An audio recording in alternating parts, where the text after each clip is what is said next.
Ladies and gentlemen, to conduct the opening match's coin toss is Matt Grover. Matt, if you'd like to make your way onto court. Matt is a para-standing tennis player who won the World Para-Standing Tennis Championships in Barcelona a little over 2 weeks ago.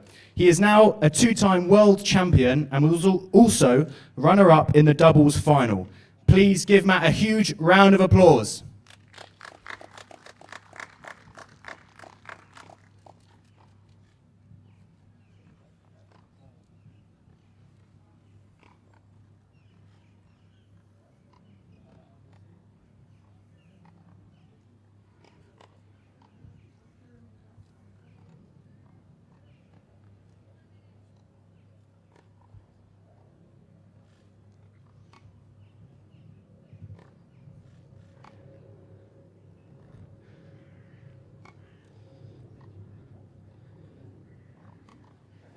Matt does a huge amount for the game and is also the LTA's Wheelchair Tennis Talent Pathway Manager. So again, please, another round of applause for Matt Grover.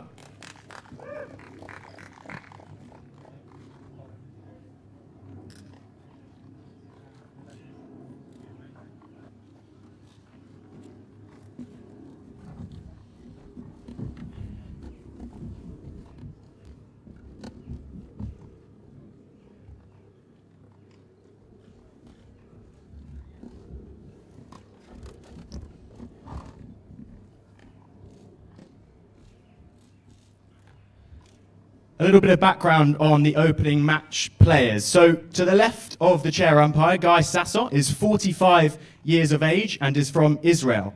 Guy is the Israeli #1 quad singles player and is the current world #3 in the Uniqlo Wheelchair Tennis Tour rankings. He is a 7-time ITF1 Series champion and is also a 2-time Roland Garros champion, the most recent of which coming just a few weeks ago. At the same venue in 2024, Guy earned his maiden Olympic medal by winning bronze at the Paralympic Games in Paris. Earlier this year, Guy was runner-up at the Australian Open, losing out only to Niels Vink, the current world #1. We can't wait to watch him this week. Please give a very warm welcome to Guy Sassot.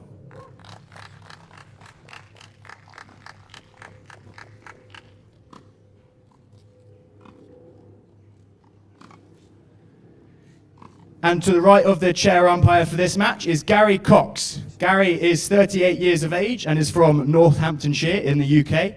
He is the current British #4 and world #53. Gary turned pro in 2020 and is supported by the LTA on the Wheelchair Performance Pathway Pro Access Level 2 program.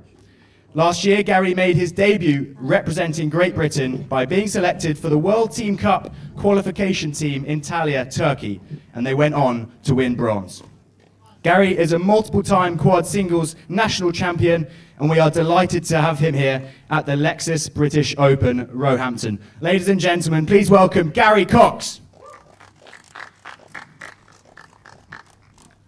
I'll now pass you over to the chair umpire for this match.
Three minutes.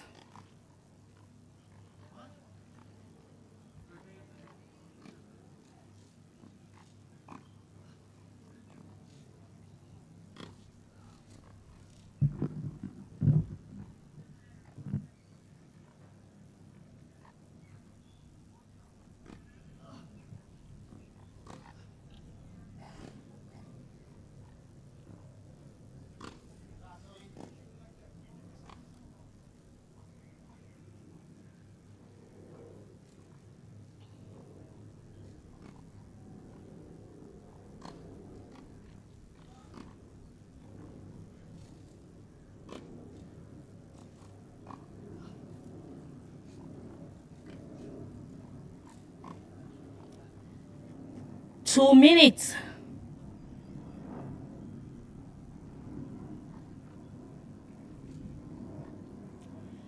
Best of 3 tiebreak sets.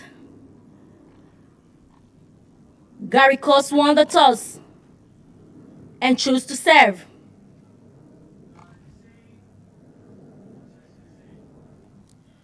Gary Cox won the serve and chose to receive.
Sorry, so the tableau showing.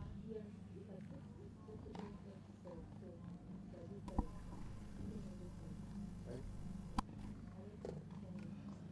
Have you gone edit?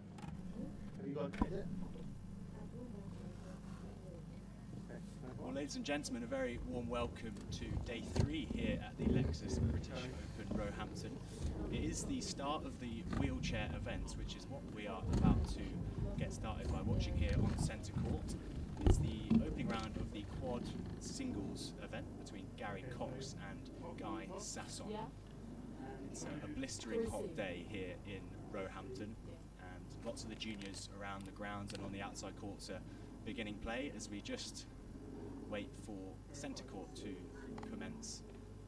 But delighted to be joined by Anna Smith on commentary here. We've got a perfect view of the court, and yeah, it's going to be a great hot day of tennis, isn't it, Anna? Yeah, it is. I think we're lucky we've got the air conditioning here, but the guys out there are going to be roasting. Keep clicking in this. And conditions like this, I mean, we've seen it already yesterday at Wimbledon with the beginning of the champs, and it is going to affect the players. They're going to have to adjust the way they play. The long rallies are going to be brutal for them out here today. Yeah, massively so, and I think also the preparation, just in terms of making sure they've had enough food, enough hydration, bring some ice towels on the court. So there's different factors to kind of take into account when players like this, and I think the rest of the week is going to be a little bit cooler, so they're just going to have to try and get this one out of the way today. Have you been having a little look at the forecast?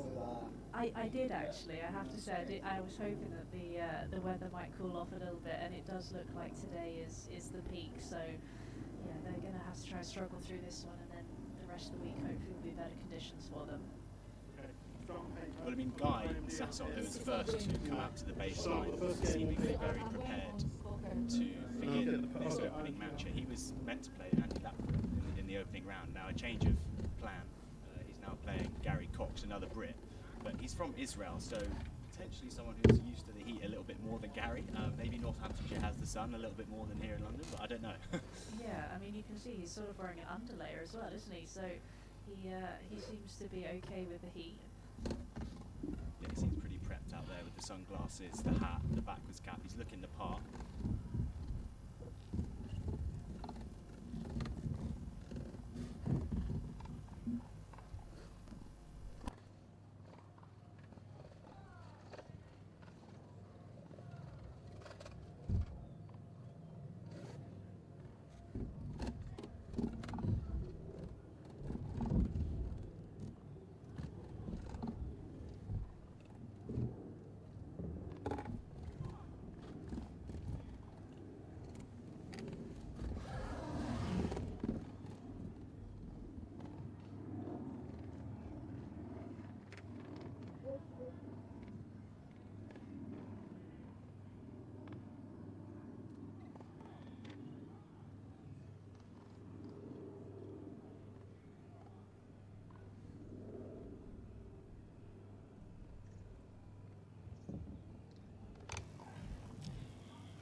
First set. Guy Sasson to serve. Ready, play.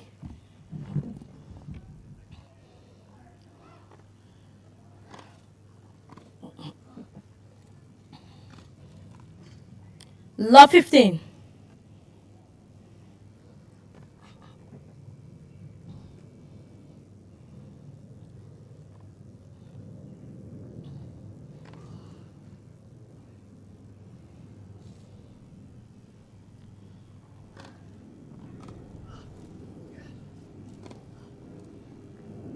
Out. Love 30.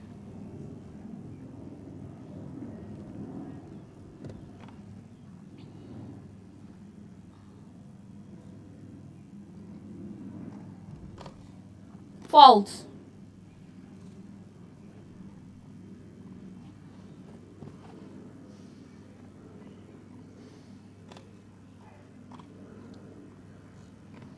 Love 40.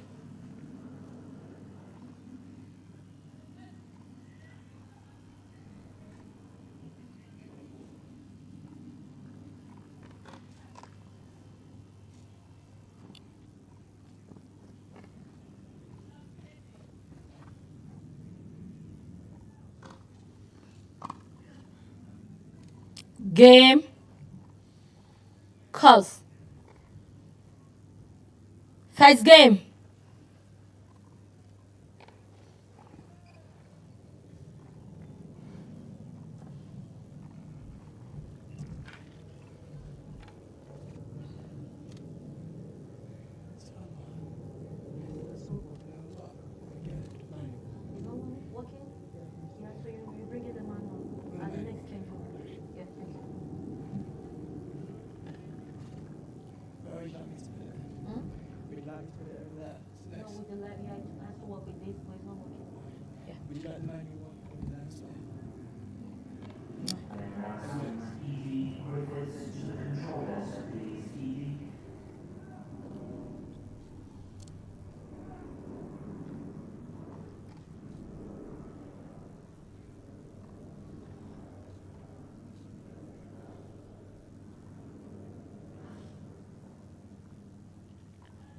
First set, Gary calls to serve.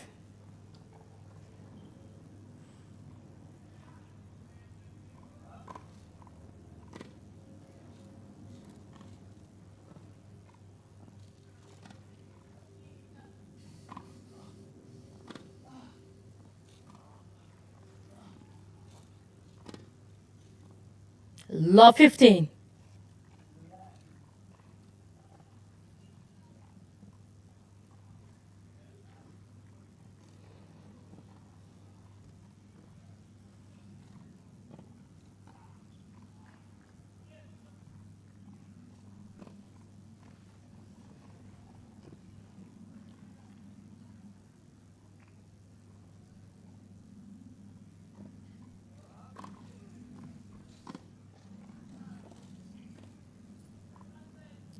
Love 30.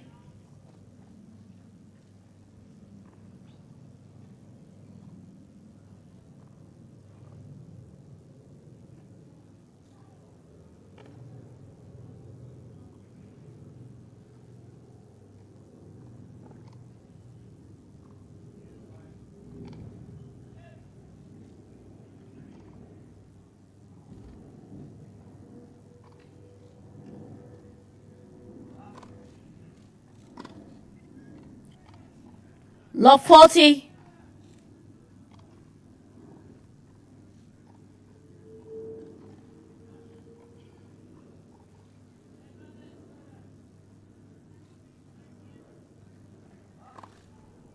False.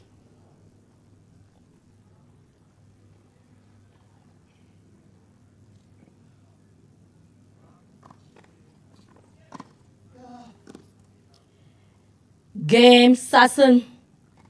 One game all.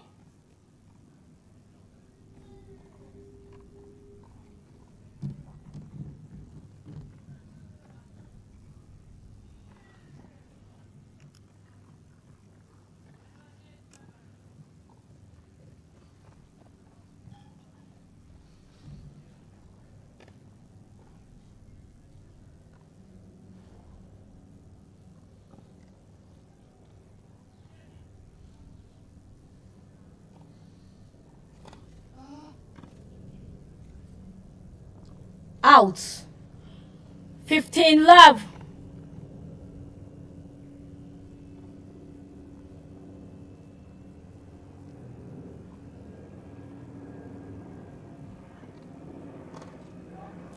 Fault.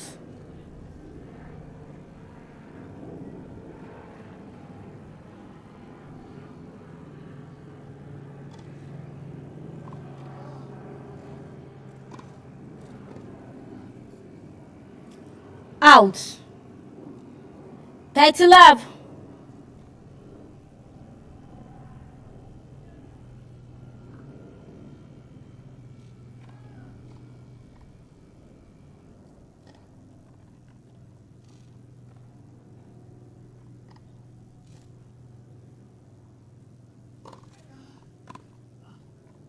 Forty love.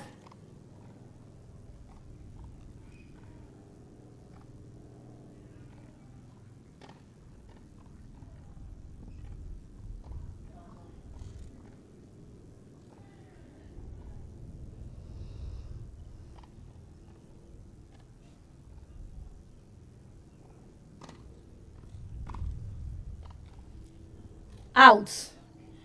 Game Sasson. Sasson leads 2-1.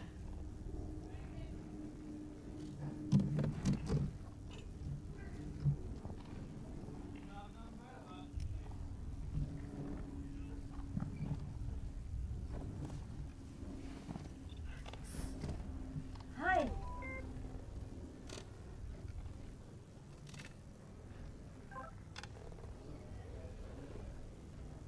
The device, the center cut is not working. Cut 1 is not working. I'm on scorecard. Should I still continue on scorecard or somebody is coming to fix it? Thank you. IMG Arena. We are there to fix the problem right now. Coverage. Court 1 supervisor. Sorry, Court 1 IMG Arena on route and should be there. Okay, copied. Thank you.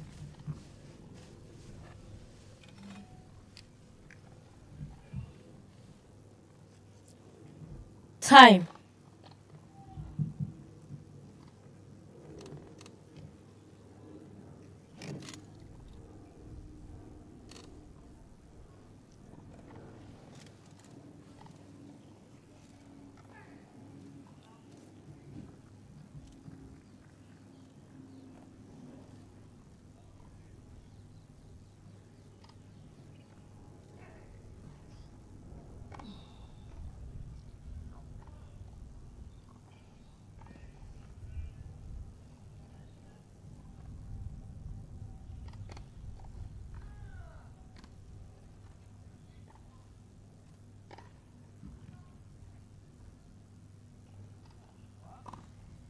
Fault.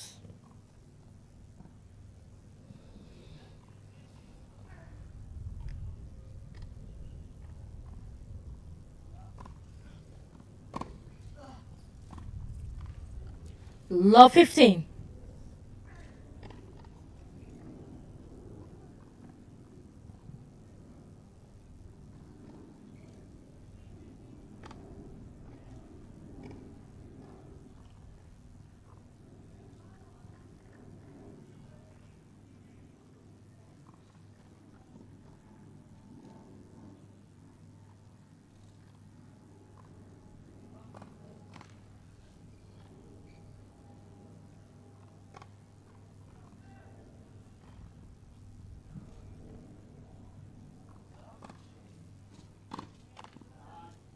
Fifteen all.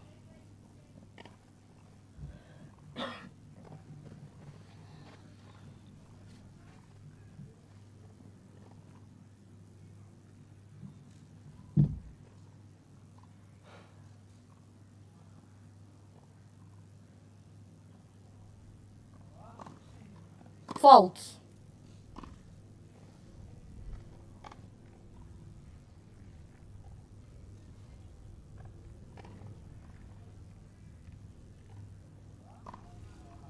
Fault.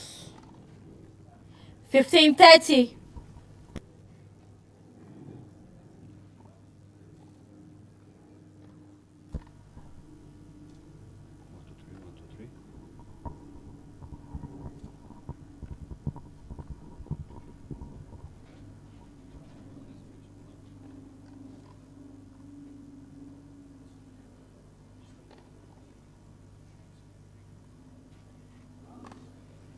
False.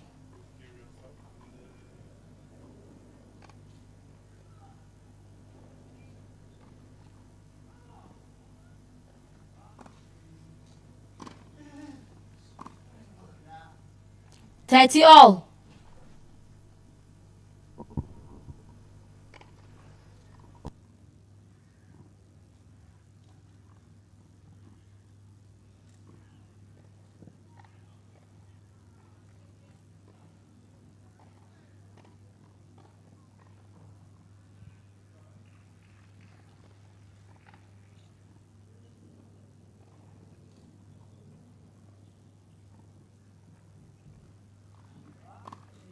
False.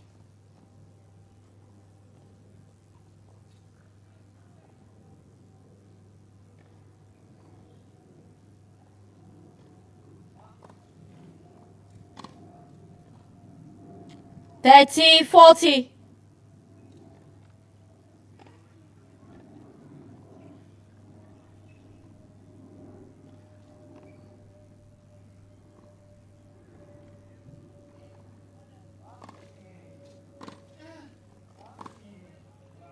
Out. Game Sasson. Sasson leads 3-1.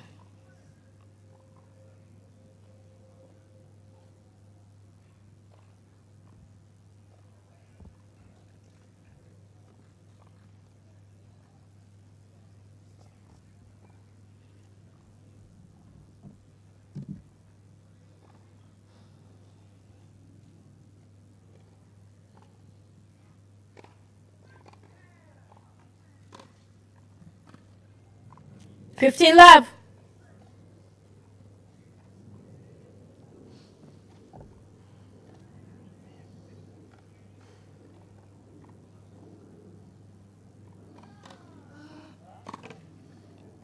Out.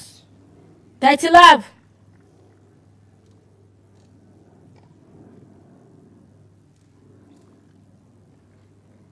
Wait please. Wait please. Thank you.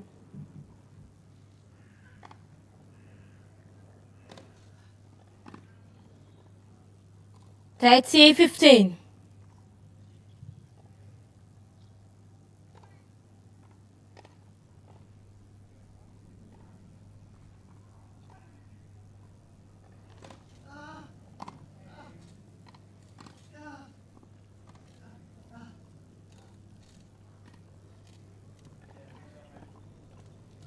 Forty, 15.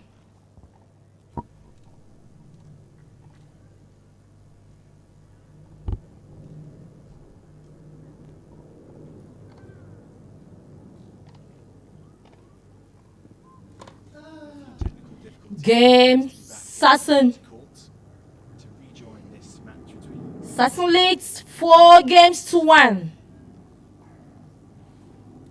to just change it to 4 games to 1 in this opening set.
Gary Cox is using to cool himself down there at the change event.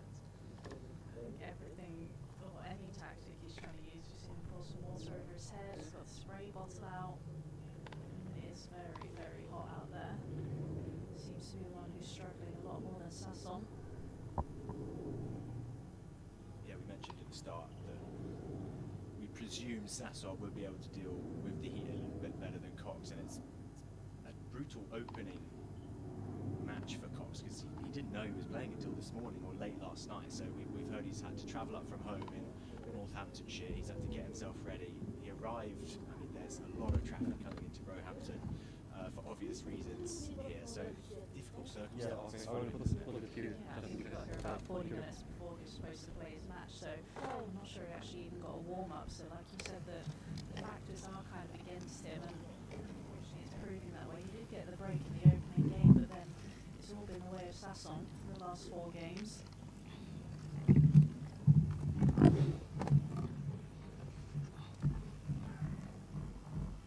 Yeah, did well to get the opening game, but since then has been completely the other way around, with Sasson dominating proceedings. So let's see if Gary Cox can get a hold of serve here, just to try and Out. increase the lead by the Israeli. 15 love.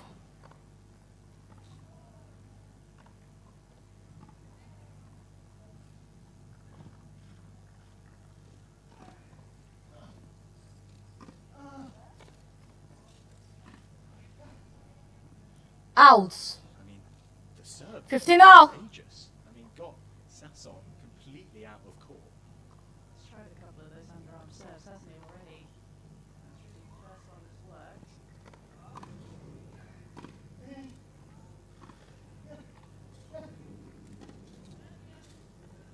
Yeah, beautiful approach from 15-30. directed beautifully away from the racket of Cox. Such a nice approach, and didn't even need to hit the volley there.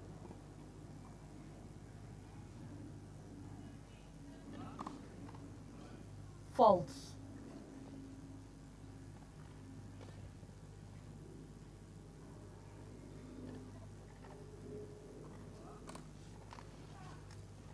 Seems that this side of the 15-40. the ad, that's the side to hit the underarm serve on, because he had that side spin sort of coming inside the ball. It really got away from Sasson before.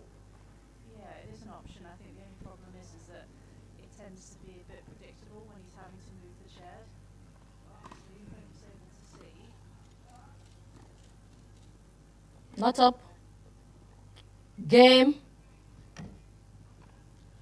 Sasson. I don't know if that was Sasson leads 5 games to 1. intentional by Sasson, but the shorter ball working a delight in this really, really nice looking grass court, but potentially doing Sasson a lot of favours there, because it didn't really give Cox the bounce that he wanted. False. Using that shorter ball, using the drop shot and slice just to bring the opponent in.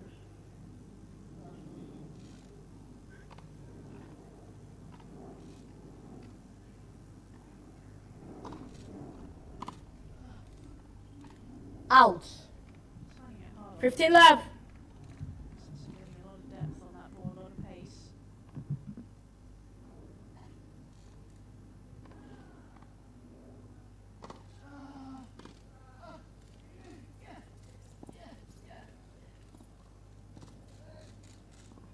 Touch. Oh, that is simply outrageous. The speed to 15 get to up. the ball, which had a lot of height on it, but it dropped quickly, and Sasson was very pleased with that one, with the way he managed to cope with that.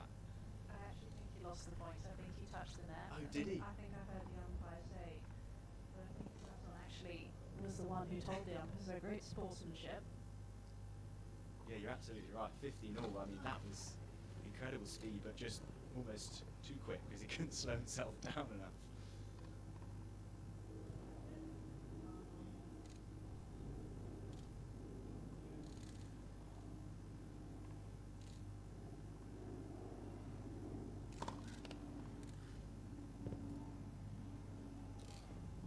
30, Yeah, 15. fabulous serving so far from Sasson. Really, really strong serving display. Seems to be targeting the backhand of Cox a lot, which is proving to be 40, very, 15. very clever. It does bring up a couple of set points here.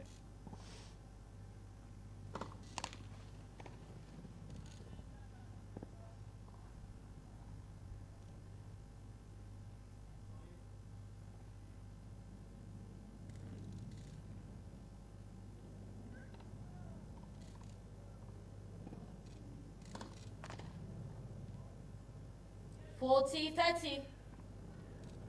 Cox just taking a few deep breaths there as he really is hot out there today.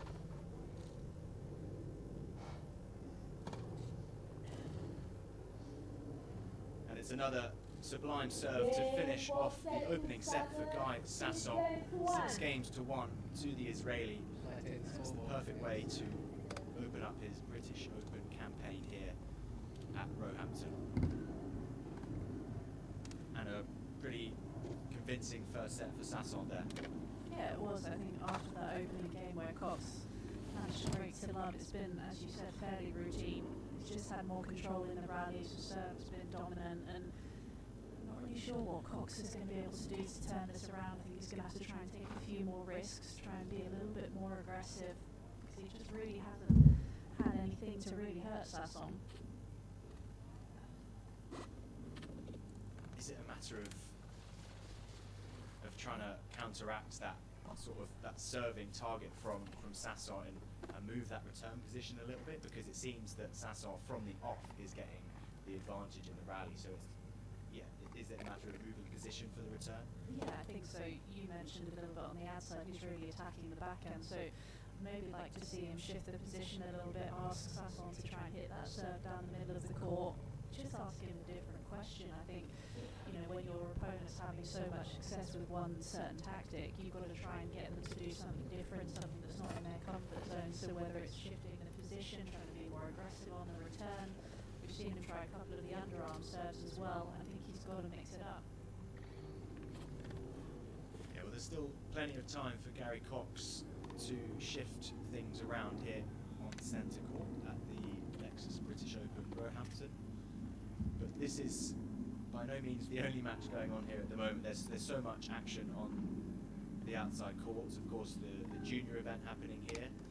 Do you know many of the juniors taking part, Anna, this week? It's obviously a top level junior competition in preparation for the juniors at Wimbledon. Time. Yeah, I saw a couple just when I got here earlier of the British players. They were just warming up for their practice. I know they're just going to be on the court adjacent. So yeah, and watch a few of those matches. But there's so much for people to come and watch. So many different events.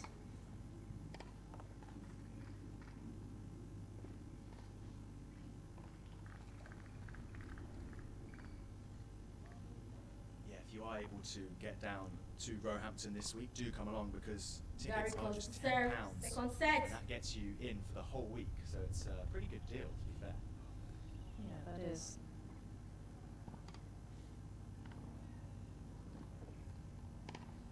So then Gary Cox to open up this second set here.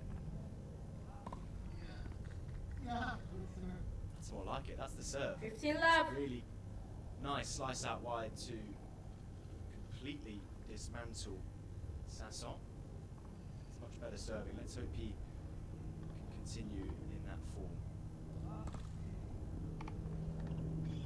Fault.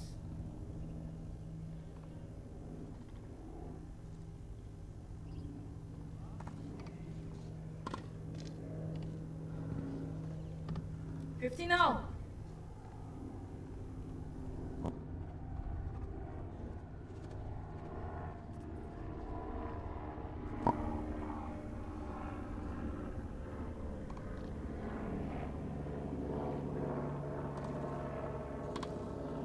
Fault.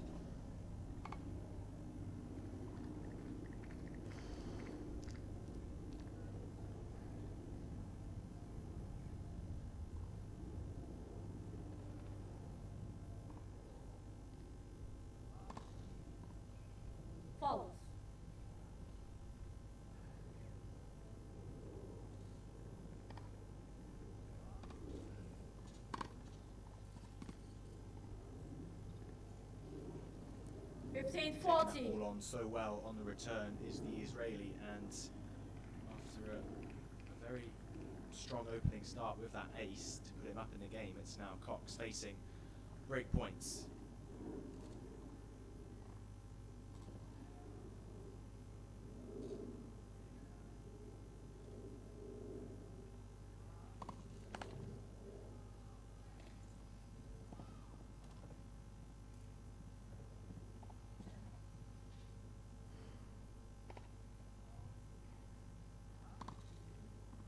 False. Game, Sasson.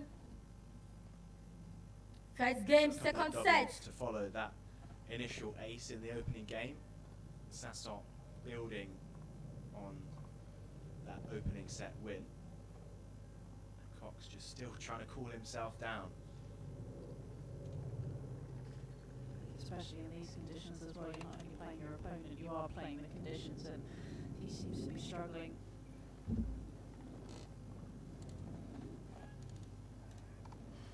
Yeah, and as we were mentioning a little bit this morning, he's obviously had that rush to get here, and he hasn't actually played a whole amount this year so far in 2025 as Cox.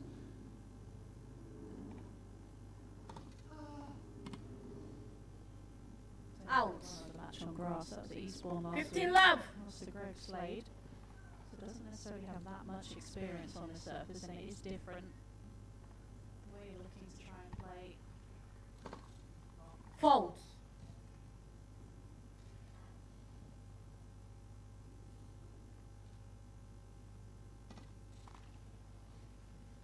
$50 now. And sort of looking at that grass court style, the way it changes from clay to where a lot of these guys have been playing over the last few weeks, what does start to implement in their games? Is there a lot more slice being used? Is there more different things being used on the serve?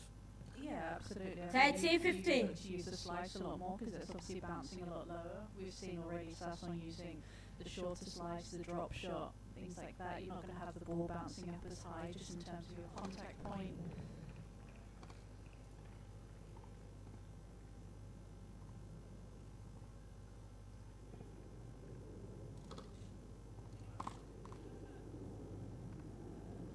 $40, 15. Rallies as well, they're going to be shorter. You know, on clay courts, you're sort of getting to double figures in terms of rally length, but here, sort of 2-3 shots, the serve and the first strike is going to be hugely important.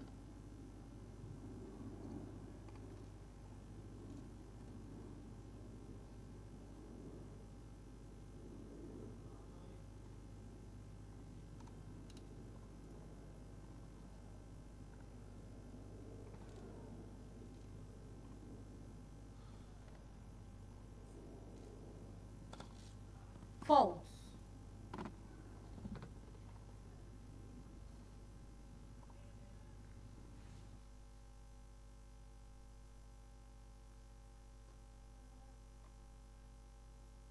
Out.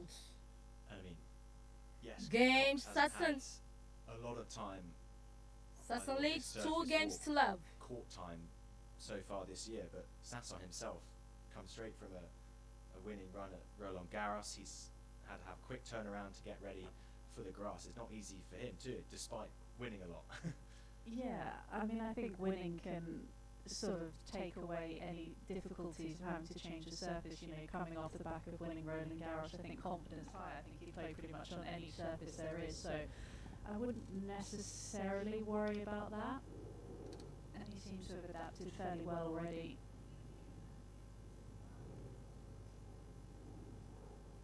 Yeah, he's got a pretty impressive resume so far, not just on clay as well. He's an Australian Open finalist from last year, quarter-finalist in 2023 at the US Open with Sasson. Out. So that backhand return 15 is love. just long.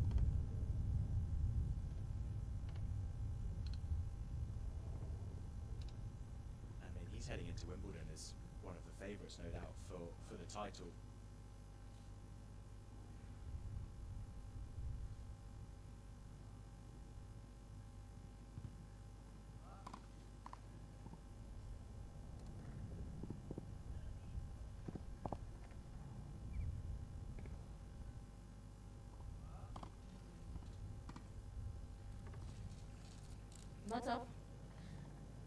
ball just 15 now. stays completely away from Cox. It just dies, doesn't it? That shorter slice is deathly. And it doesn't necessarily have to be, we always see those drop shots with all that spin, but he just took the pace away, didn't try to do anything too crazy, middle of the service box.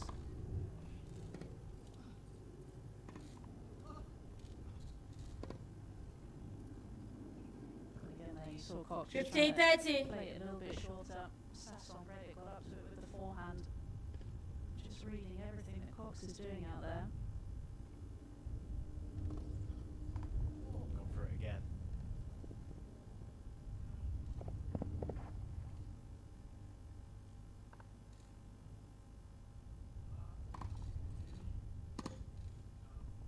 That's a lovely return. 15, 40.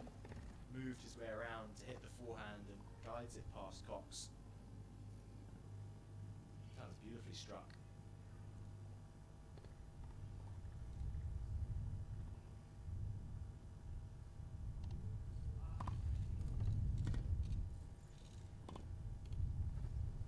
Again, it's such good length Game. on the return. Putting Cox Sasson. under immediate pressure after the serve. Sasson leads 3 games to love. And Sasson continues with this fine form in the opening match here on day 3 of the Lexus British Open Roehampton.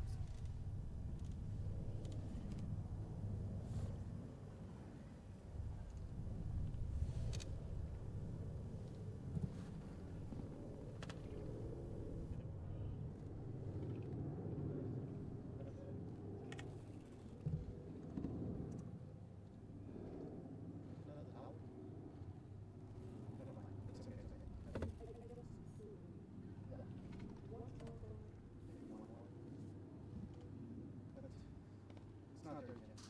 You bring it to the next change. I haven't used these. Do you want one of these? Oh, sure. Yeah. Thank you. Thank you. Thanks, man.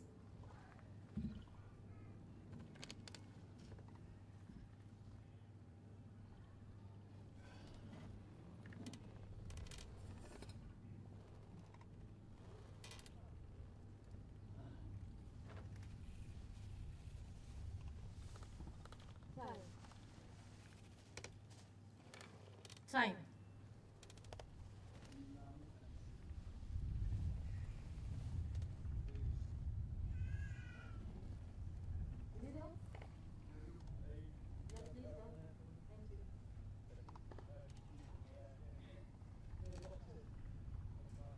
Near the box. Near the box.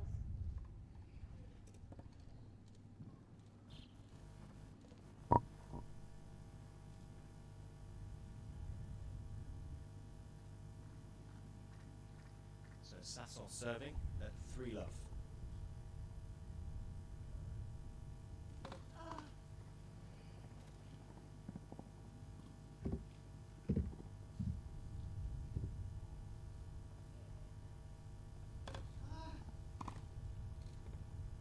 Out. 15 love.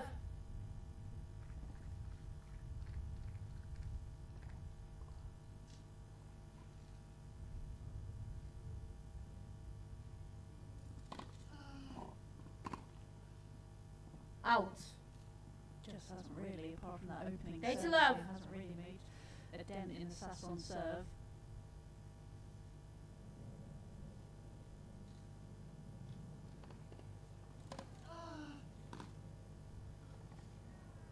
Forty love. It's been really tough for him just to get into the rally, that is the main thing he needs to do right now, it seems, is just to get a few balls in play and see if he can struggle Sasson somehow. It's more like it. 40, 15. I don't know if he, came forward a little bit onto that a little bit more rather than waiting for it. Seemed as if he took that a little bit earlier, paid dividends.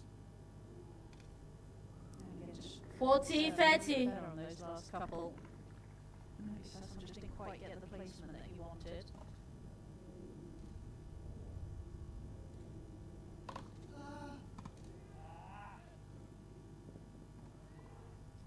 Game. Adjustment from Sassot there going into the body. Sasson. Understood and realised that Sasson leads 4 games to love. Cox was getting a bit of a read on the serve, so went into the body. Cox still just absolutely laying himself in the water, spraying himself.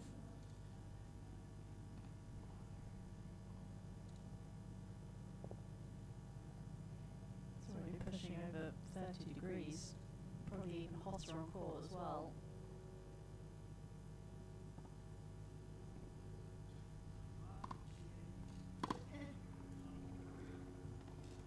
Love 15.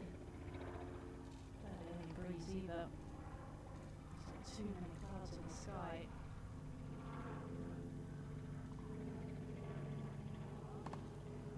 False.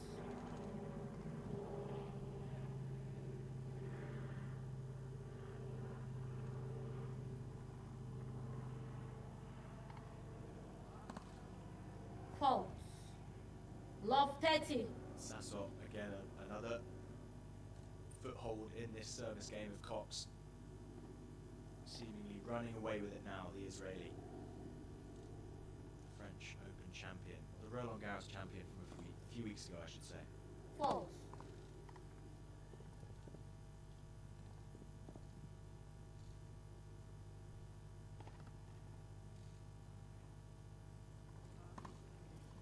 False. Love 40.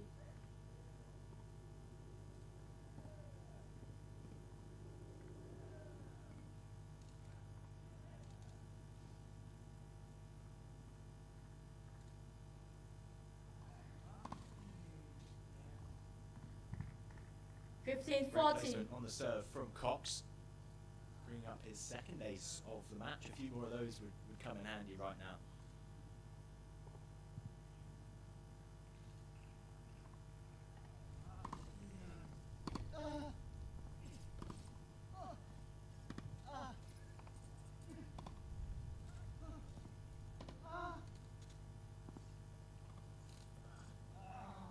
Such a shame. Game Did such a Sasson. good job of getting Sassot out of position. Back Sasson leads behind after 5 the serve. games to love. Just the finishing touches on that final drop shot.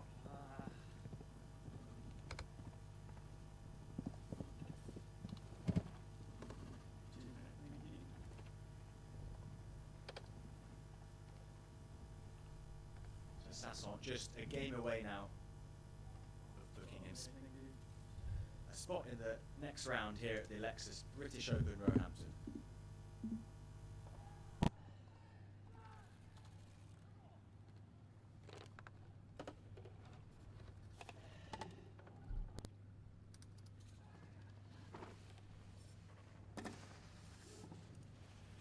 Excuse me. Can you take this?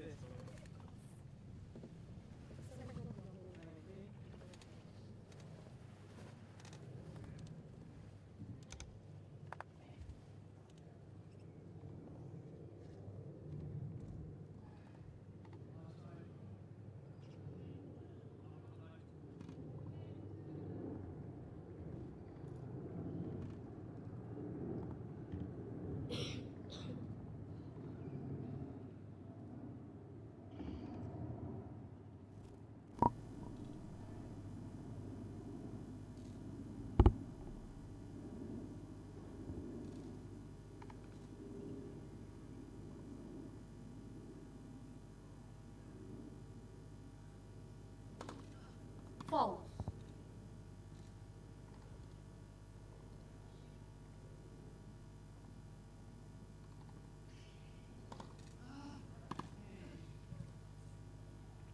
One of the best returns of the match there from Love Cox. 15. As you said, just the last few service games, he's looked to try and move in a little bit more on the returns, be a little bit more aggressive.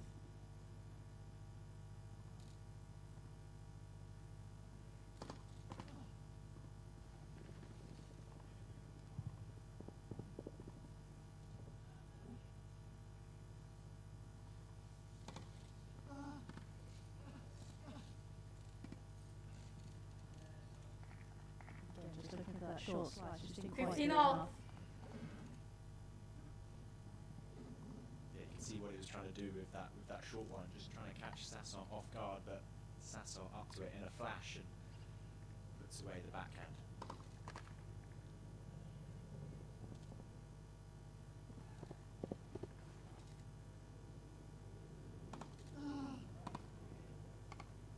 Out. 13-15.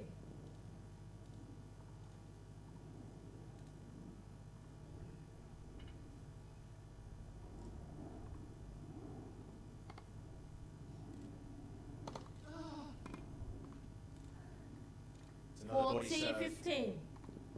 and a body blow to Gary Cox as Sasson brings up a couple of match points.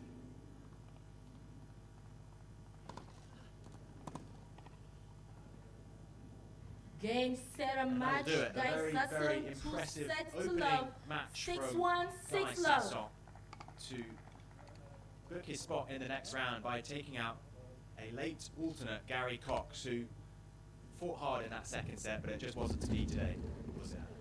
No, it's a tough one out there.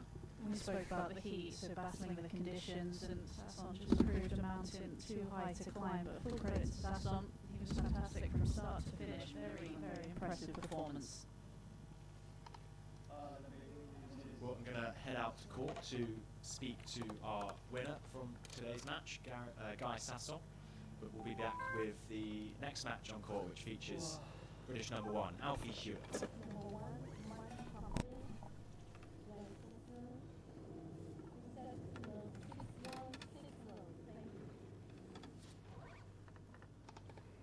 Thank you, Court 1, and Scotty. Please remember to do the score with me when you come out. Next match is for. It's a tough serve, it's the big one, isn't it? Yeah, it's different. Ball bounce different. Slice is different. Yeah. Even the serve. Yeah, it skids a little bit, doesn't it? Yeah. Once you place it good, it's hard. Yeah.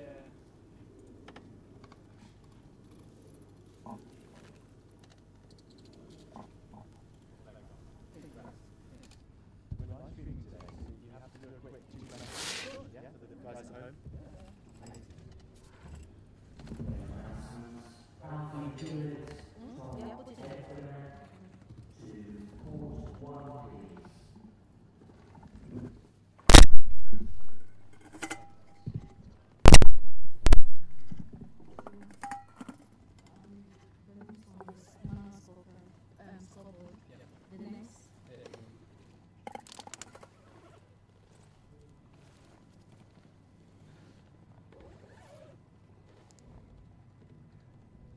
You are here?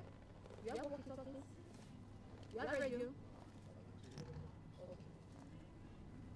Guy, a huge congratulations. What an opening match for you. You must be delighted with that opening round. Yeah, it's a good match against a very good player with a good hand. You know, it's always tough to start competing on the grass. So it's first match, official match on the grass court, and I'm happy that I was able to perform and win. You're fresh off winning the title at Roland Garros. How have the last few weeks been adjusting to the grass, but also celebrating the win? Yeah, it was fun. You get the chance to celebrate for a few days, but then the grass season is right around the corner, so you have to hop on the grass and adjust to it and fight your way through by pushing the wheelchair, and it's hard, it's different, the ball bounce different, but you know, you celebrate for a few days and then you move on. I'm glad you got to celebrate at least for a few days. Looking ahead to the next round, obviously potentially a matchup with Niels Fink. How do you look ahead to that one? You know, it's always an interesting match against Niels. He's a great player. He likes the grass. Obviously, I think he's the winner from last year, both Roehampton and Wimbledon. But you know, every match is a different match. And I believe in myself. I think I can do it. But obviously, it's going to be a big match. So I'm looking forward to it. Guy, congratulations. Through to the next round here at Roehampton. Well done. Thanks.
Test. So you need to be quite close. Test. Yeah.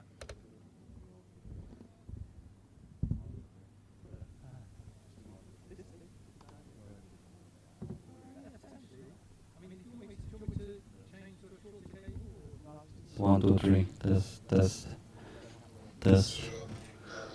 1, 2, 3. 1, 2, 3, 4, 5. 1, 2, 3. 1, 2, 3. Teraz zobacz drugi poziom mikrofonu. Włączę teraz drugi, a wyłączę ten pierwszy. 1, 2, 3, 4, 5. 1, 2, 3. 1, 2, 3. 1, 2, 3, 4, 5. Test. 1, 2, 3. 1, 2, 3.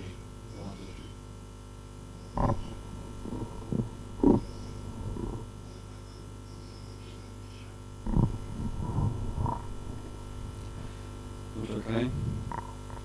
To mikrofon brzęczy. Teraz?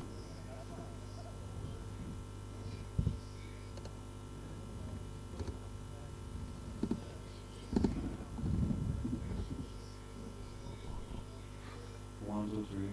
Test. 1, 2, 3, 4, 5. Test. 1, 2, 3. Test.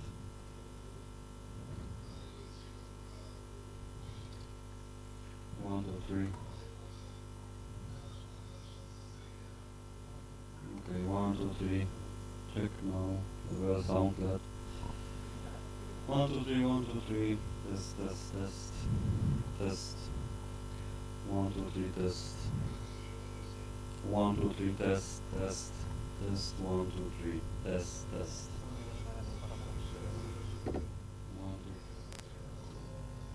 1, 2, 3. Test.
Ladies and gents, please give a warm welcome to our players for this second match of the day here on centre court, Alfie Hewitt and Tom Egberink.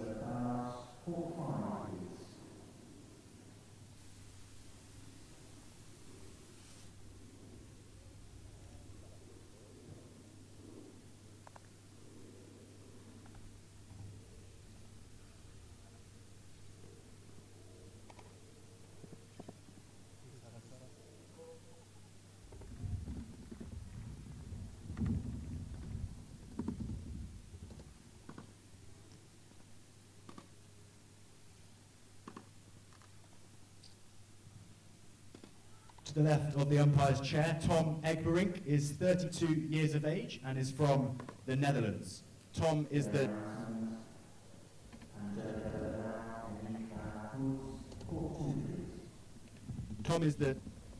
Dutch number 2 and is ranked 11th in the Uniqlo Wheelchair Tennis Tour rankings, having previously been ranked as high as number 4 in the world. He is a 6-time Grand Slam quarter-finalist in singles and reached the Australian Open semi-finals in 2022. He is also a Grand Slam doubles champion, having won the Wimbledon men's doubles in 2012. Tom has competed in 4 Paralympic Games and in 2020 won a silver medal for the Netherlands in Tokyo. We are delighted to welcome him back to the Lexus British Open here in Roehampton. Please put your hands together for Tom Egberink.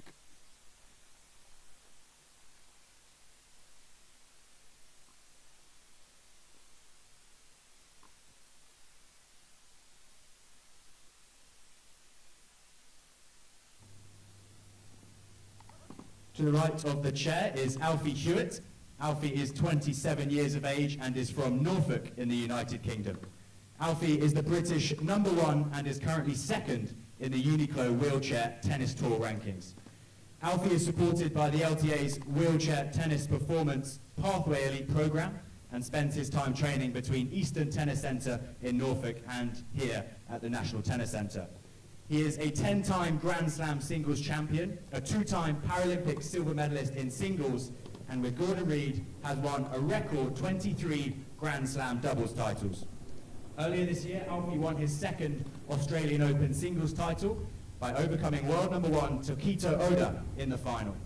Alfie has won here at the Lexus British Open Roehampton 2 times and is looking to add to that this week. We are so excited to have him here. Please welcome Great Britain's Alfie Hewitt.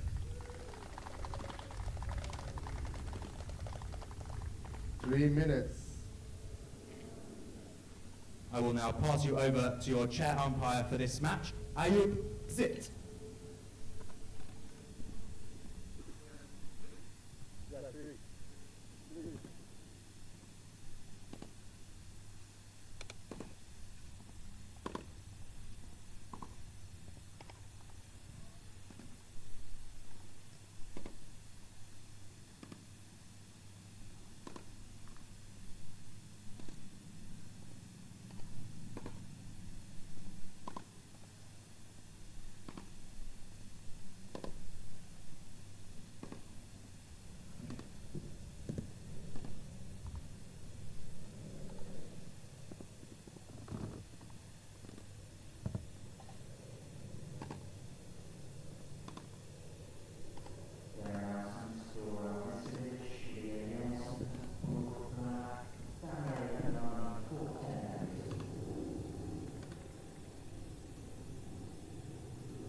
Two minutes.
Ladies and gentlemen, this match will be best of three direct set.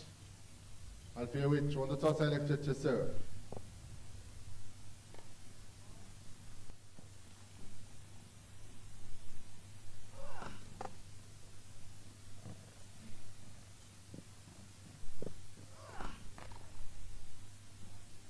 Thirty seconds.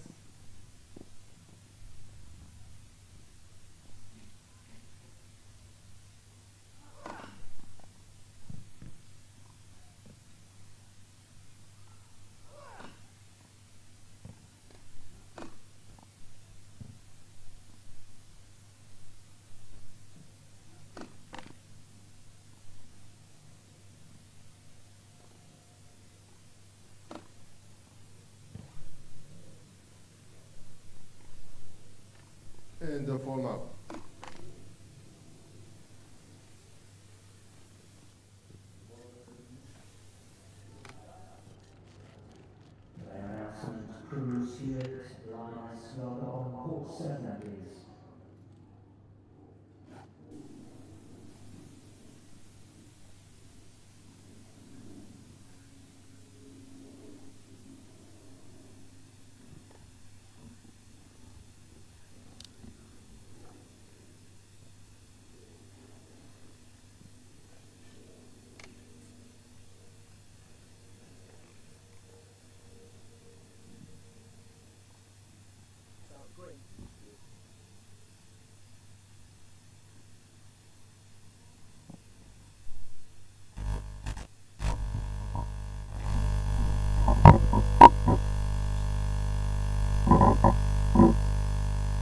First set, and for which to serve. Ready?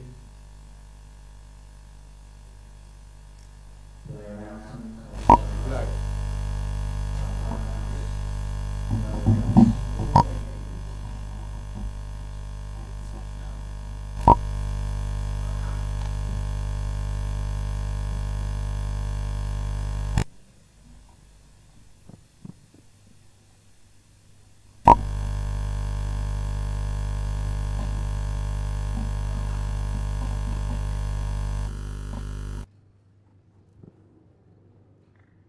Law 15.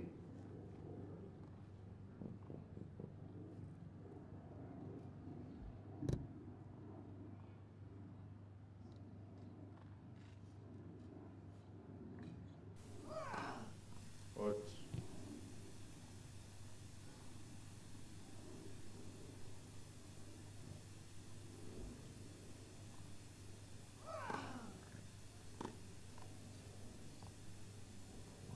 Yeah, 15 all.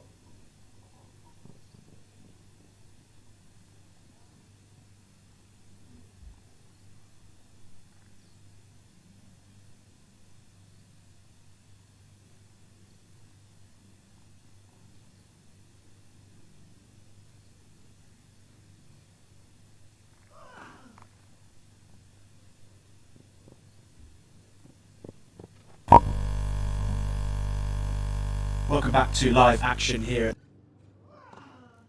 Out. 15-30.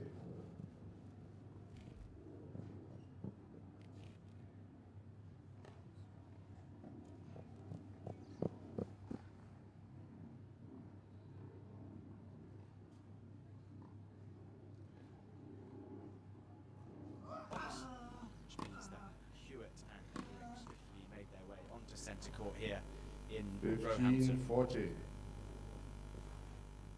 it's Alfie Hewitt who decided to kick things off with his service. But Egberink has earned himself a couple of break points in this opening game.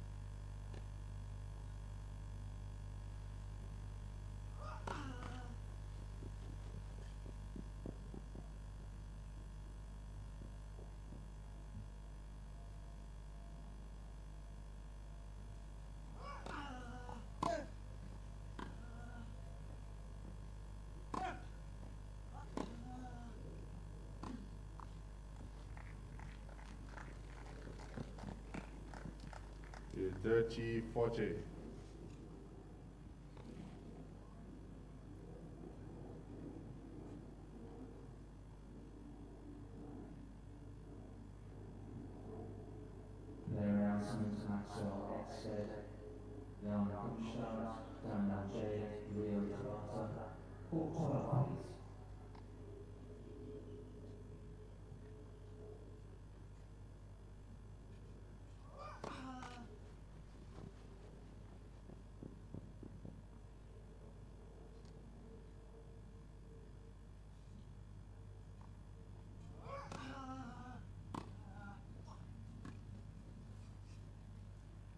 There's the short slice working extremely well that we saw in There the it opening is. match from Guy Sasson, and Alfie Hewitt has adopted it seemingly very early on here in this opening singles match for the Brit.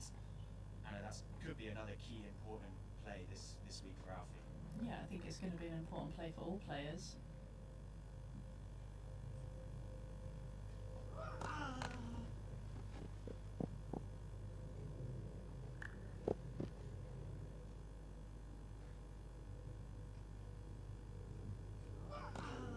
Out. I think he was clever as well because he went back behind. Advantage, Sometimes you want to Egberg. go into the space, but for Egberg to have to change direction, he just wasn't able to. Another break point for the Dutchman to look at here in this opening game.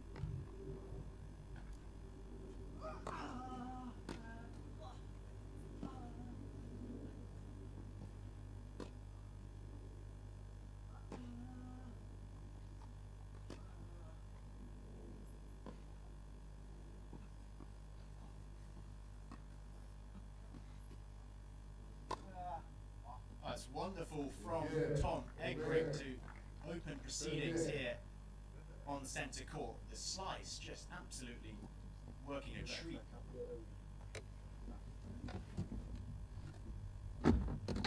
Sitting in the rankings at the moment at number 11 is Egrig. He's been as high as number 4 in the world, reached that milestone in 2022, but he'll be feeling like he's got a good chance today against Hewitt, who's coming in pretty fresh too. I think he's not got to look at the head-to-head record. I think he's got to look at those early days when he won 6 of the opening 9 matches, but he's lost the last 9 against Alfie, so I think he's got to try and do something different. He's just won 2 sets in those last 9 matches, but this was the perfect start for him, getting the early break. Egberg to serve.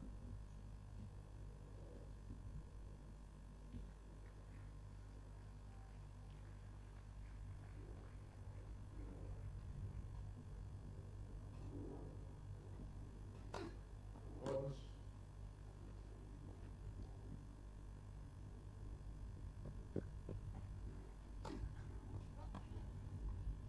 Out. How tough is it when you come into matches and knowing the head-to-head record more recently for Egrig is, it's tough to look at for him. How do you approach matches like this? The start is so important, isn't it? Yeah, massively so. I'm sure in the back of his head he will know exactly what the record is and how many matches in a row that he has lost. Out. As you said though, it's important to try and put that out of your mind. Each match is a new match. Obviously started off well here. And I'm sure there'll be a little bit of pressure on Alfie Hewitt as well. He'll know the record. He'll want to keep that going. And obviously as well, being a home event, he'll want to come out and ideally get his hands on the trophy. Obviously defending champion ahead of next week. Wants to get as many matches as possible on the grass.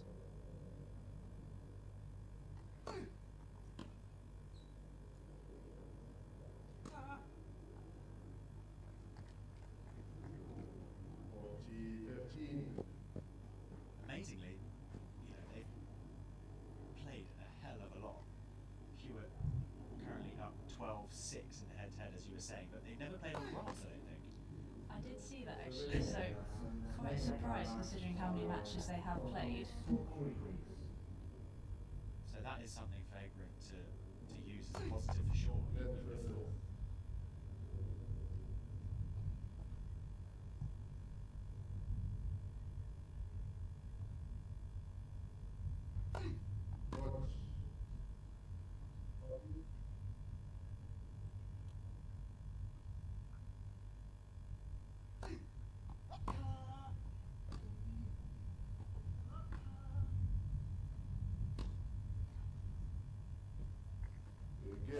inside out forehand to guide that ball well away from Alfie Hewitt.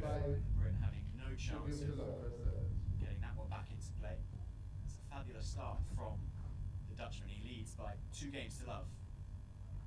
Been a very aggressive start from Egbrink. I think he knows that when he's playing against Alfie Hewitt, you've got to try and get the first strike in, and the surface really exacerbates that as well. Hewitt moves so well around the court. Once he takes charge of the point, he's really hard to put out of place.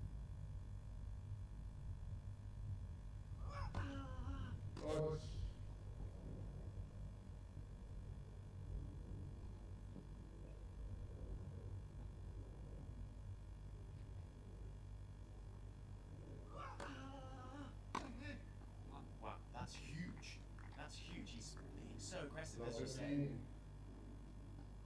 But I think sometimes when you come out with that plan, you know exactly what you need to do. You're not overthinking it. You know, as soon as you get the ball to strike, he's just going to unleash on it.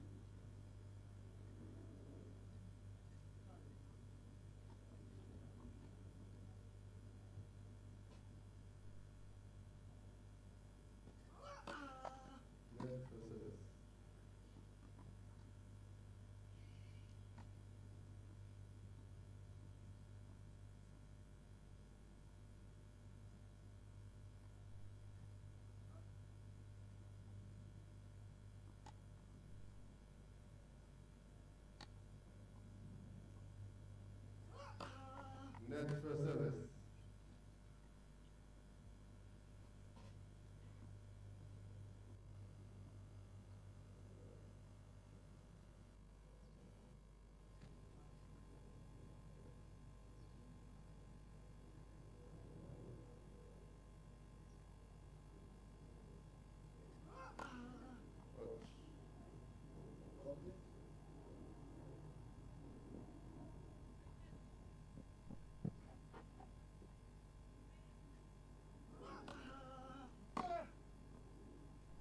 That's just quality from Egbrink. Forehand is looking so dangerous. Anytime it gets on there, I'm surprised Hewitt went to the forehand on the serve. And there was a long time between that first and second serve with the let from Hewitt. But at the moment he looks a little bit surprised with the way Egbrink's come out here.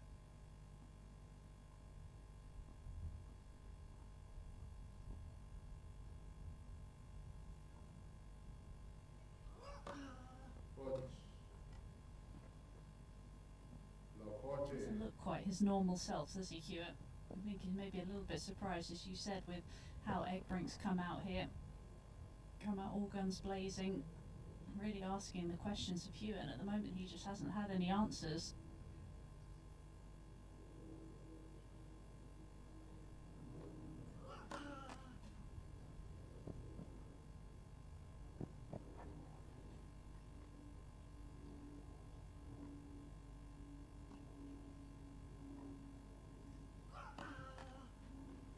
And it is a double, which sees Egbrink take a double break here in this opening set, and the top seed here in Roehampton, Alfie Hewitt, has work to do.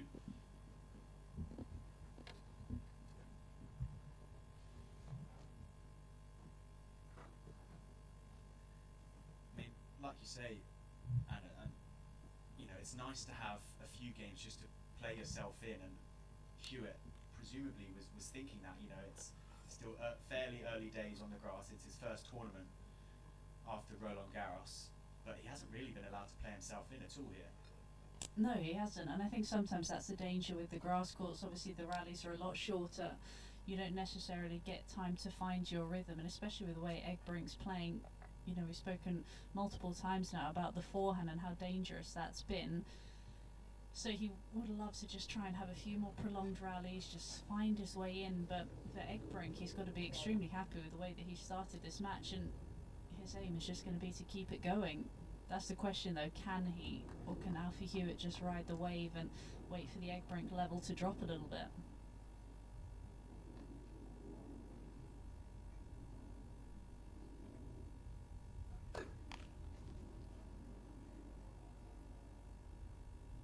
Announcements on Brady and then music on court.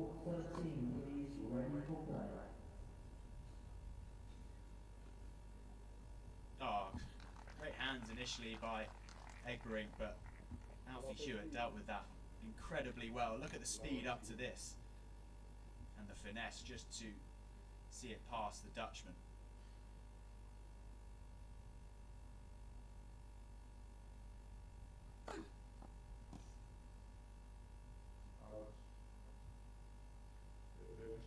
Egberink did play in Eastbourne last week, so he has had a couple of matches just to play himself into the grass, which must help coming into this match against Alfie.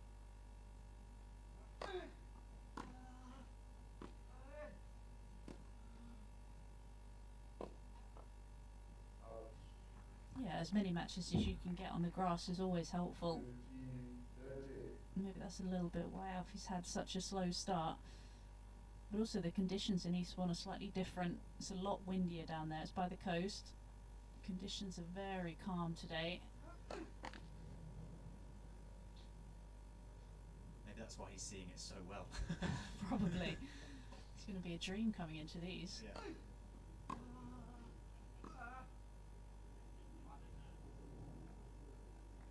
mean, the shot to me as well so far in these opening few exchanges that is standing out is the slice from Egberink. It's staying so low over the net, really putting Hewitt in difficult positions.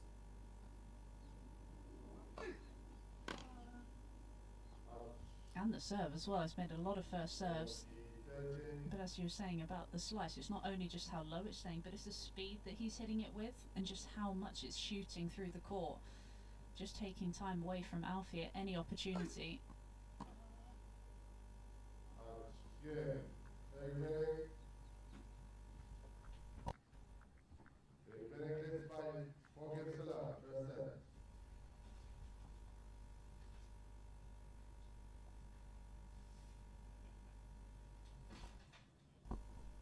So the incredible start continues for Egberink. 4 games to love up in this opening set against the top seed here, the favourite to go all the way to the title here in Roehampton. Plenty to think about for Hewitt.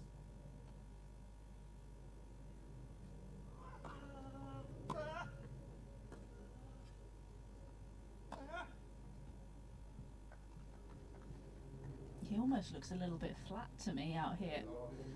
Normally we're so used to seeing the Alfie Hewitt personality so bubbly and throwing himself around the court. Been very subdued so far.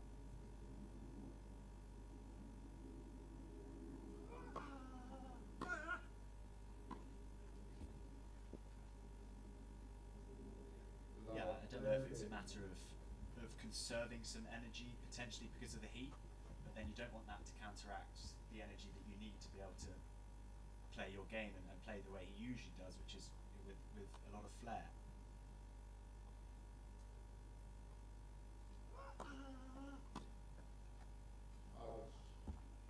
Yeah, as you say, I think it is finding that balance, isn't it? Like you say, trying to conserve the energy with the conditions as they are, but then also not feeding into what makes him so good.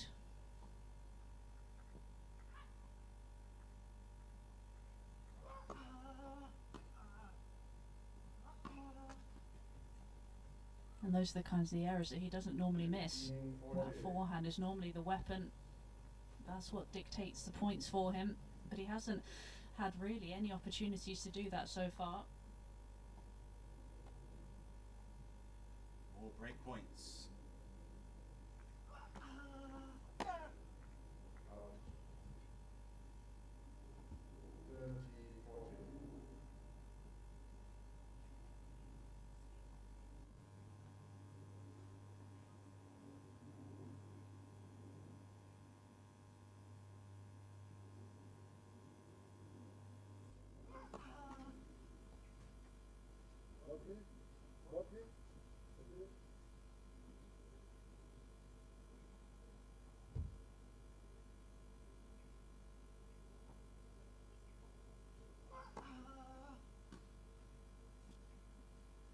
It's outrageous, the fist pump to the coach from Egberink. And that slice is just working a treat. Whether it goes long and deep or short and angled well, it's Superb from the Dutchman. 5-love, he leads.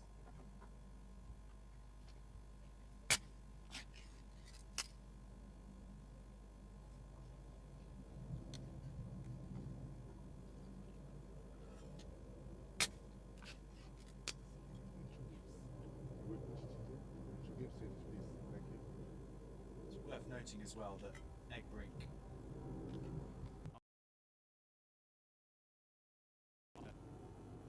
fell injured, so had to take a few months out. So actually only came back in May. So he hasn't actually been back all too long. So potentially he could be feeling the fresher of the two. Without, you know, Hewitt having played a lot of tennis this year, that could potentially play a factor.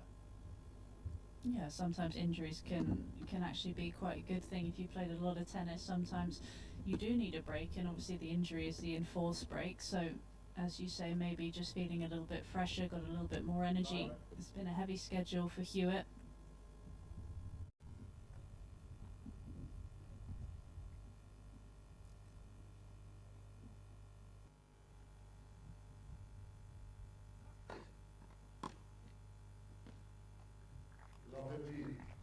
Yeah, the clay swing for these guys is fairly heavy going. They go from the hard over in America straight to Munich.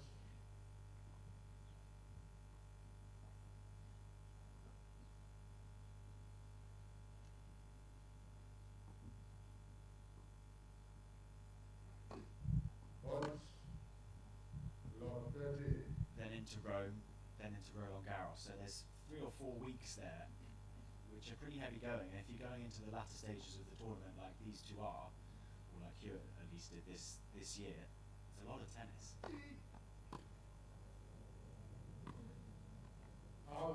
And then you go straight into Eastbourne as well, followed by Wimbledon. It's sort of a 6-7 week swing really, where they're playing back to back. So much of it is about managing energy, managing training loads.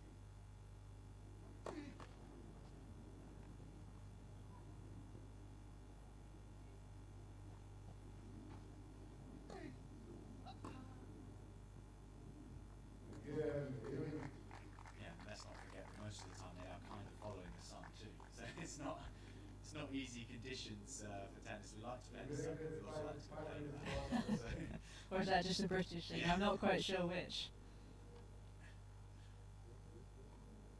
but that'll be nice for Hewitt to get a game on the board.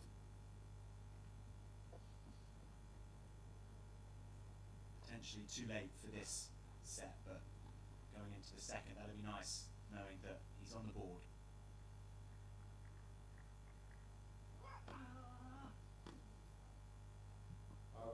And sometimes as well, when you're playing at a new event on a new surface, I think it's quite good to have one match where it's a little bit difficult. You've got to have some challenges, got to fight your way through a tournament, fight your way into the matches.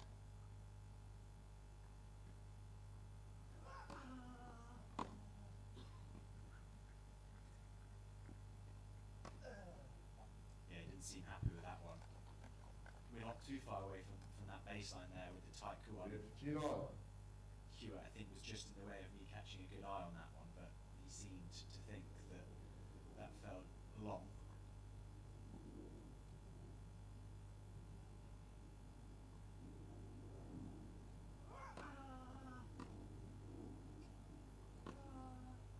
A wonderful shot from Alfie Hewitt. The trusted backhand hit to perfection down the line. Just gently easing his way into this match. Starting to find a couple of better forehands and backhands.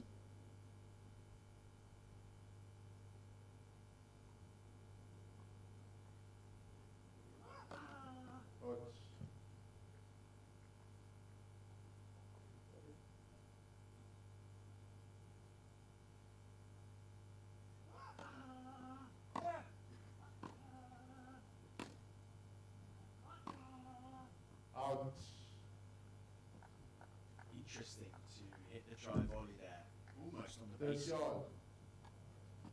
It's one of those where you're 50-50 as to whether you think the ball's going to go out, so it's better to take the risk rather than look silly and it drop on the baseline.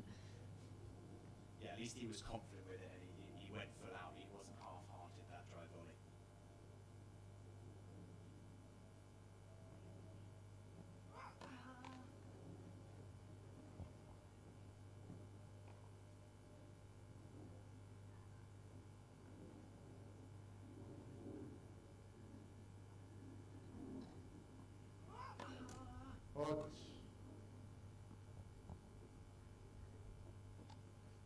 been glimpses late on in this opening set of the brilliant Alfie Hewitt.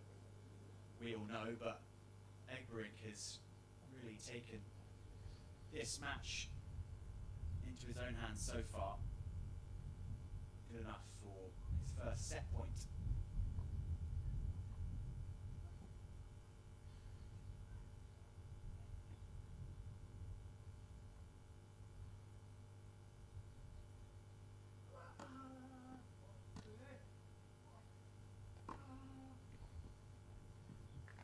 One of the better backhands there from Hewitt. That's how good it's had to be.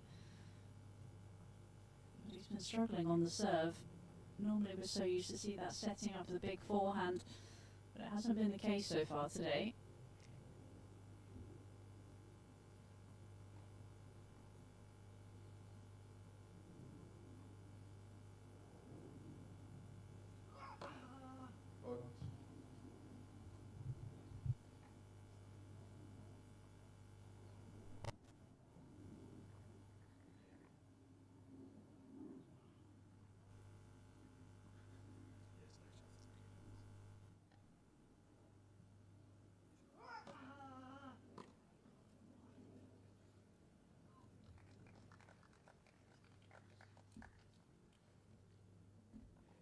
Advantage, Egberink.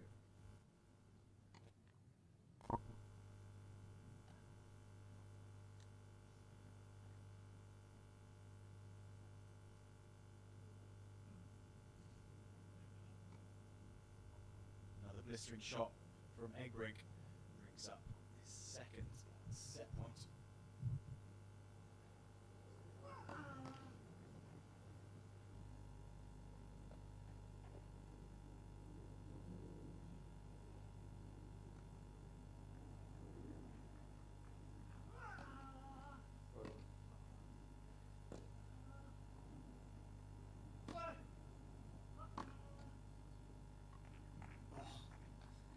The way he flattened that out from high above his head was insane. And it's a strength as well that he's able to do that. He does like that high backhand.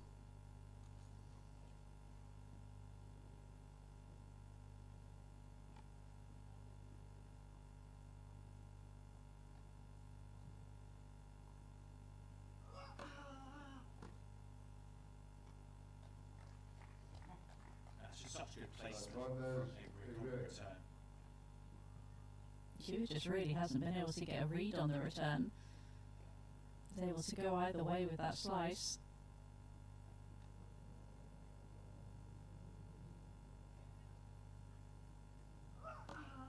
Watch.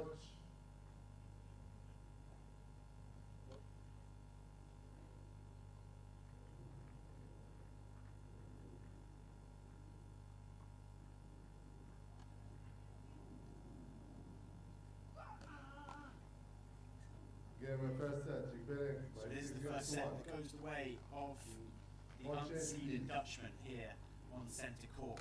Tom Egbrink takes the first set over the top seed Alfie Hewitt in a set that was full of winners from his side. An incredible opening few games, took him to a 4-love lead and he held on to take it by 6 games to 1.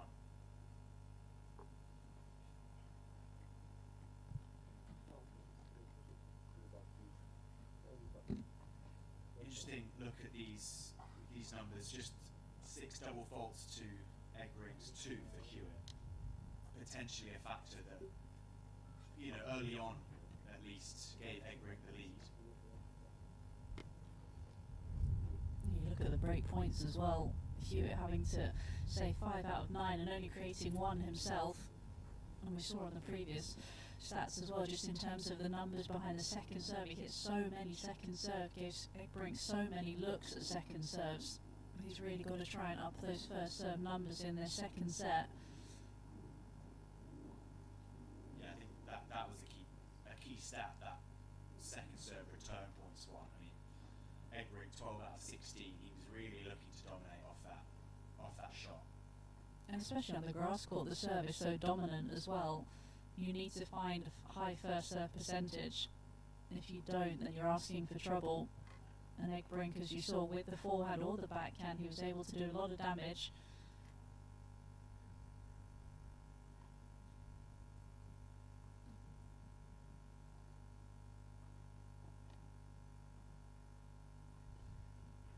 I mean, we could see at the end of that first set, Alfie was starting to hit a few more shots that were much more like his game. You know, his favourite shot, the backhand. He had a few winners at the end there, which were much more like the Hewitt we normally see out on a grass court. Second set, preparing to serve. So let's see if he can continue Tom Egbrink as he starts off this second set.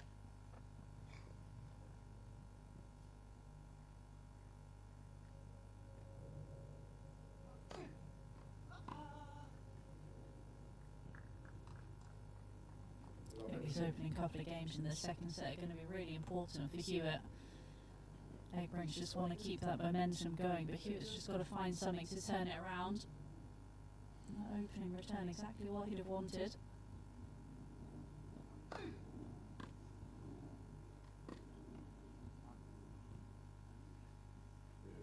So smooth from Egbrink, just so easily getting round to that forehand. Out.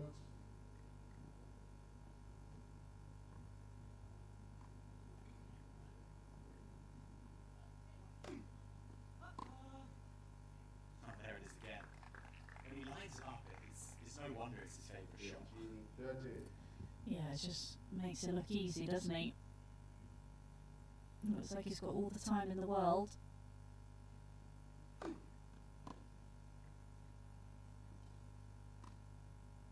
Ah, so skillful. Good He's job. able to angle that slice so well. And it's the hardest shot, isn't it? He's not got much space to aim for.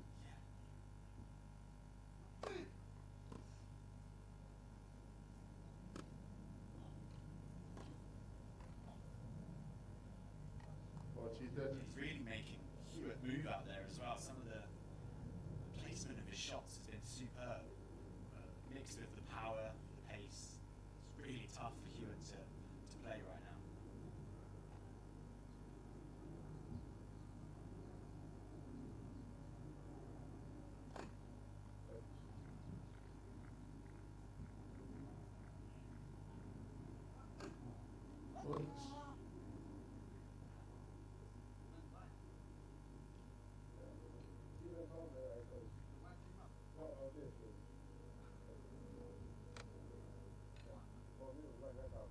Do you think the serve was just called long? Yeah, I think he thought the serve was called long, but then the return was obviously long, but I don't think he heard the call off the serve, or disagreed with it at least. A bit of confusion out there. Egbrink hoping that he could have got that first game of the second as well, but that tied at juice. Advantage, Hewitt.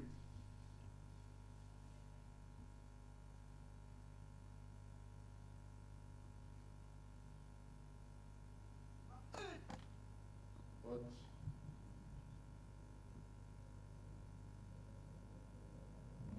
Wait, please, replay the point.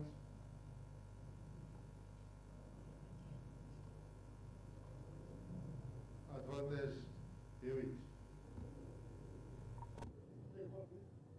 Wait, please. Wait, please.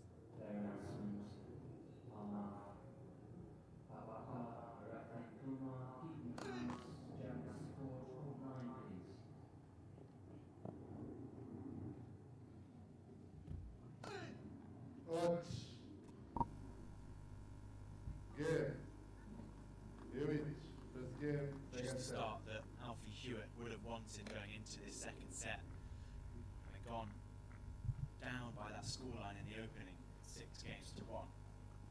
That's going to be really important moving forward. And you never know, potentially moving into that third set, which we'll be hoping we get into. It's just because there's only 3 of us. But this is probably what we expected, Alfie having a little bit more time, court time on the grass. Feeling a little bit more comfortable out there. Watch.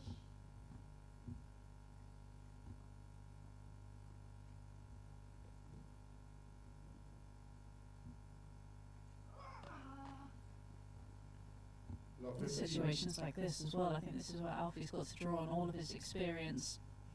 He's won a lot of matches, he knows how to turn these situations around, and this will probably be as well where the head-to-head record as well comes in, knowing that he's won the last 9, knowing that he has got the ability to turn this around.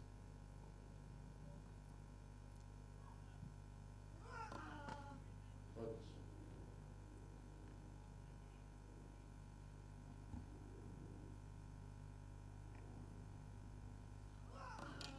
Watch. Love 30.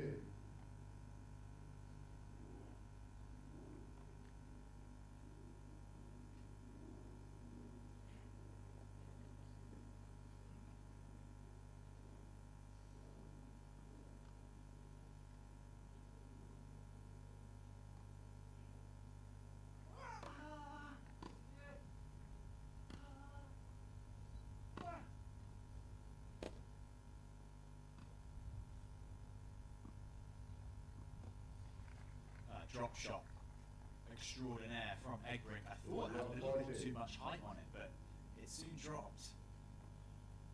It did have the height, but it was just so short, and the amount of backspin on it just didn't go forward at all. You almost didn't even make a move for it. You knew that was a winner straight off the racket.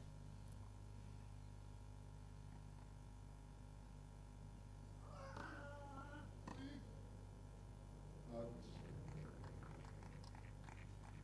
Hewitt's played his fair share of 40. 3-set matches over the last few weeks, coming off the clay. Obviously had that marathon with Gustavo Fernandez at the French in the semis, came through that 7-6 in the third, 12 points to 10 in the tiebreak. So coming through those sorts of matches, 30, 40. it's got to be so important, doesn't it? Yeah, it gives you a lot of confidence to know that whatever the situation is, you're going to be able to turn it around. And I think here he's got to not panic. Obviously the first set didn't quite go the way that he wanted, but he knows that he's got the weapons and he's got the mentality to be able to change this around. I think he's just got to hope a little bit that Egbrink does drop his level a little bit. He's just been so good, the Dutchman, so far. Watch.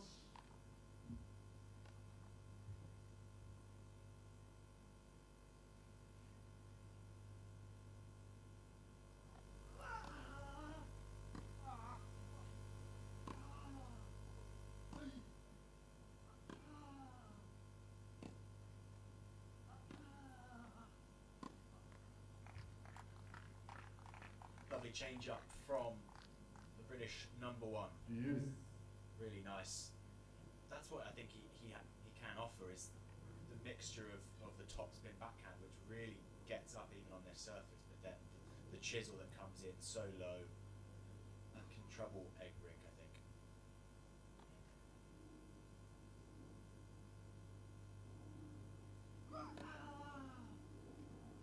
Advantage. Happy with that one. Yeah, he liked that, the little nod. But I think also we're so used to seeing Alfie be proactive in terms of looking to hunt on the baseline, as you said, mixing that slice backhand, using the topspin as well.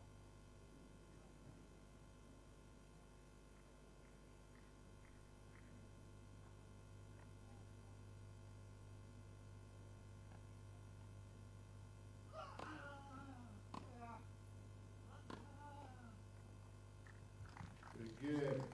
Youth. Lovely way to finish off the game, coming back from a deficit in that service game. Youth Did Alfie Hewitt. against the left. That's really, really important to consolidate the break that he opened this set with.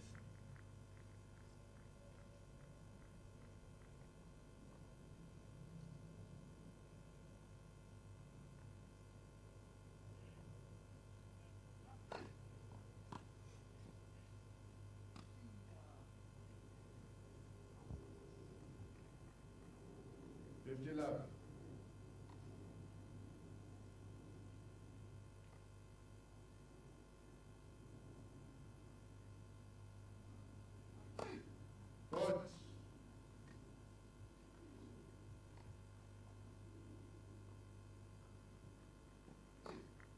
Coach. 15 all. He's looking good in the Lululemon gear. I was thinking earlier. I wasn't sure how long he's been wearing that fit, but it's yeah, it's nice.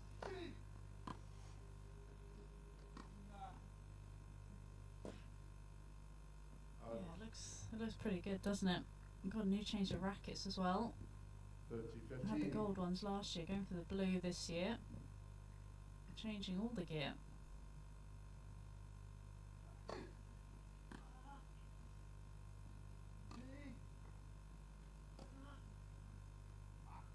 Yeah, another really 40, impressive 15. slice from the backhand of Egbrink.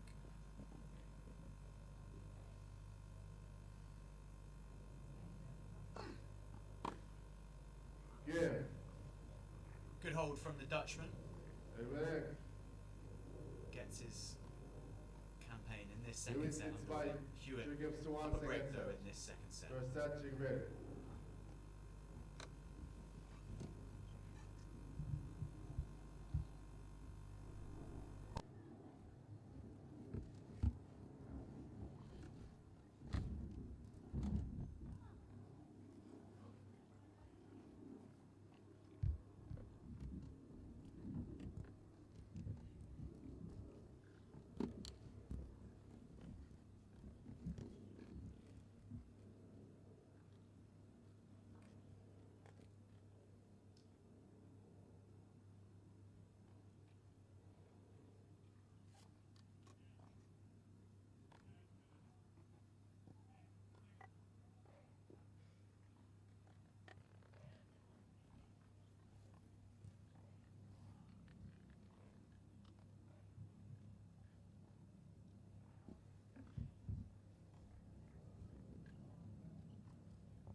Time.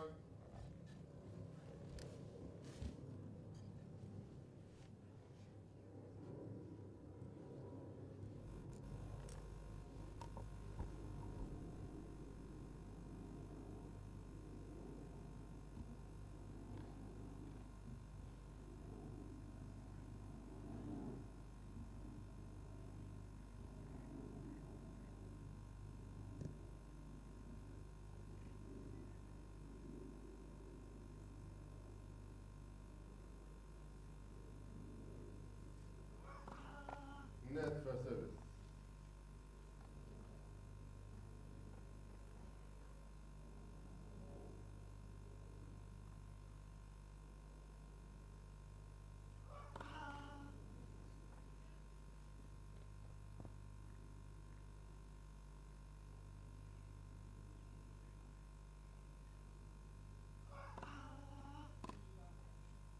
Out.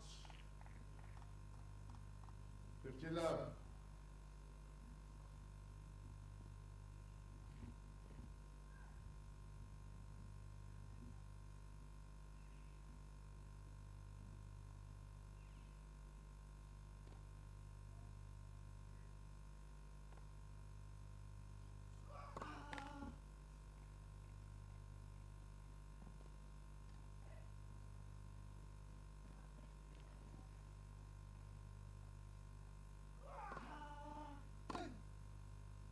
Out. 30 love. This tournament obviously got moved to this location last year for the first time. Previously been held in Nottingham for many years. That was held on the hard court, the outdoor hard. Wondering how nice it is for the players to now have this event on grass, leading into Wimbledon.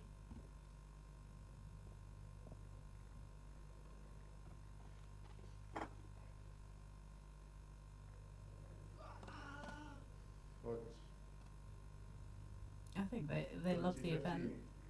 I think the British Open is always such a well-attended event, even when it was in Nottingham.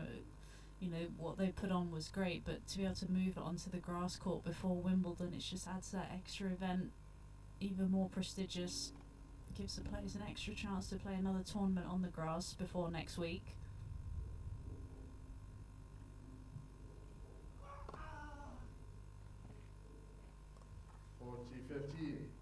Didn't like that call. To be fair, it did look wide.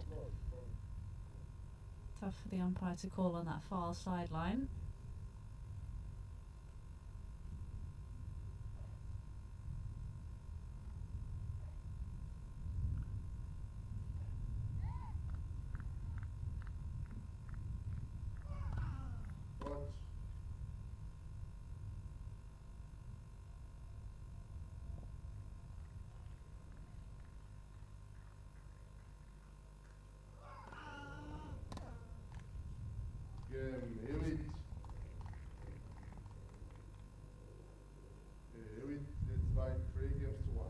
Hewitt's done well to turn things around in this match. It was Egbrink who got off to a flyer and hitting winners left, right and centre.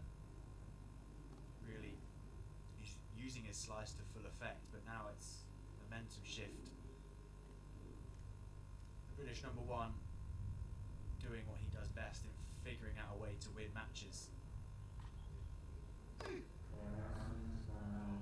And you wouldn't necessarily say that Alfie Hewitt's had to do a lot different. I think he sort of maintained his level, and Egbrink's just dropped off compared to the high standards that he set in the first set.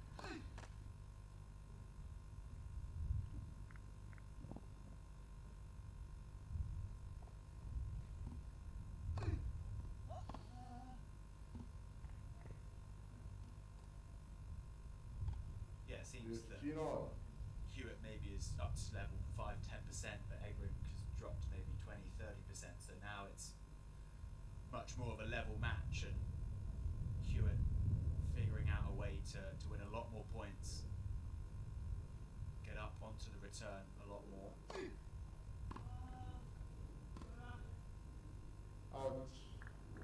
And sometimes you just have to ride the wave. When the opponent is playing as well as Egbrink was in that opening set, sometimes you just have to say too good and then hope that they drop off, you maintain your level.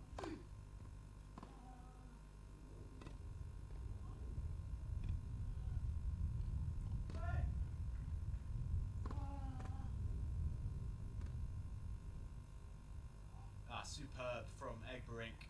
We've seen that shot a couple of times already today, but this time it's the forehand that does the damage.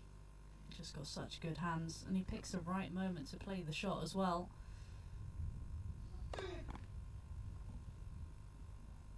Wasn't even given much angle there. He was pretty central hitting that shot. And what I've liked as well is that he's chosen the right moments to use the short slice and then the drop shot. He's also used a lot of width on the court as well. Really put Hewitt into some awkward positions, opened up the space.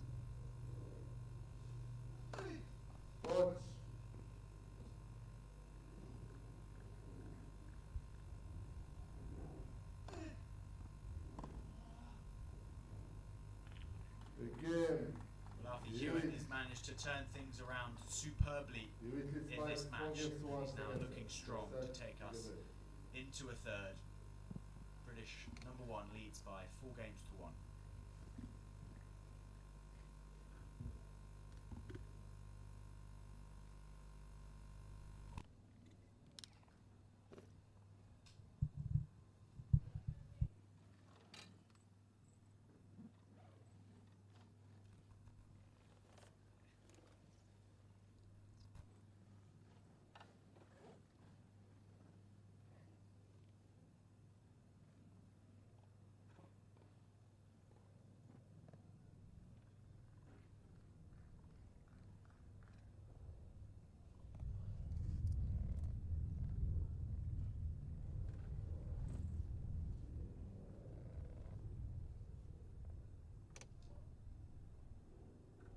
Time.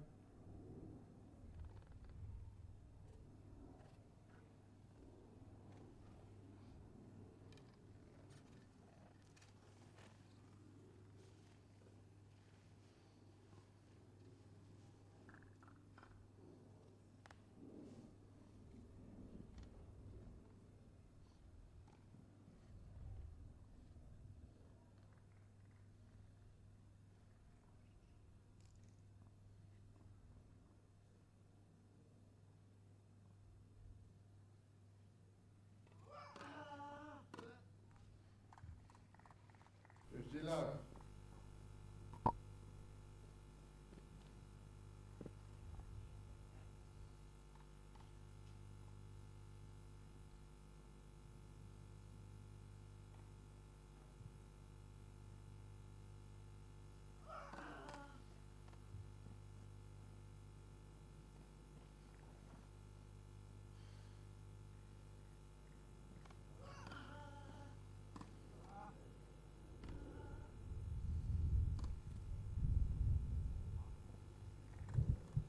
I think Hewitt's getting a little bit annoyed with the egg brink slice and how good it's been today. He's just been able to pull him side to side. The wind as well, just picking up a little bit. I'm sure the players will be thankful for that in these hot conditions.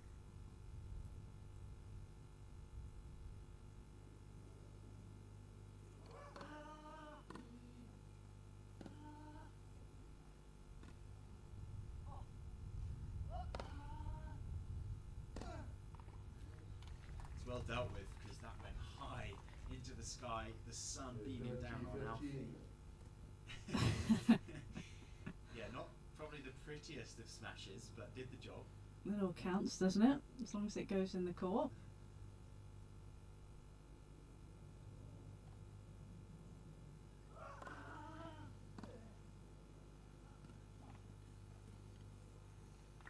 Carved around the outside of the ball. Into out, I should say. 40, 50. Really, really nicely done by Alfie Hewitt. Starting to get a little bit more of a play on the slice now, potentially. The more and more it's used by egg brink, the more Hewitt is going to get used to the weight of shot.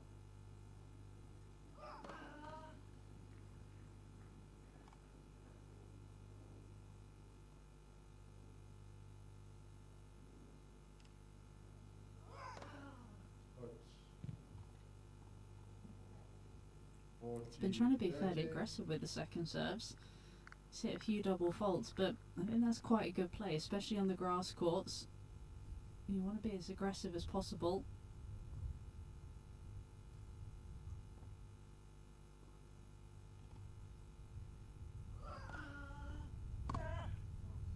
Game. Hewitt. Yeah, and against Egbrink, who's really been returning well. He's had to sort of play to that and counteract it by upping his game here, and he's done just that. It's a much better serving from the Brit, and he's now just a game away from levelling this match up and taking us into a third.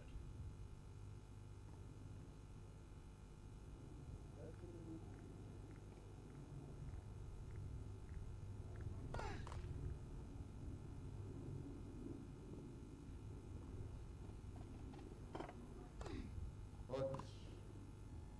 Love 15. I mean, Hewitt hasn't lost hardly at all this year. Won the Australian Open. Incredible win over Takito Oda. The Japanese sensation, the current world #1. That was a huge win for Hewitt.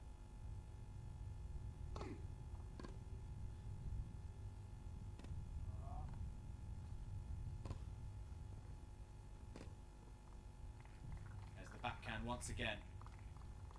Love 30. He's so far back there, but to be able to go line off that and still do as much damage really surprised Egbrink. And it's a strength as well. You can almost see the ball like bananaing around the way that he's able to get so much curve on the ball.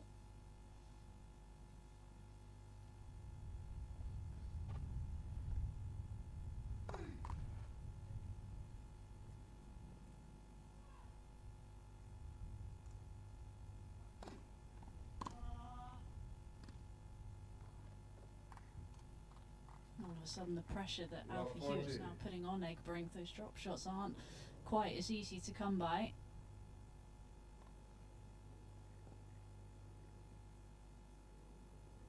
Three set points to take us into a third and final set.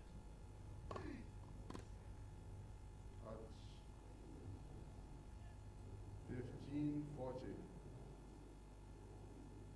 Yeah, it's been the complete opposite set from the first.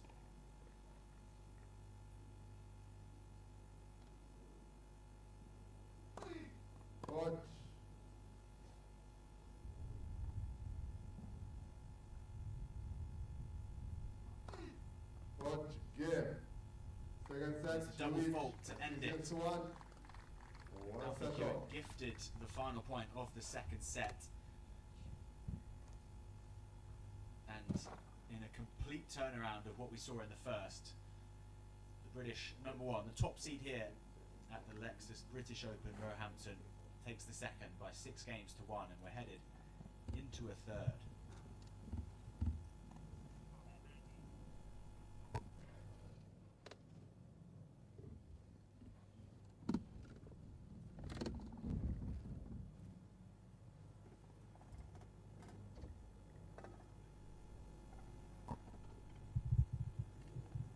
I mean, it was a complete turnaround, as I said, but Anna, what stood out to you as some of the key things that Hewitt did so well?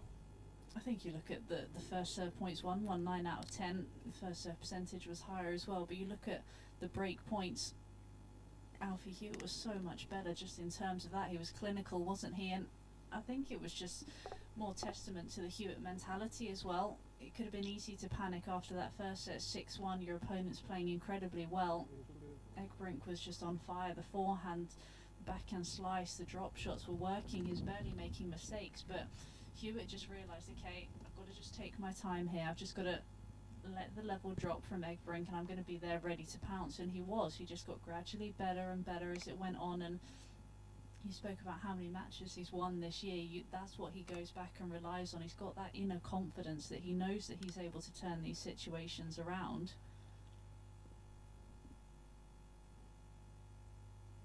Yeah, he was getting a little bit frustrated with himself in the first set, and you were saying, he's not quite himself up there, looks a little bit flat, but there wasn't really one point which made him go, you know what, let's change this around, I need to get up for this. It was just a gradual process of getting to where he is now, and he seems like in a much better place. I think he seemed like he was getting a little bit frustrated with the serve. You could just tell a little bit with the body language a couple of times when he missed the first serve, and I think we alluded to the conditions as well earlier. You were talking about maybe just trying to conserve a little bit more energy. Normally we're used to seeing him being really fiery and get pumped up, and we haven't really seen that so far. He's just gone quietly about his business in that second set.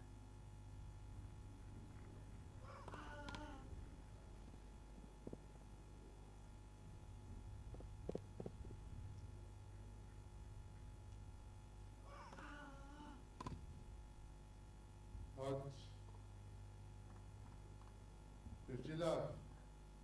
Yeah, you've got to think he's the favourite coming into this third set now with the momentum from that second set, and he seems to have got a much better play on the slice from Egbrink, which was causing difficulty for the Brit early on. But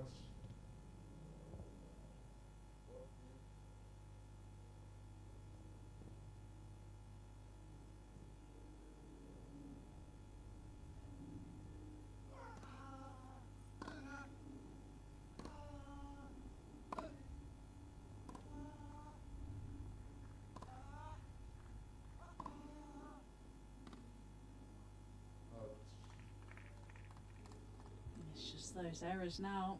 That backhand was rock solid in the first set. Just a little turn to his coach. Hewitt's been willing to sit back in a few more of these rallies though. Soak up the pace, wait for the right opportunity. He's shown good patience out there.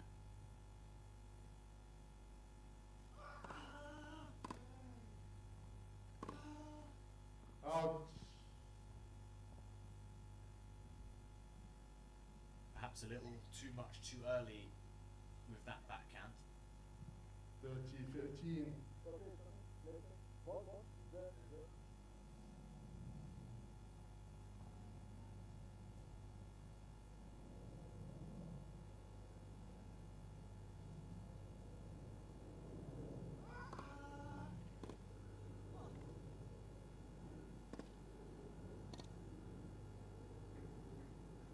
Wow, he has made that. Third job. Angle again. Let's have a look.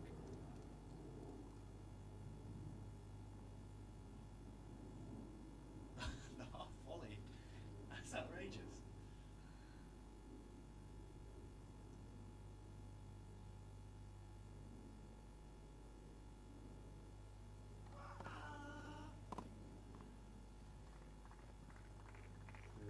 20-30.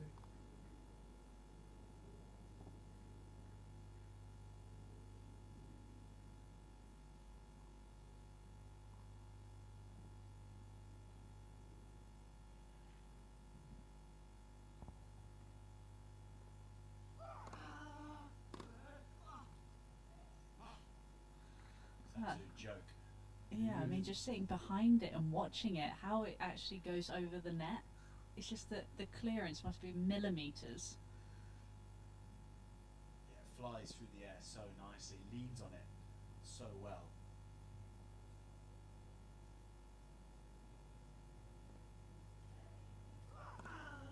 Out.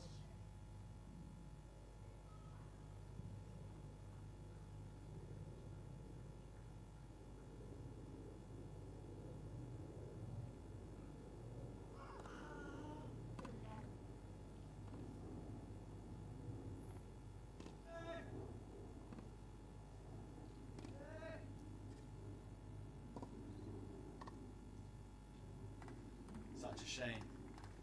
I was just in awe of the slice after slice that is. Advantage. That's just superb. Louis. Getting him in such good positions, set himself up with a volley, but what went wrong there? I think he just tried to go for too much. I don't think he needed to be that short in the court. Hewitt was nowhere to be found. If he just landed it in the service box, he'd have set up a break point.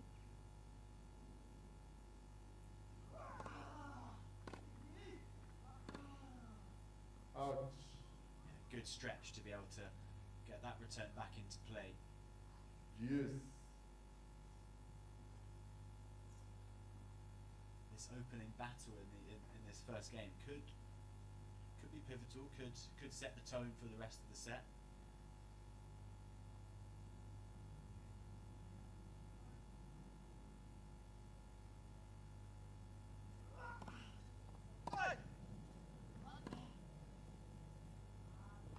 Very nicely played by Alfie Hewitt.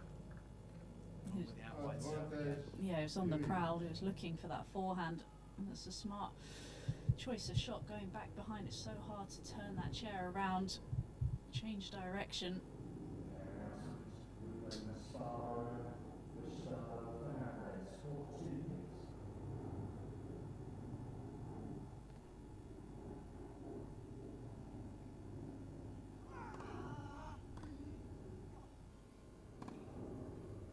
Out. Yes. Engbrink sticking it out in this first game of the final set. His coach is up with him at this side of the court, urging him on.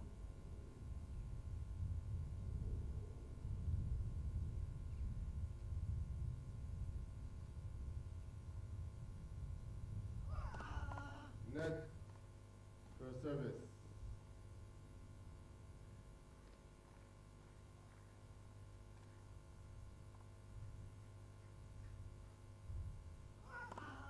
Out.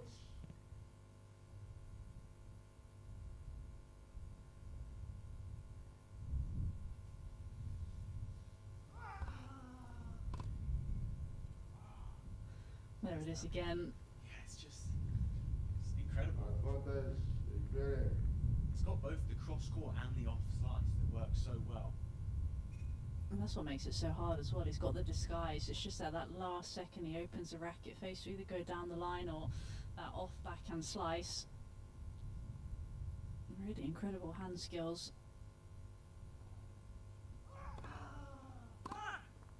Yes.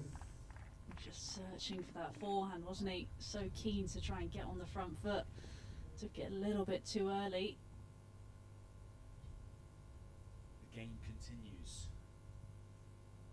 Who do you think it's more important for, this one, as it goes on longer?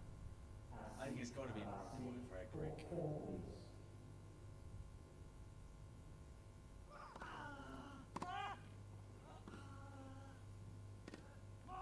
You know, the more games he concedes in this set, the more potentially his mind starts thinking about the recent encounters that have gotten away from him.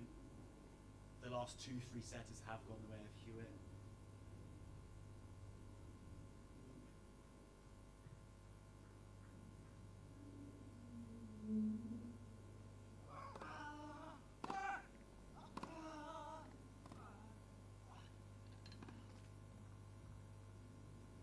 also, I think the more opportunities that he does have and the more opportunities that he doesn't take, the frustration builds, doesn't it? You think, oh, if I could have just taken that early break, the set could have had a completely different outlook.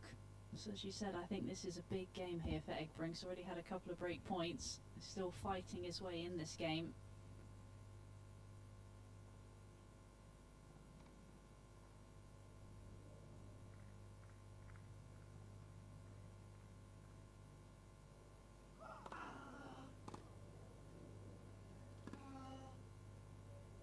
Advantage, Hewitt.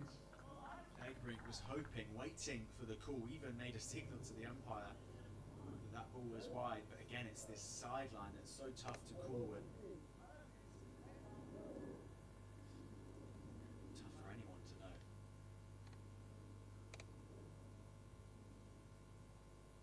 Hewitt takes it.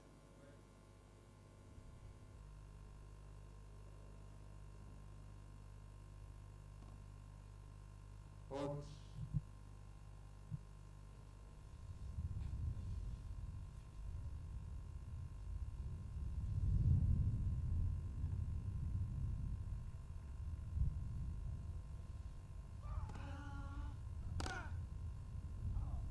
Out game, Hewitt.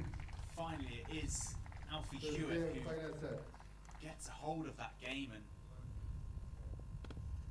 finally figures out a way to get over the line. That was a long game to open up this third set, and in these hot conditions here, that could prove to be pivotal.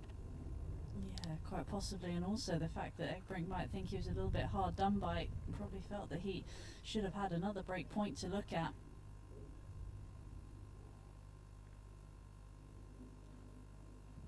Yes, gotta be disappointing for him. And interesting to see Hewitt going for that underarm serve. Maybe that was what caused the shank return. You know, he ended up missing the underarm serve, but potentially gave Egbrink something else to think about.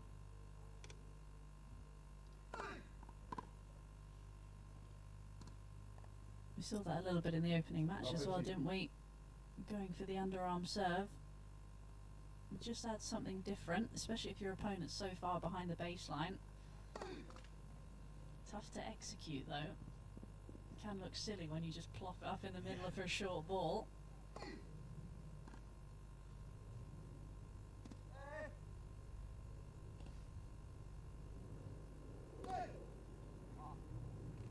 Yeah, dispatched the forehand very nicely. 15 all.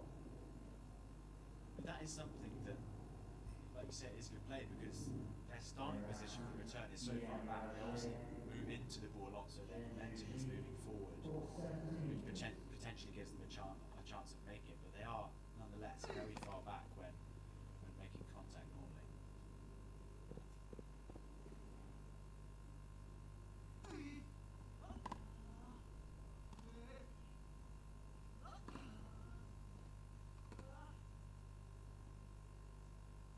Out. I think if you look at Alfie's position there when he actually made contact with the return, I mean, you can see he's almost in the back hoardings, but the momentum that he creates, he's almost virtually inside the baseline. So even if you are hitting that shorter underarm serve, you've still got to hit it incredibly short for it to put pressure on your opponent.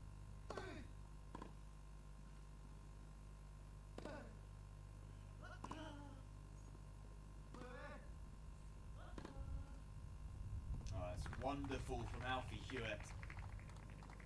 The backhand coming to the rescue. 40.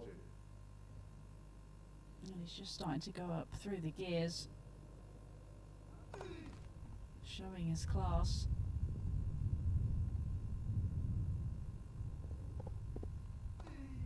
Hot game, Hewitt. Watch and please. And the pressure is being piled onto Egbrink right now. Alfie Hewitt David really Gibbs is by two games producing to love another final level set. out here after a slow start. He's now looking good in the third.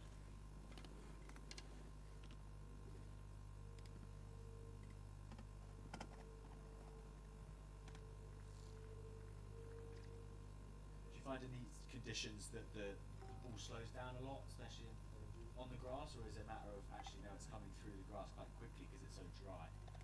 I mean, especially when it's hot conditions, the ball's going to fly through the air a lot quicker. I think with the dry conditions as well, the courts tend to harden up a little bit, but because they haven't been played on, they're going to be fairly soft.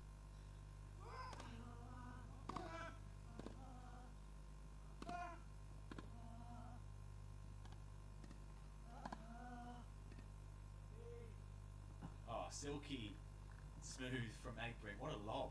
Lob 15. And what hand skills though from Alfie Hewitt. A couple of half volley pickups to get forward to the net. Just couldn't do enough with that forehand volley. Yeah, that was quality from both players. Great exchange.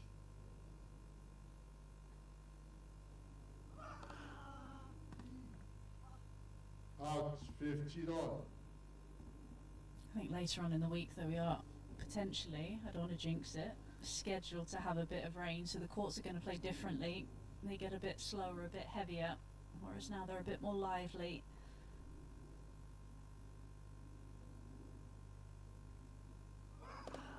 What?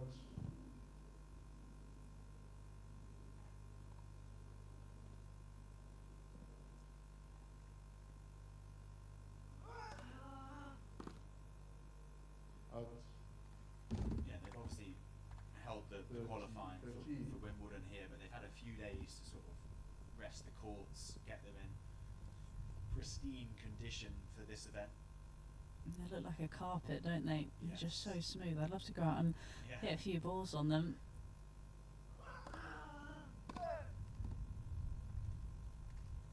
40-15.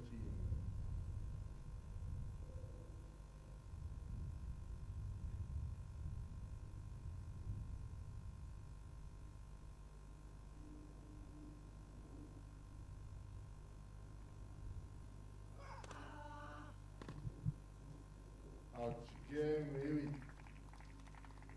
Very good serving from Alfie Hewitt. Final set. Very, very good start to this third set as well. He takes another hold of serve into the bank, and he leads by 3 games to love.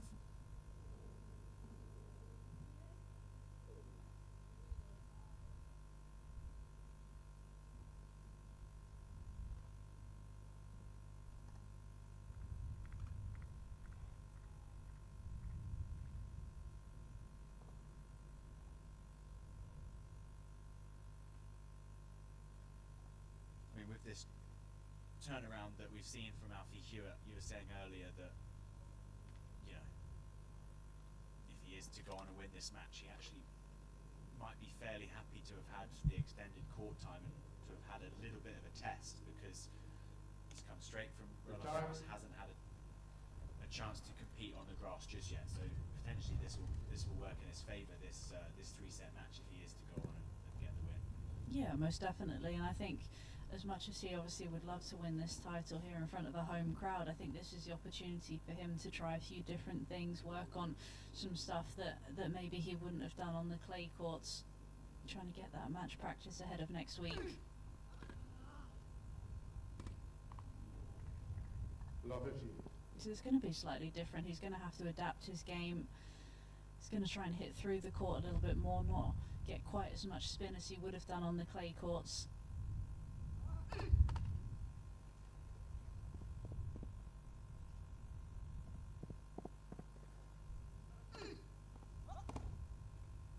Out.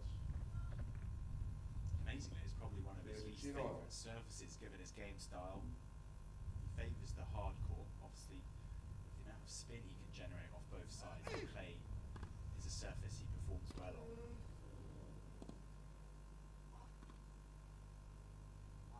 I can't quite get there. That was really, 30, really good 15. hands up for the net from Egbrink.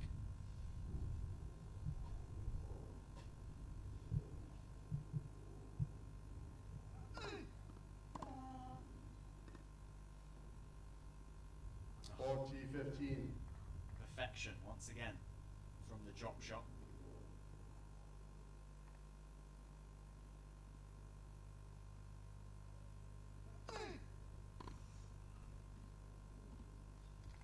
Winner after winner at the moment. I mean, it's 40, incredible. 30. High quality stuff. Yeah. You can see Egbrink looking over to his coach though, can't you? Yeah. He's frustrated.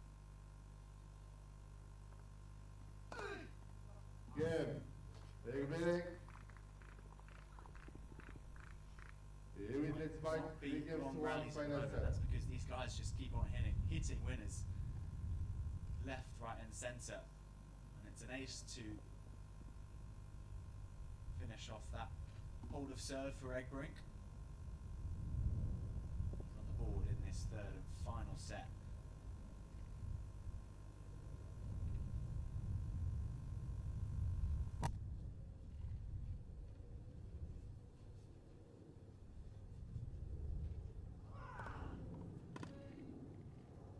Out 50 love.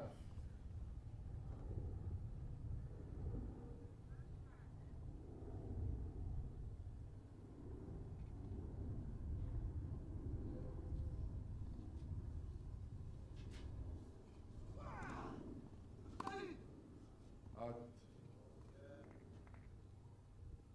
30 love.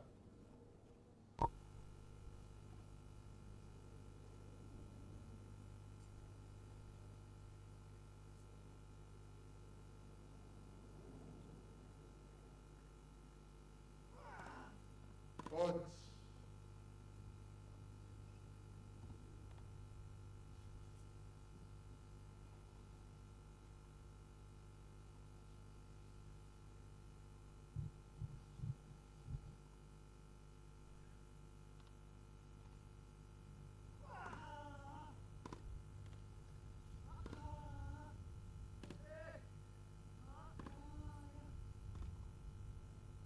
Out. Unable to find the drop shot on that occasion. 40 love.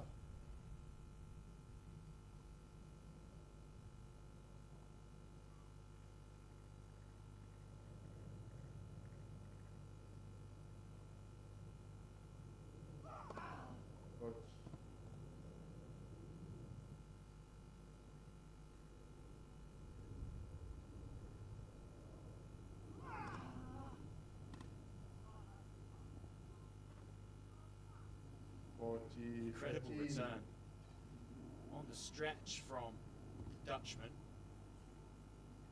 Chalk blew up on the second serve from Hewitt, but Egbrink unfazed.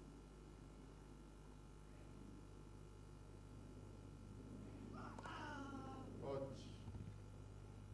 Bon début.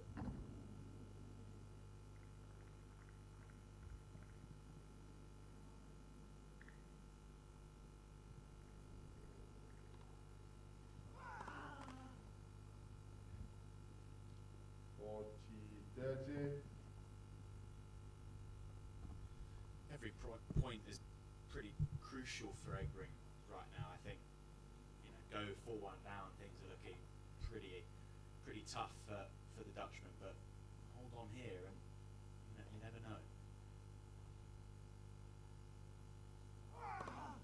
Out.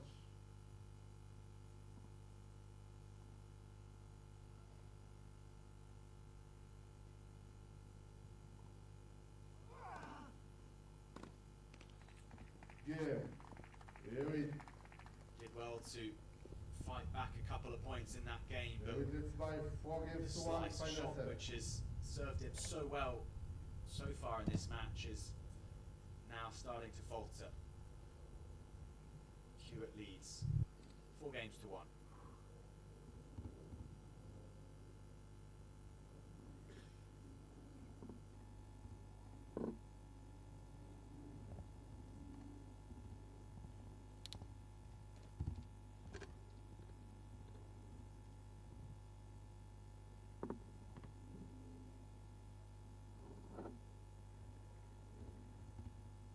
Do you feel that potentially things are too far away from Egbrink now? Do you think it's too much of a distance to recover from? I think just in terms of how Hewitt's playing, I think Egbrink's just not got quite the level that he had in that opening set. I think Hewitt's looking, for the most part, fairly comfortable on his serve, so it does feel like it's a long way back. He really needs to try and get a quick service game hold on the board, and then those first couple of points in the Alfie Hewitt service game are going to be crucial. But I'm sure Hewitt is going to be just looking for that extra cushion of a double break. He's going to be on the prowl.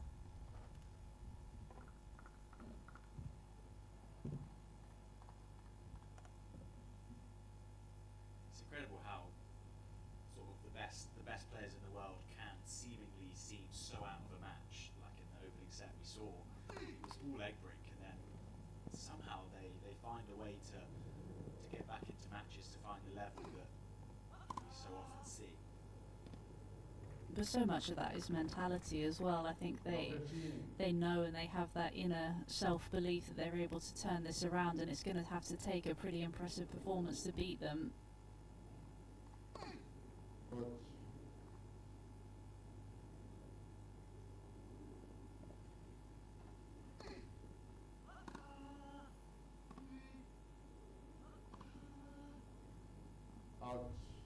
And I think if Egbrink had managed to keep the form that he showed in that opening set going, I think Hewitt would have been like, okay, do you know what, too good, you were better on the day. But he knows that if he can just hang in there, and the level is going to drop at some point,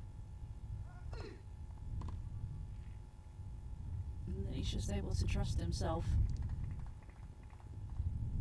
And he's now starting to get a little bit more of the luck too, because that one just dropping in after a slight missed hit.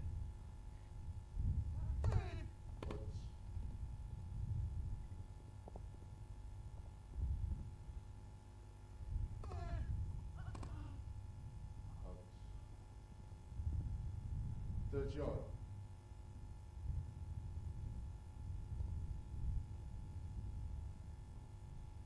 Surprised we haven't seen too many body serves today. Every time that we seem to have seen a serve go into the body, it seems to have worked a treat.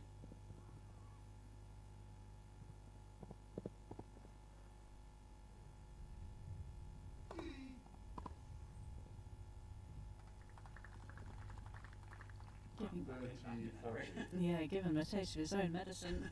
We've seen that time and time again from Egbrink today. And this time it was Hewitt's turn.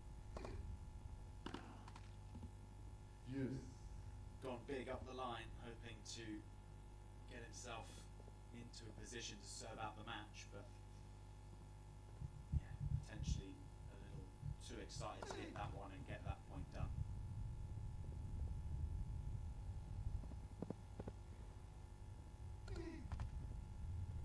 Advantage. Hewitt.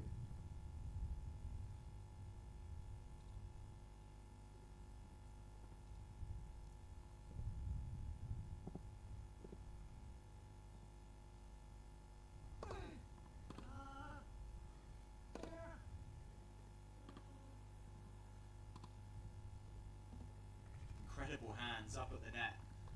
Such a skillful player is Tom Egbrink. He's once again shown just his level of skill up in the forecourt. And I've been quite surprised today just how few times we've seen players come to the net. I think with both players and, you know, the level of volleys and the hand skills that they do have, I thought there might be a few more chances for them to come forward.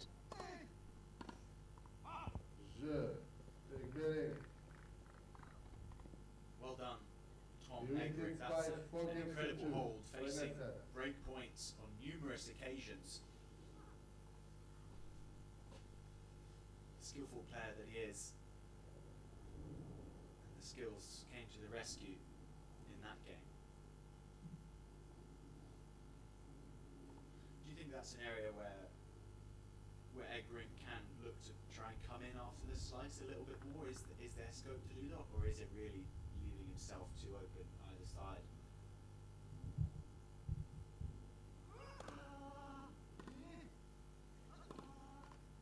I think it's a tough one. I think because I do think it would be a good play for him to look to move forward, but then I think you've got to look down the other end, and you're playing against Alfie Hewitt, who's got some of the best defensive shots in the game.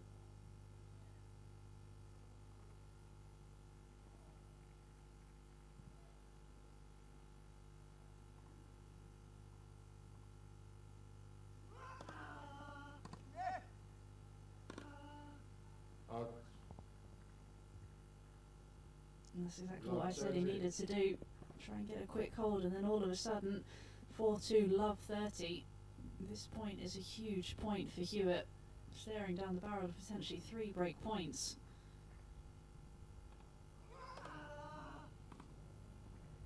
Out. He beat Hewitt. 15, Hewitt was 30. simply looking at that one, whistle past him, just drops deep.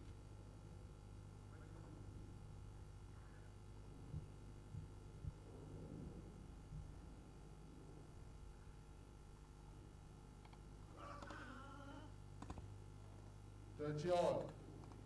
Got to think that making the return right now is so crucial for Egbrink. And especially off the backhand slice, it's been so good throughout this match for him to just put it in the middle of the net. He'd love to have that one back.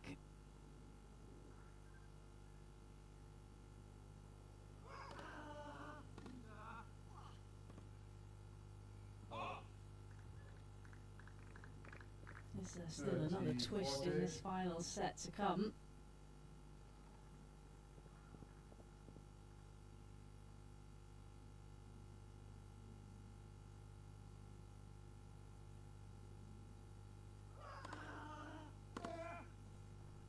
It's an incredible return.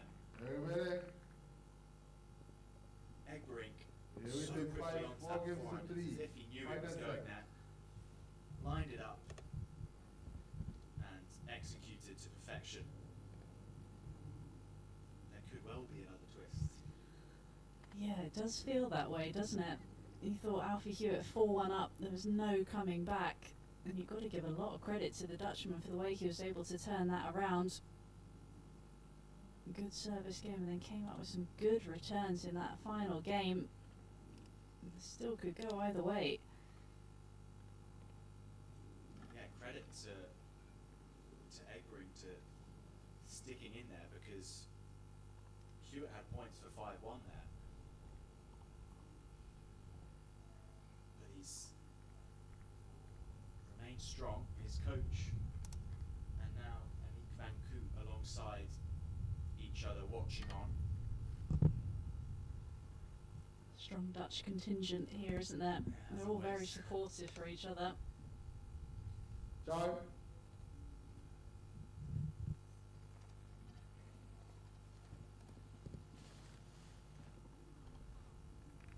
The Dutchwomen winning the World Team Cup earlier this year, being crowned world champions.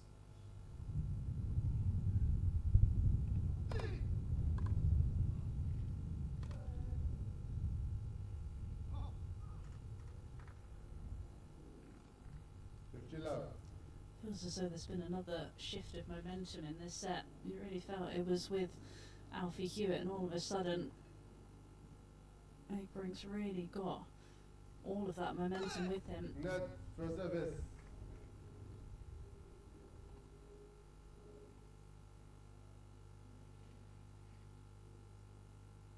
Yeah,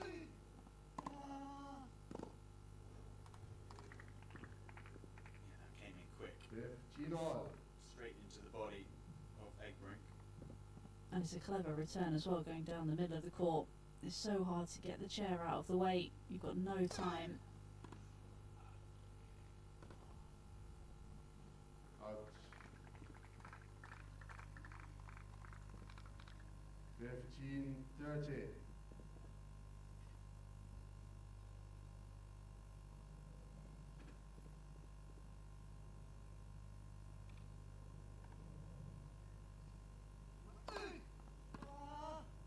Out.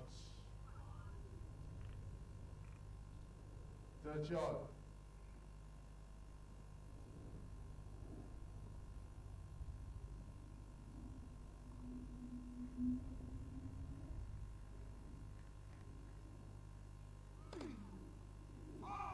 Really clever serve, going out wide to the forehand of Hewitt, and the way Hewitt's been returning on the backhand, that says to me that Egbrink is thinking very clearly out there right now.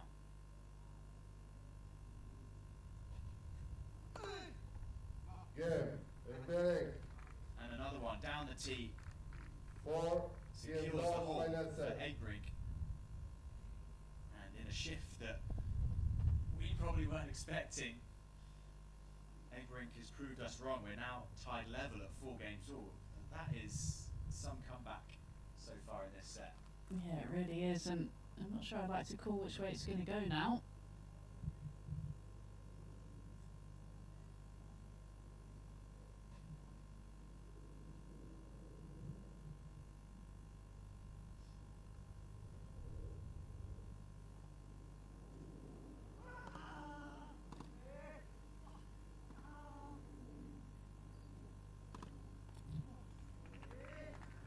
That was a chance, wasn't it? He'd done the hard work with the return, he'd set up the forehand. And there's been a couple of times that we've seen in this match, he's almost just got a little bit too far in front of the ball.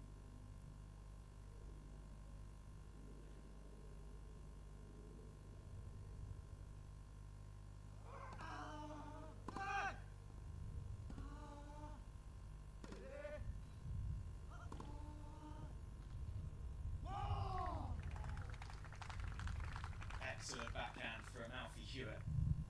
30 love. Found the sideline so well.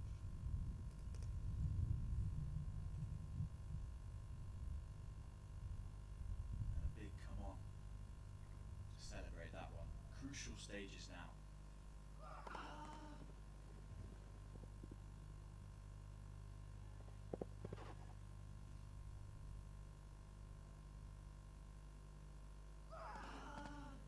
Hot. 30, 15.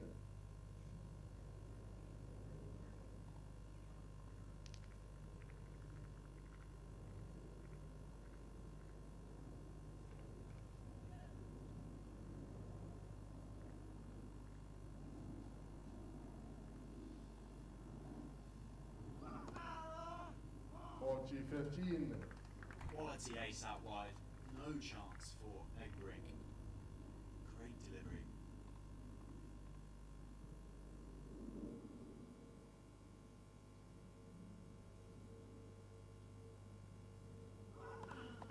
Net for service.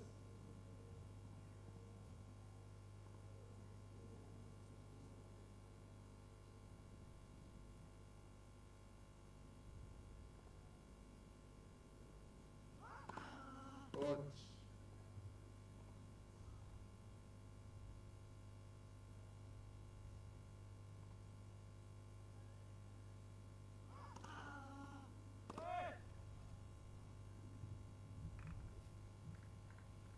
Let's know how many slice backhand winners you sit today. There's got to be a lot of them.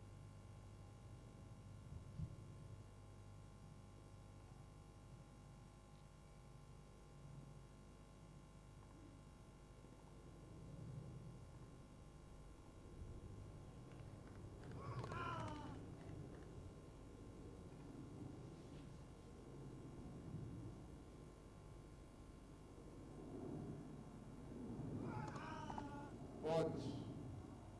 Yes. So then, tense times in this first round encounter.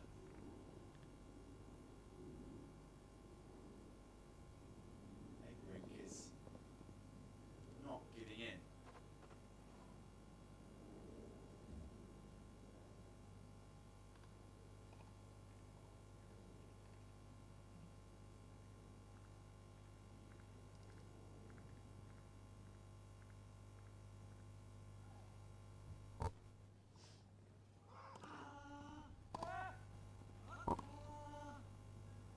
Superb back behind backhand into the space, completely sends Egbrink the wrong way. It's got to be one of his favourite plays, that.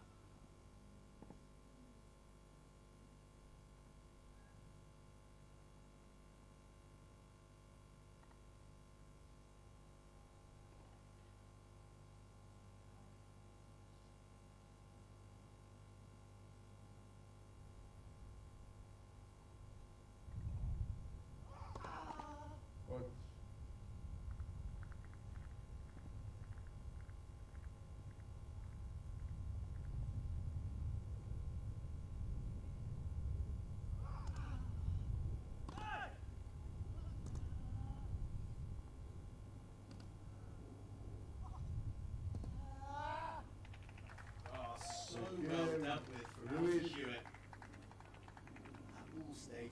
low. There Look is at the way five, he gets five down kills low to 4, final set. to that one. Gets his shoulders down low. Stays over it so well.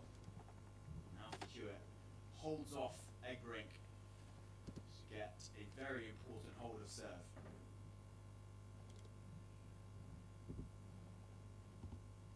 That game was a bit of a marathon and swings and roundabouts as well. But overall, there's a really, really good quality out there given the circumstances of the conditions. First match on grass for Alfie Hewitt. He's now starting to play some really, really good stuff out there. He's grown in confidence as the match has gone on, and as you can see, the wind's just picking up a little bit, making the conditions trickier. So it's not been an easy match, but I think Hewitt's going to gain a lot of confidence if he is able to get over the finish line. And for Egbrink, this will maybe feel like a bit of a missed opportunity to break that 9-match losing streak, but there still potentially is a long way to go.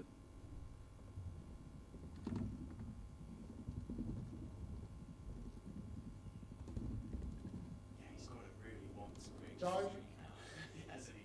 Going into Wimbledon, if you come up against Hewitt in the championships next week, a win here would be so important for him.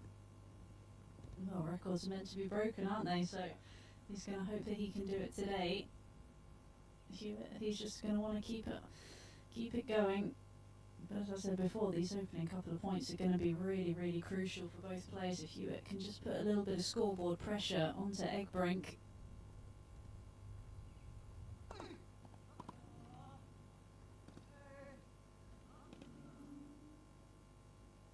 Love 15.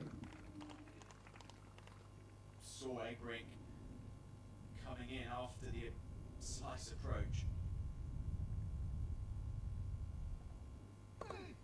Coach.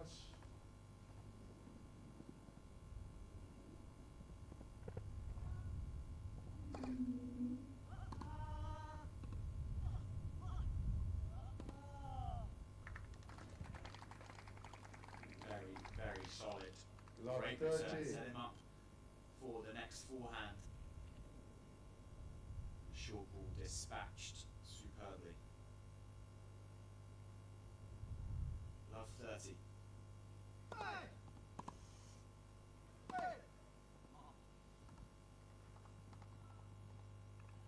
Fifteen, 30.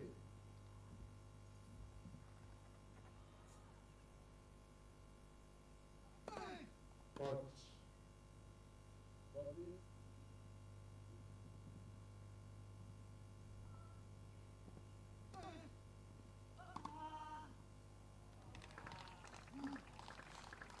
What a time to hit 15, one of your best 40. returns of the match. And the top seed has had to fight hard in this first round encounter. The game, second match. Here we set to 1, 1, 6, 6, 1, 6, 4. Return winner will seal the deal for Alfie Hewitt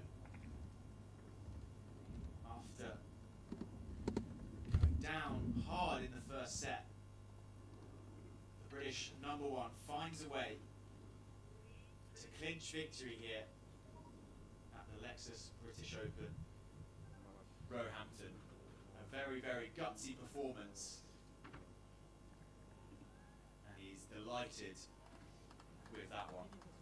Yeah, he is. I think, as you said, gutsy is the key word there. He just had to be determined, and he didn't necessarily have his best stuff out there, so he just had to find a way, and that's what the best champions do. They grind out matches when they're not necessarily playing their best, and he's going to have to up his level the next round, but he's still in the next round, so he's going to be happy about that.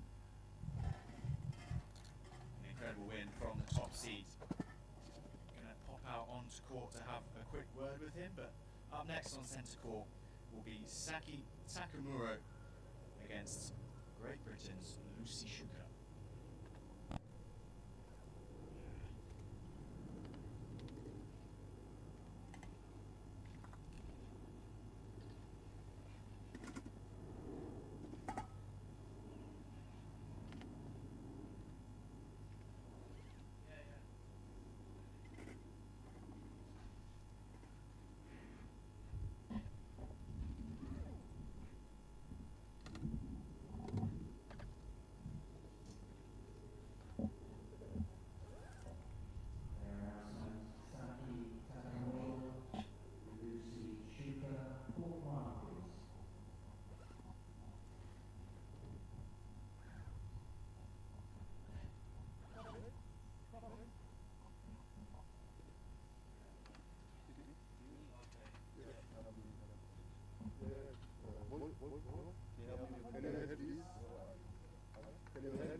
still fairly early days on the grass heading into Wimbledon next week, but how are you feeling on the surface? Obviously very dry here today and hot. Yeah, very not today, very un-British.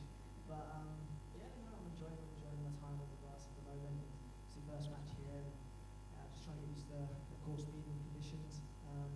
Every cross court is different, every player will look at that. So yeah, enjoying my time here. It's such a wonderful event, and to have this event before the week is really crucial. So glad that I get another chance at playing against some against tomorrow. Alfie, congratulations. Through to the next round.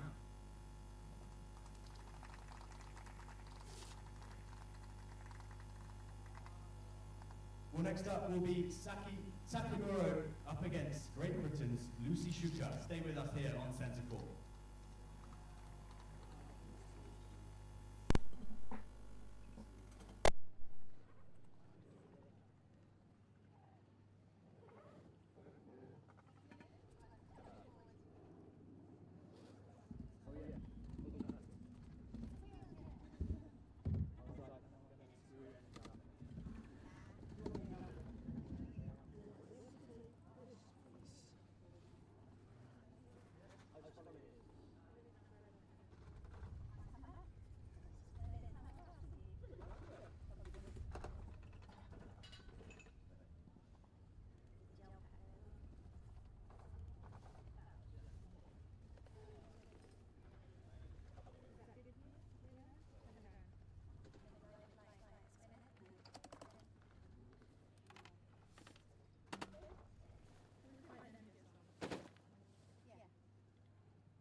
I've got a switch for you on that mic. Yes. So, so switch is under here. So if you turn it, if you no. If you keep sitting there, sit here. It's on and off, yeah. And if you need to move that mic, I can help you. You just unscrew that. This is the that test. knob 1, 2, side. 3, 1, 2, Now 3, it will test. come loose. 1, 2, 3, test. Yep, that's it. And you just position it where you like. And then screw it up here. And it will stay. This is the test. 1, 2, 3, 1, 2, 3, test. Yeah. Test. 1, 2, 3. Okay.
To the left of the chair umpire is Saki Takamuro.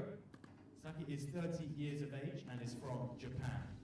She is the current Japanese number 2 and is ranked 12 in the Uniqlo Wheelchair Tennis Tour rankings. Earlier this year, Saki competed for Japan in the World Team Cup in Antalya, Turkey, where her team won an impressive silver medal. She is a winner of 16 ITF singles titles, the most impressive of which coming in 2020 at the Melbourne Wheelchair Open. Last year, Saki reached the second round of the Paris 2024 Paralympics, and in doubles also reached the quarter-final stage. We are so excited to have her here. Please welcome Saki Takamura.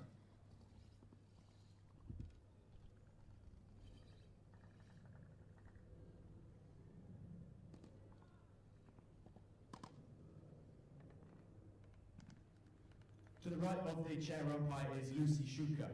Lucy is 44 years of age and is from Dorset in the United Kingdom.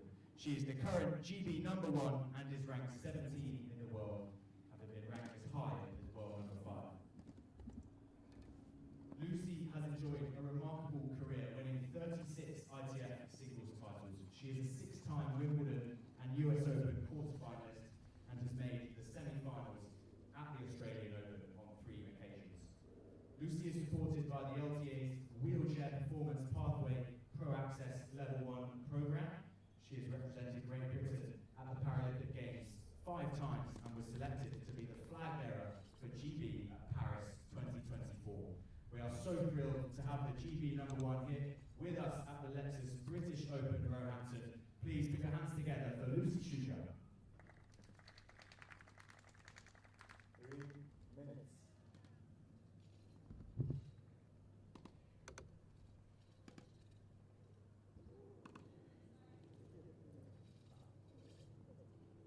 I'll now hand you over to your chair umpire for this third match on centre court, Alexander Vadokas.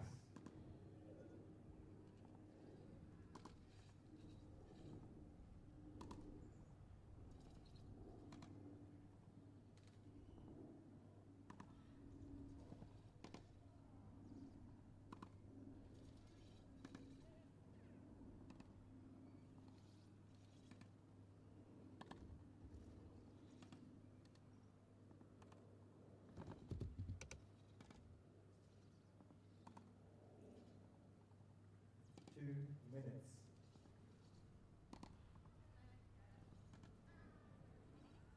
Two.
30 seconds.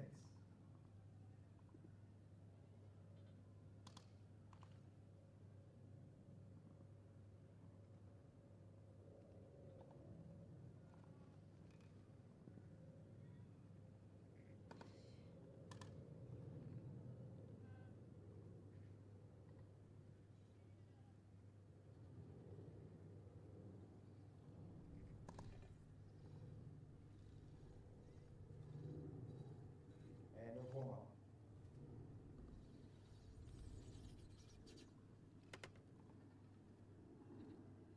All right? Yeah.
First set. Welcome back to Centre Court here in Roehampton, and it's time for the British #1 Lucy Shuka to kick off proceedings against Japanese player Saki Takamura.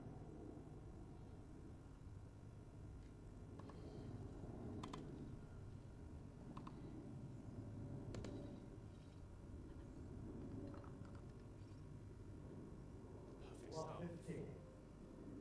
Japanese player. Lovely looking backhand to start things off. Not easy beginning your campaign here this week in the hottest day almost of the year. And also in the hottest part of the day too.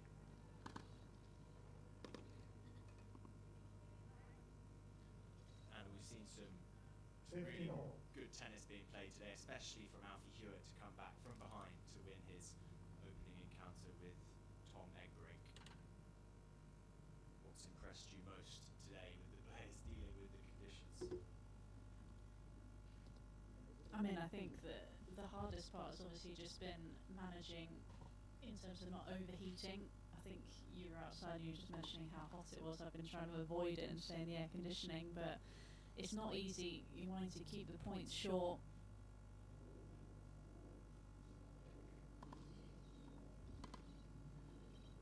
You don't want to be staying out here for too long. 50. Unless you've seen the players are just having to hydrate. I'm sure they'll have eaten plenty before, so they've got enough energy. And the wind's died down again, so it's really stifling conditions outside. Over 30 degrees now.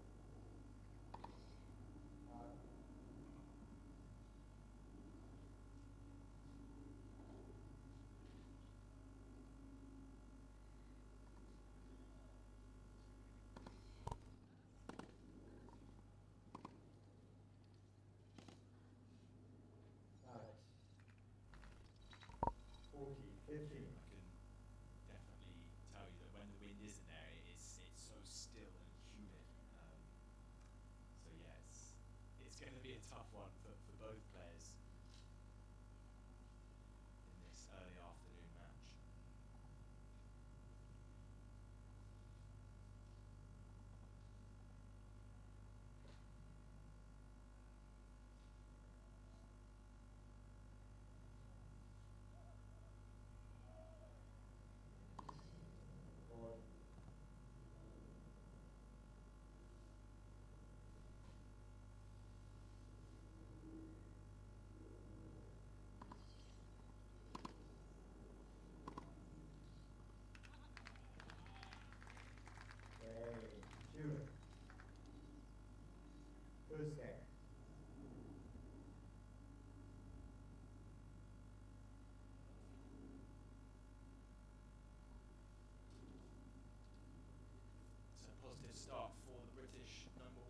Lucy Shuka.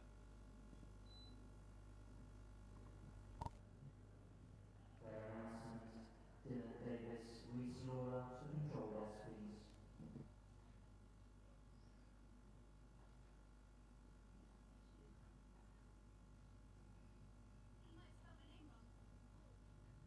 But am I pronouncing it at least correctly? Shuka. Okay. I'll try to keep it in mind. Nakamura Saki, 2 sets.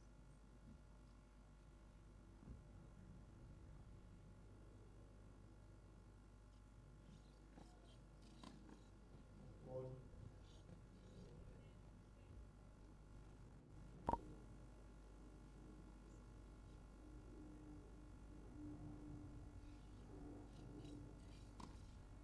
Hold. Love 15.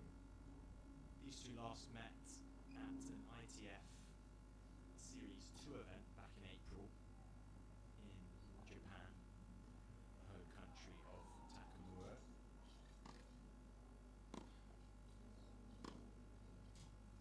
And on that occasion, it was a Japanese win, 6-2, 6-3 over Shuka. The time before that, they met in a semi-final in Austria back in the summer of last year. Also went the way of the Japanese, that time in 3 sets. So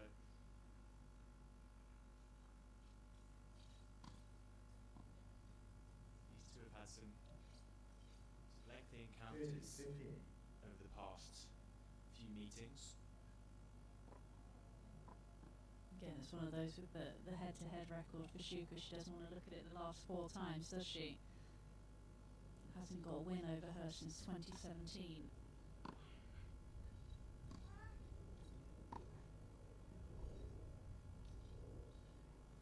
Yeah, she's had probably not one of her best years to date yet, Shuka. She's obviously had a lengthy career, has achieved so many incredible things in the sport.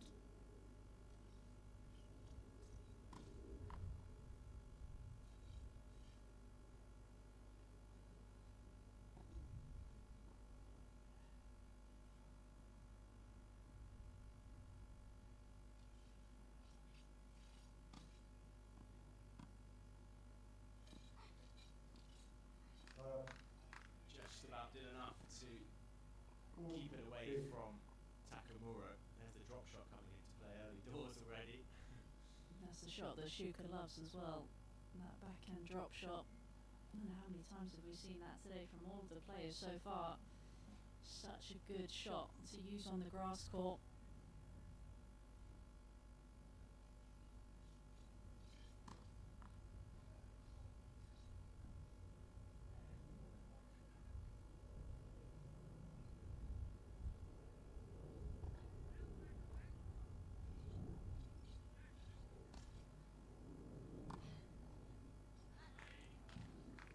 Lovely return, getting round to create space for the forehand down the line.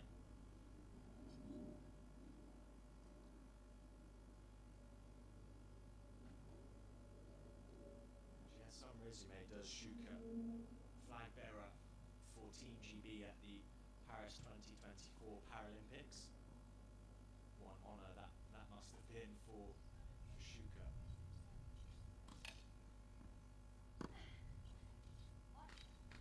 I was watching actually the other day, came up my feed for some reason, but the moment she called her loved ones to say that she'd been selected by her peers to be the flag bearer, and that has got to be one of the most amazing things as an athlete, to be picked by your fellow athletes on the team. It says so much about the person she is and what she's done for the sport.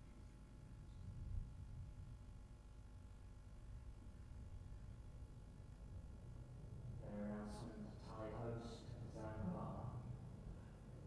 Nolan Ewing, Jamie McKenzie, Niels McDonald, court 7, please.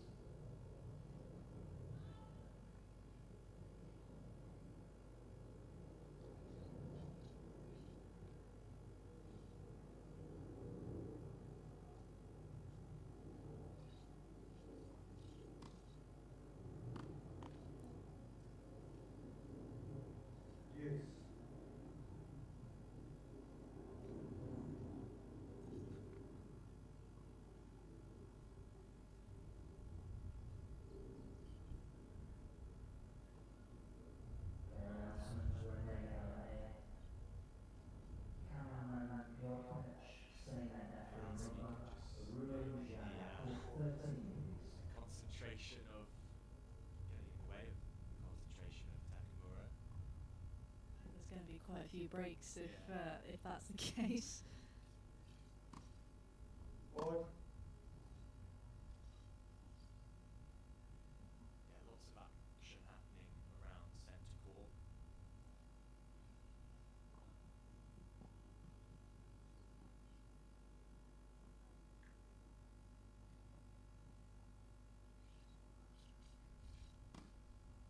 Forward. Advantage. Shuka.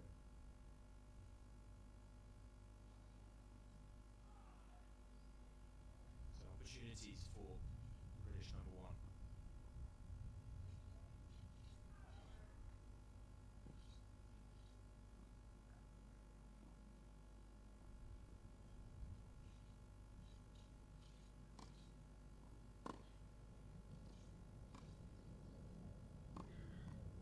Great length from the Japanese Takamura.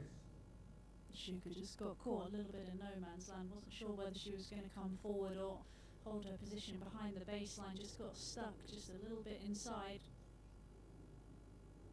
A bit of a missed opportunity there for the Brit.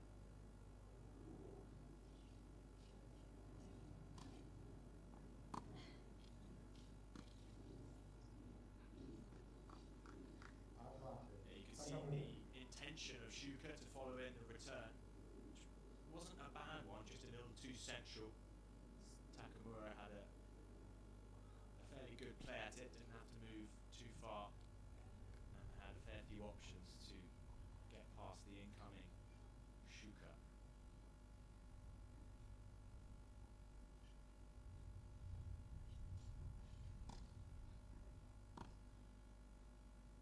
Out. Yay. So a couple of break points saved for Takamura. One game more. She gets on the board. One game more in this opening set. It's that body serve as well that you were talking about that he feels been slightly underutilised. It's so hard to get the chair out of the way. You've got to be so precise though, don't you? Otherwise it's right in the slot of either the forehand or the backhand.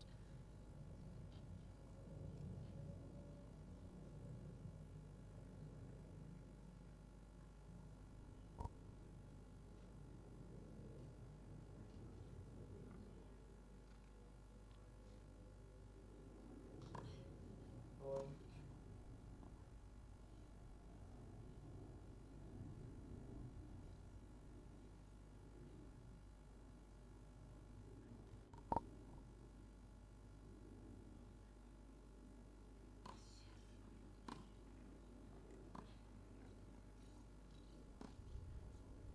Out.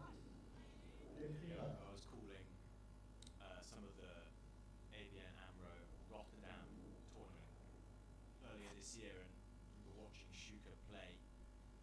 And specifically remember a doubles match, and it was so much against the rhythm of serve. There was so many breaks happening.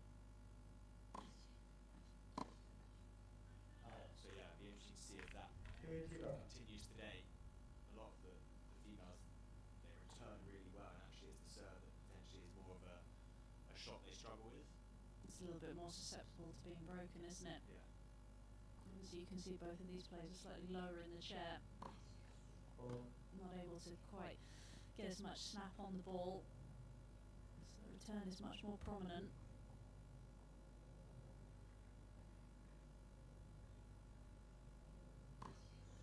Forward. 30. 15. It's interesting as well, just seeing Lucy's start position. It's actually a fair distance behind the baseline. Just wonder if she likes to have that little bit of extra distance to give herself the time to go up and over.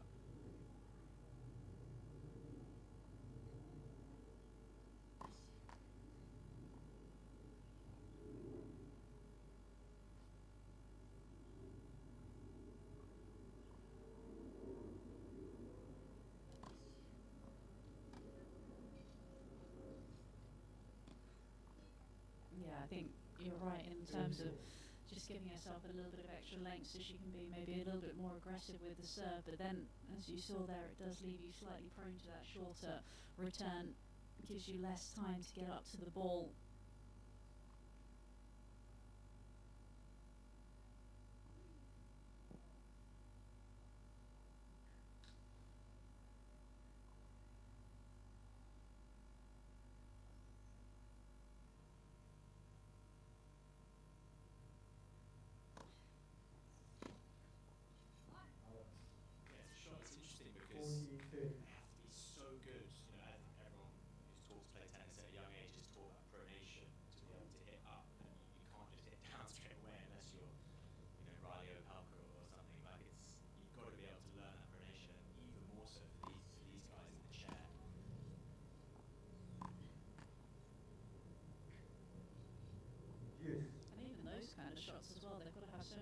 dexterity in their wrist movement to be able to deal with it.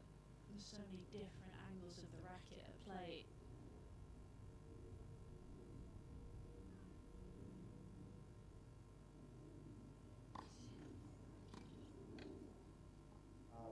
There was a drill that I used to do when I was younger, but I was told to do, was stand behind the back fence of a court, like literally right behind, and try and get that up and over to try and land in the box. But it was a really good way of just trying to get it up and over without, using the top spin, having that skill.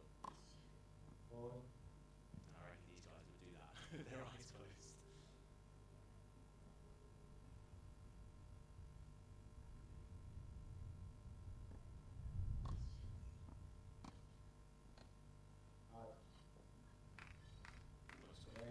Announcement, Rene Hamelin.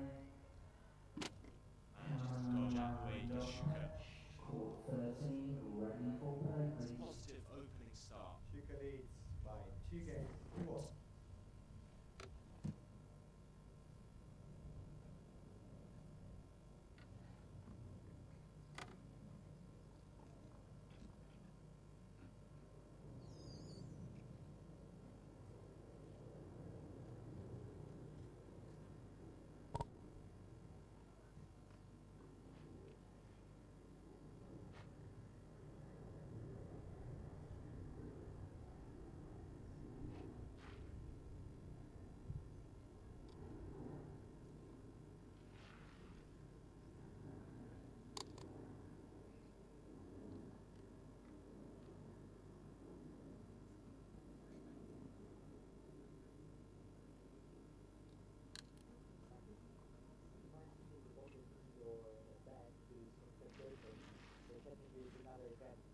Bottle for your water.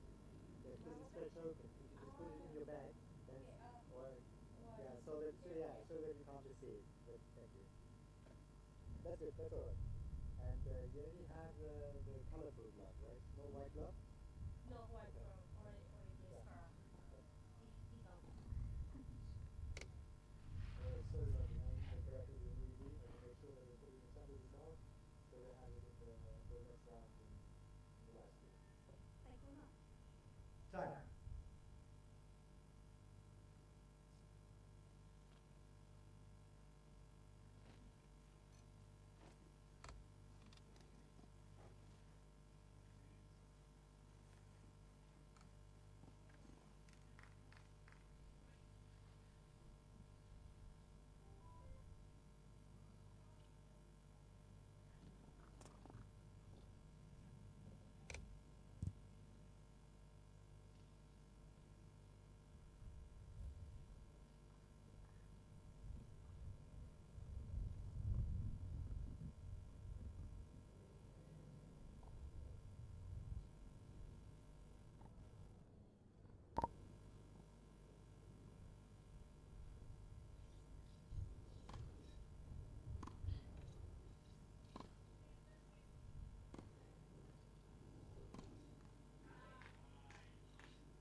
Love 15.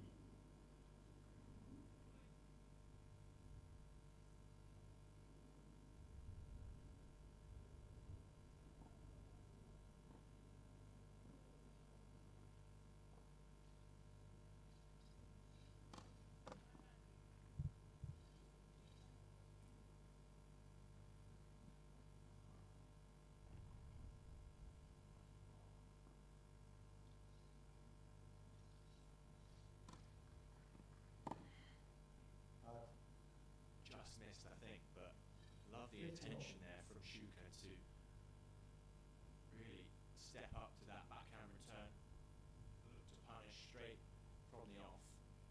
And it's there waiting to be hit.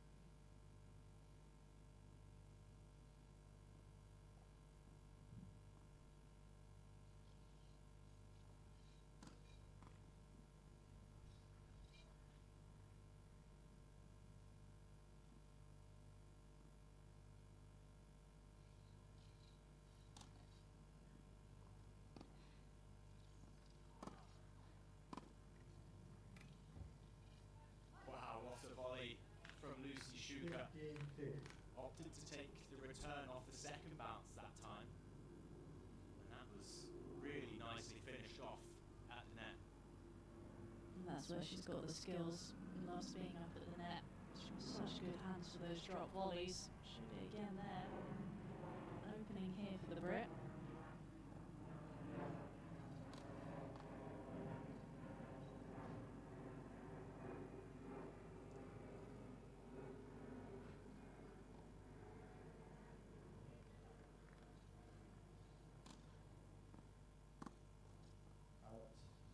She had it on her racket. It was there. The space was down the line. Just missed it wide.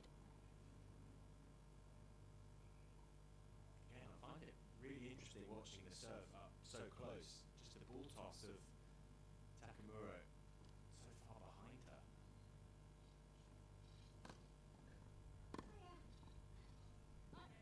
Not only that, but she lets it drop quite low, doesn't she? She's really almost have to hit up under the ball.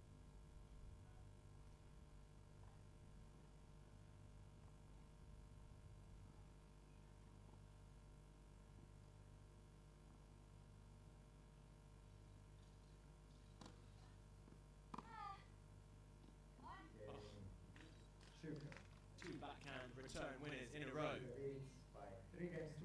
Gives Lucy Shuka the first break of serve in this opening round. And that is going to be a shot that is, is going to be important today, given Takamuro's potentially being slightly at risk from her serve. It really seems to sit up for Shuka to take advantage of. Yeah, it really does. She's got to look to be aggressive, especially on those second serves, because she knows it's going to stay a little bit lower. So she's really got to adjust her position up the court. And that's what she did in those last couple of returns to really good effect.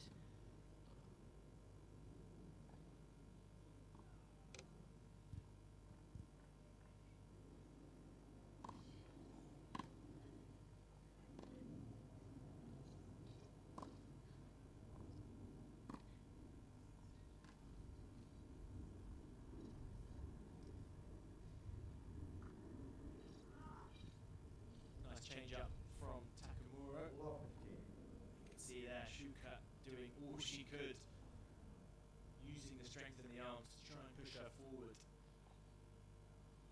Before that drop shot bounced a third time.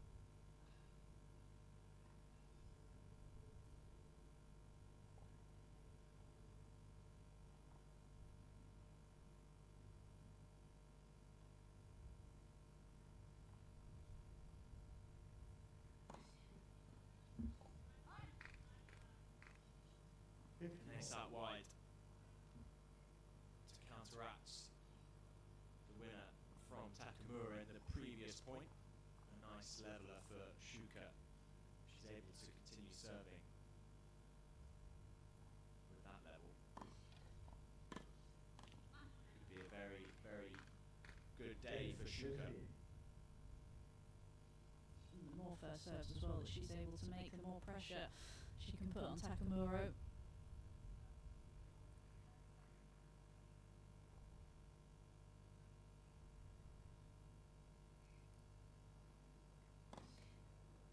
Player announcement: Dylan Davis, Risura, Timothy Deripesto, Jacopo Bassani, court 5, please.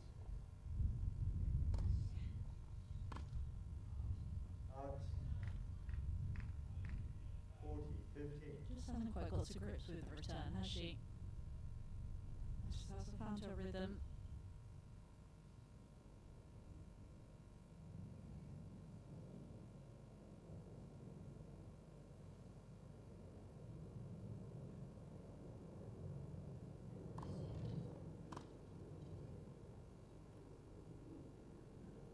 Spoke too soon. Always happens that way, isn't it? Get some roast to win it down the line. The box has got to be soundproof. I don't think they can even see into it, so. Hopefully not.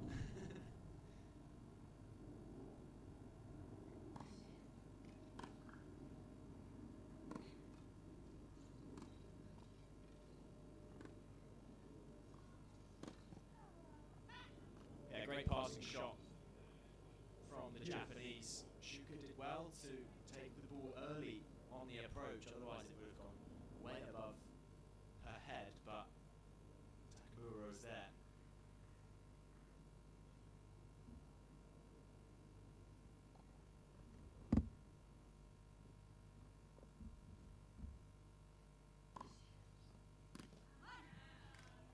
Finds another big first serve. And that's been one of the standout shots from Shuka so far. Got a lot of free points behind it, especially on this surface. That's ideal. You want to keep the points nice and short.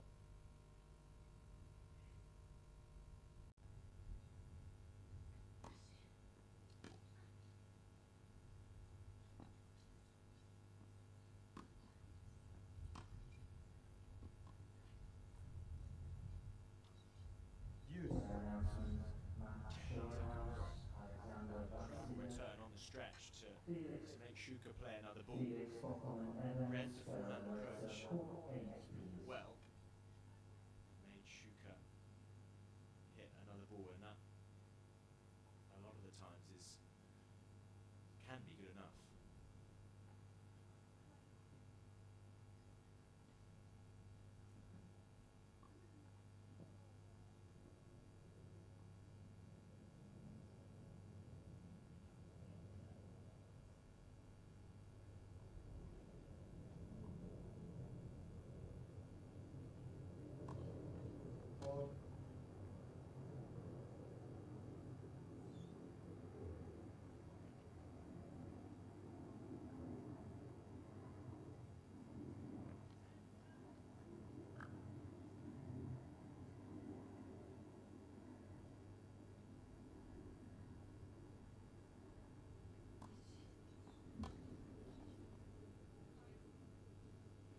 Slightly fortunate on the return, do you think?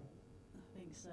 Looked like she just held up the racket to apologise. I'm not sure she quite necessarily meant for it to be that short.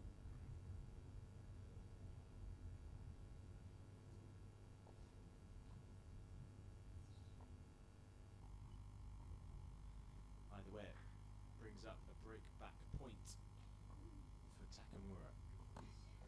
Well,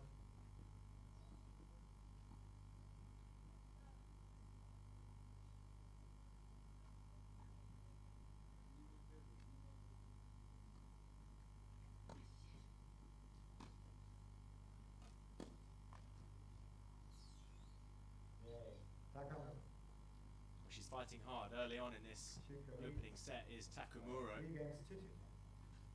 After going down an early break, she gets one game back. Shuka goes into the changeover leading by 3 games to 2.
Yeah, I will call for one. You can keep that for the next game. Yes. I will call for you. Another one. Yeah. I just need to cover the Yeah, chair. no, I understand. Hang on.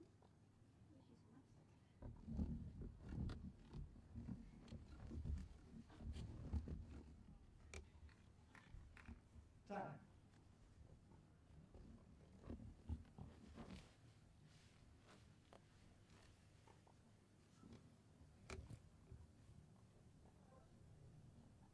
Court 1, which is that 2 more towers. 2 towers for court 1.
tactic being implemented by Takumura.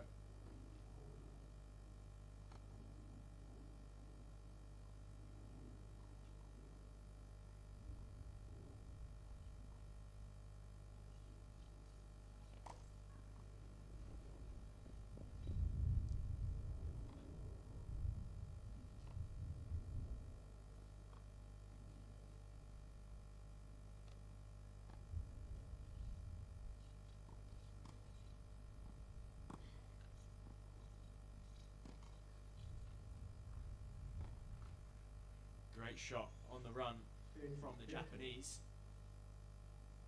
Incredible the way she was able to hit a winner from that position on the run, almost fully on the stretch.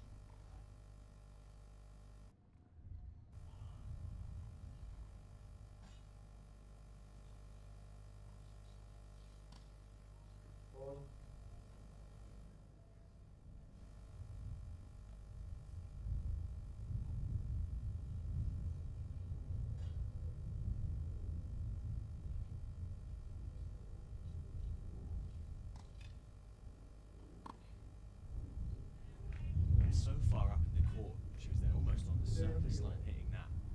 She needs to start to do that more often in these service games.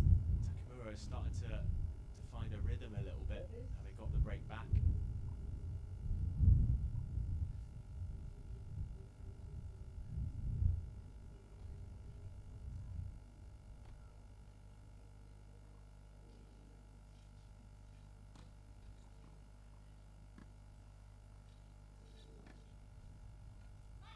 That's an unbelievable pickup, isn't it? Just how fast the hands were. But it's so hard for Shuka just in terms of getting on the return. I mean, she's not getting any speed off the serve, and it's just staying low and just slicing away from her.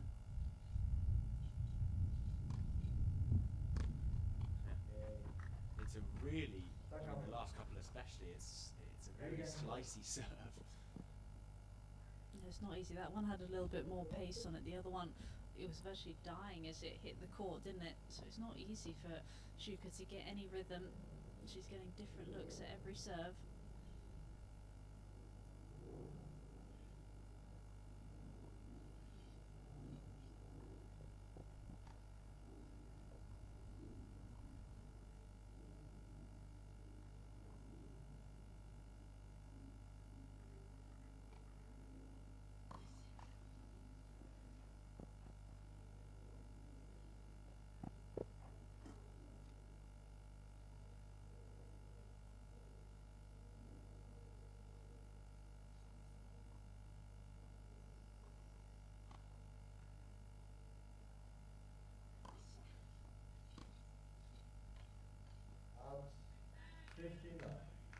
It's the serving that saw her move out in front at the start of this set.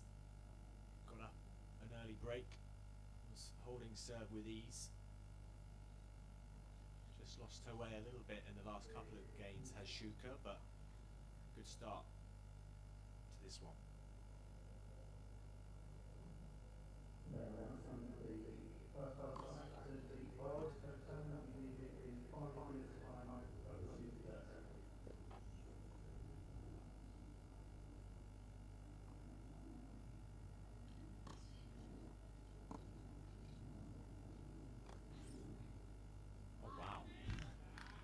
Improvisation there, the bounce smash from just inside the baseline. And that's a shot that she plays well as well. It's really not easy.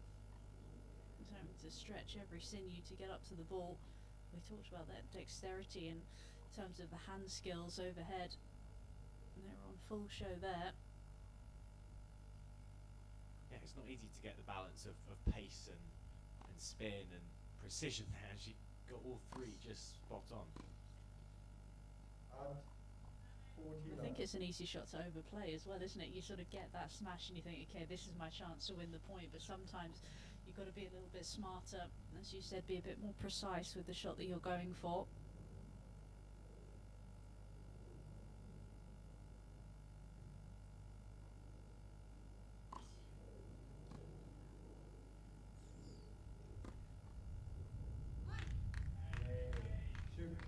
very impressive love hold for Lucy Shuka. Puts her back out in front here on centre court at the Lexus British Open Roehampton.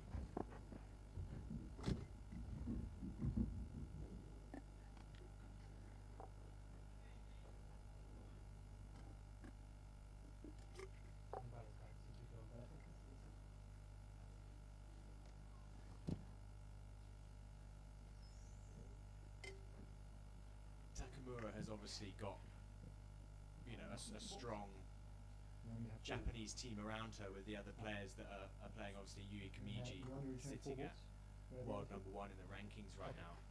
How important do you see the role of sort of other players in and around you that you're pushing to get nearer? Do you think that's important for someone like her who's sitting at around 12 in the world rankings right now?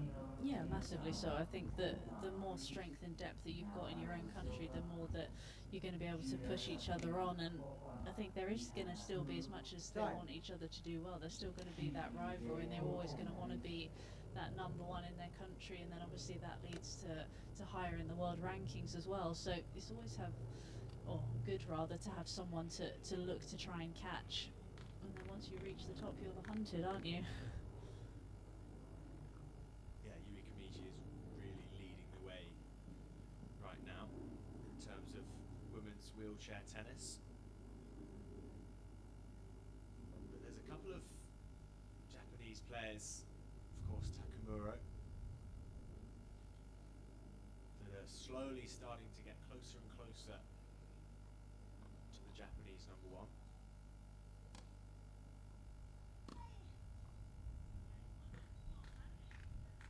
All 15. All 15.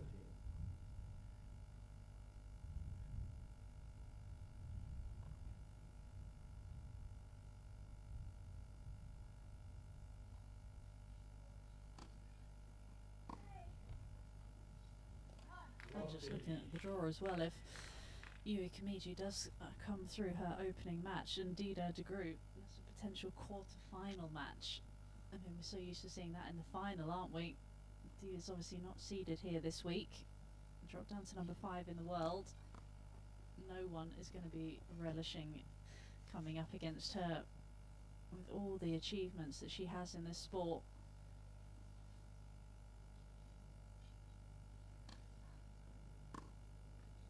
At 15-30.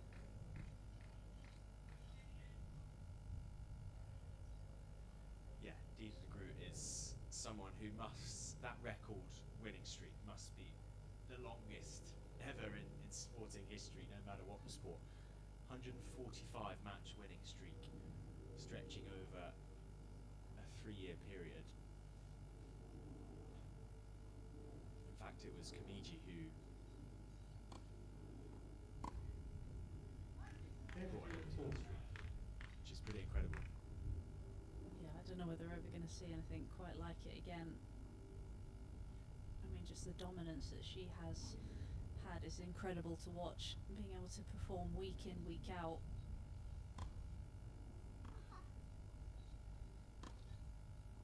I'm going to correct myself, it was actually Kamiji who was the previous loss, which started the streak, and it was Lee who broke the streak in May 2024. So from February 21 to May 24, the group did not lose a singles match.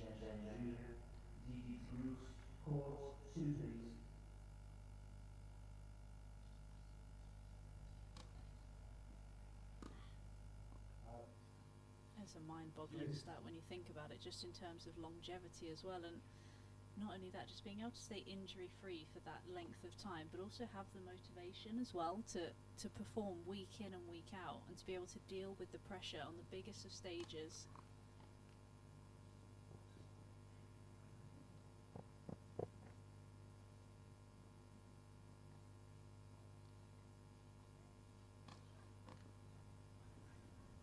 Yeah, it's incredible. It's something about the Dutch female wheelchair tennis players which is just incredible.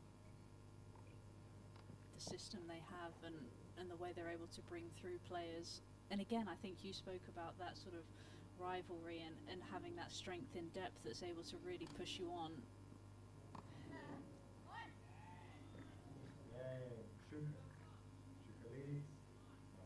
Yeah, something that Shuka brings about herself as the British #1. Few young Brits in the draw this week, the likes of Ruby Bishop, wild card, that faces Chilean Cabrillana. But it's Shuka who's bringing the heat so far in this first round encounter against Takamura, who she's lost the last couple of encounters to, so it's a very, very impressive start to the week for Shuka. She is now serving for the opening set.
It's the right play, what she was trying to do.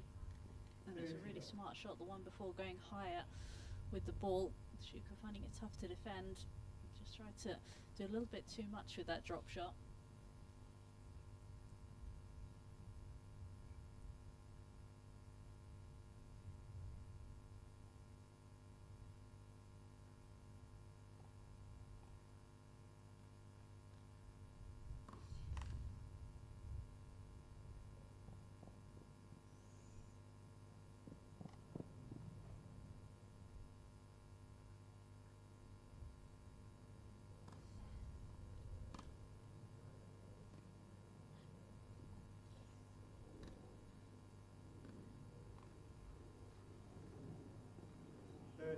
Did enough on the approach.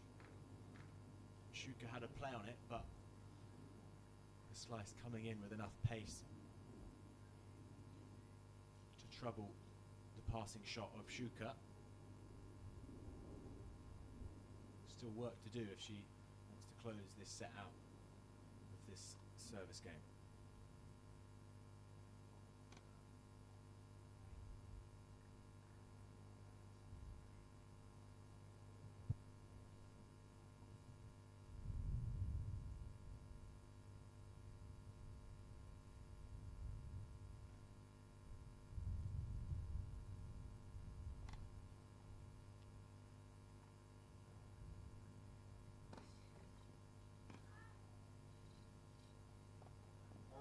Such a good serve. It had so much lift on it, such a good kicker, almost out high to the backhand of Takamura. Hit with a lot of safety, I think, as well. She can do that time and time again, as she's done this set. A really impressive serving display so far from Shuka. She's got 2 set points.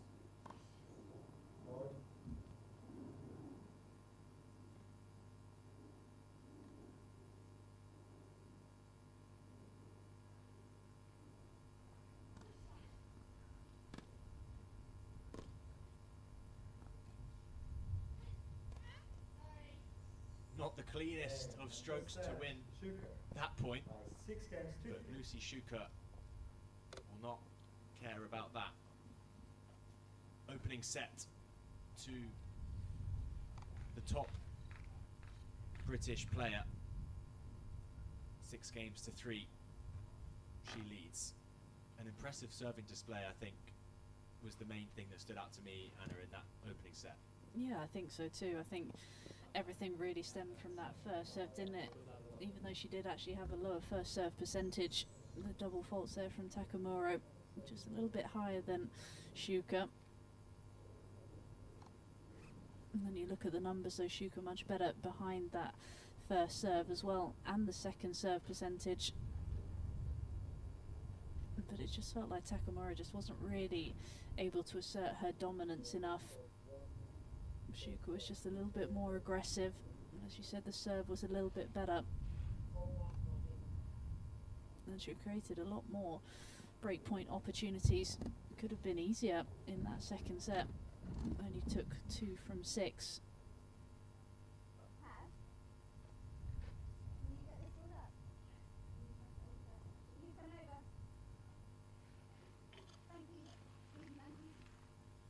Yeah, a lot of points being won on the serve from Lucy Shuka, an area she'll want to continue with in this second set. Do you think for Takamura it's a matter of, actually similar to what we saw in the first match of the day with Gary Cox, it was Sasson who was serving well, he was, you know, Gary needed to change something on the return because he was just being demolished by a really strong serving display.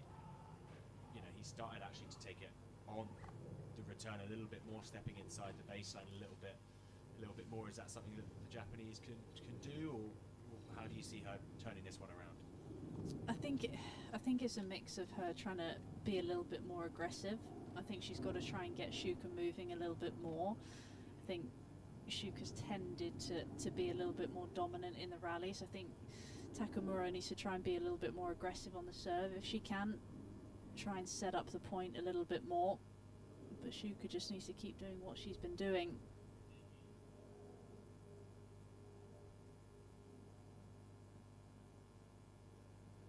Yeah, she's looking confident out there, that's for sure, here on home turf. Second set. Takamura to serve.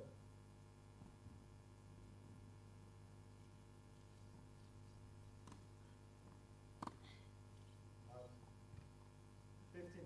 I think that's a good miss, though, just in terms of what she's trying to do with the ball. She's really trying to take it on early, trying to take time away from Takamura. Didn't miss by much.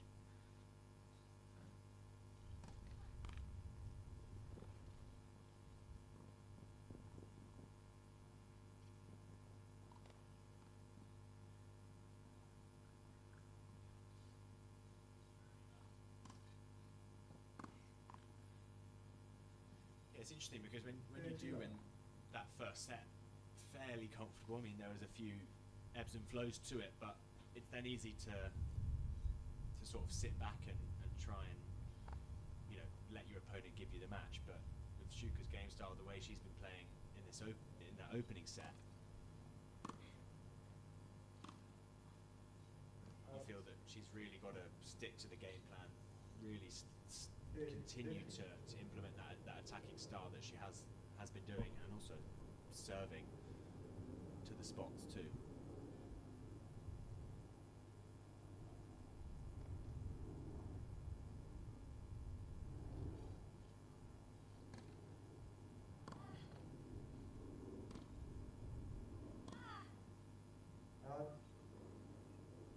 I think that's what the best players do really well, though. Once they've got that momentum of getting the first set behind them, that's when they really put their foot on the gas and they're like, okay, I want to get these opening couple of games in the next set, really keep that momentum going. So I think that's what Shuka's going to be looking to try and do.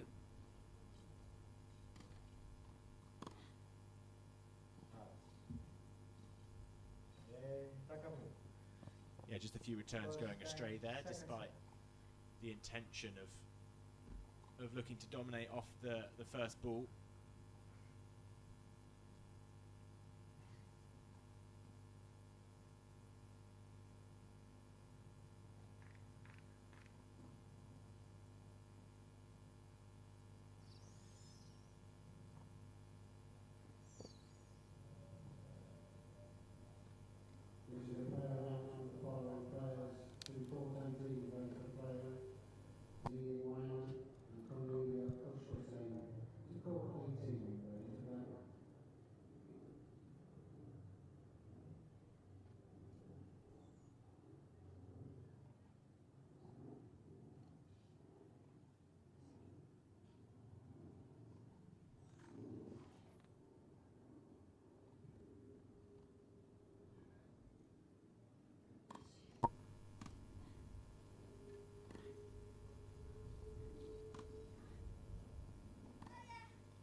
nice attacking point from Lucy Shuka with the forehand, just flattening it out a little bit more.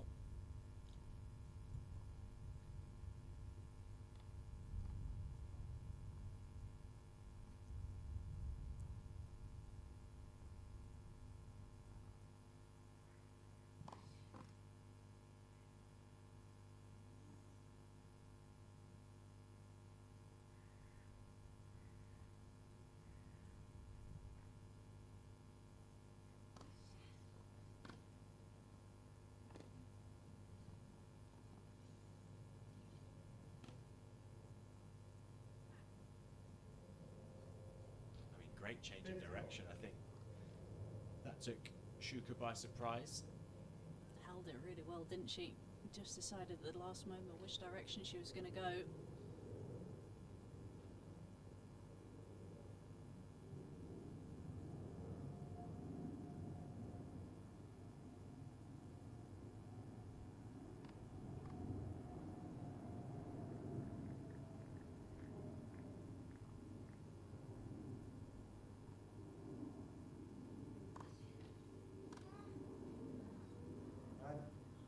Body serve again, really jamming Takamura up.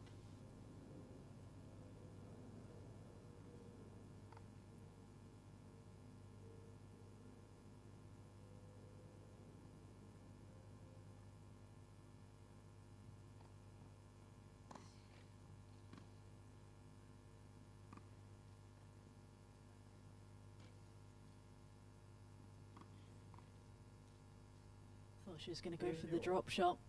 Tried the slice going deep, just clipped the top of the tape. Actually, I think the drop shot probably would have been the better option because Takamura was moving the other way. It would have been so tough for her to change direction.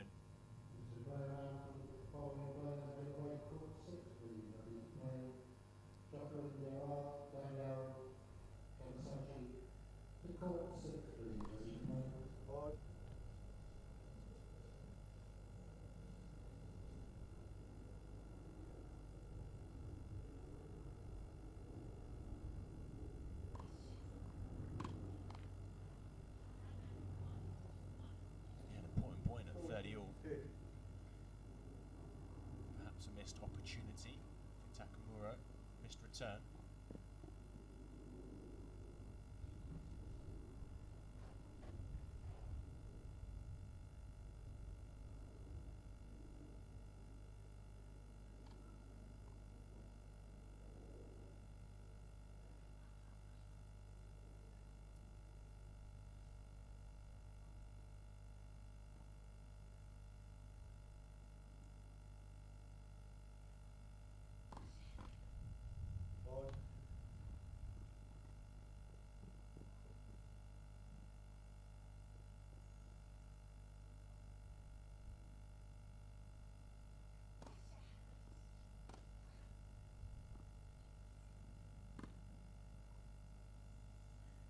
Perfectly struck backhand from the Brit. Beautifully placed, fair bit of power behind it too. And she holds to take us to 1-game all in this second set. You can see that Ruby Bishop, who is one of the young British wildcards into the draw, is now watching courtside. Must be such an inspiration for Ruby to have a role model like Shuka, who she's not only watching but has competed with as well earlier this year in the World Team Cup. Yeah, you always need role models and people that you look up to.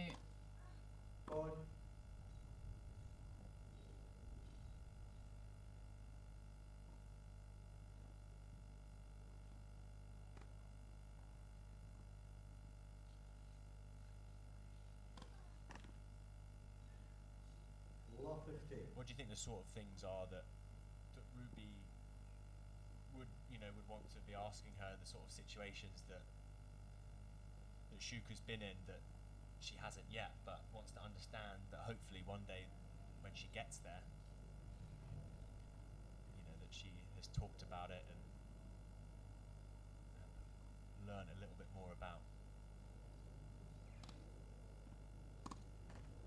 think a lot of it will be sort of, you know, the basic things in terms of training day to day.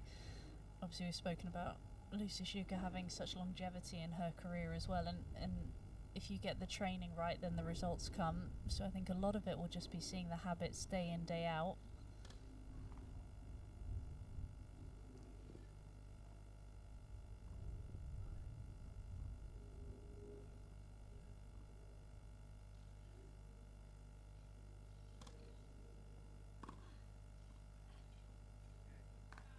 And then it's just about how you play in these bigger matches, because obviously she's got a lot of experience. She's won titles, you know, flag bearer for the Paralympic Games and things like that, and that sort of experience is invaluable. So for her to be able to share those stories, those experiences, I think for someone like Ruby is fantastic. And to have someone that you can ask those questions to, and someone who can offer you that advice, I think, you know, that's what these younger players need, and Lucy can almost be a bit like a mentor in that sense.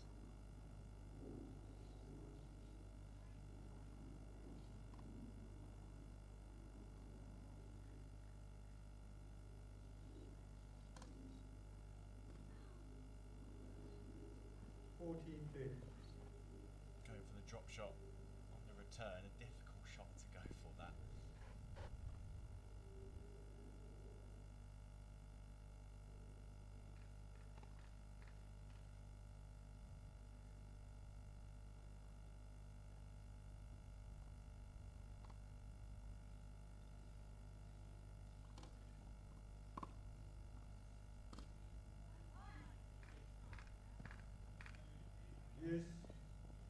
Pressure's on here again on Takamura's serve.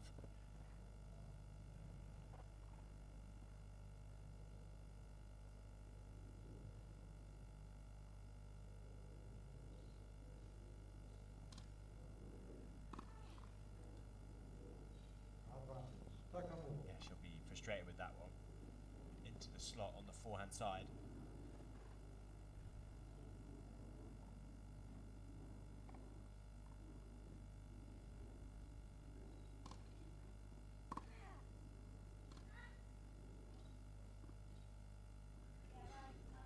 Incredible on the stretch. I mean, did so well just to get a racket onto it, and actually it paid dividends the way she did hit that sort of weird shot. I mean, I don't really know what to call that.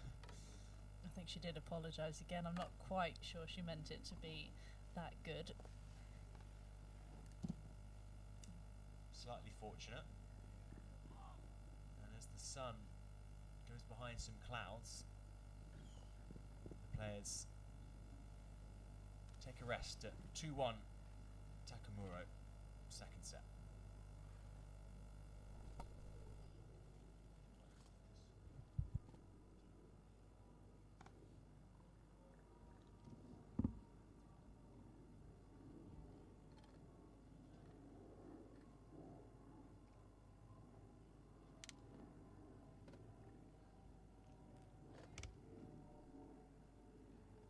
Time.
Third.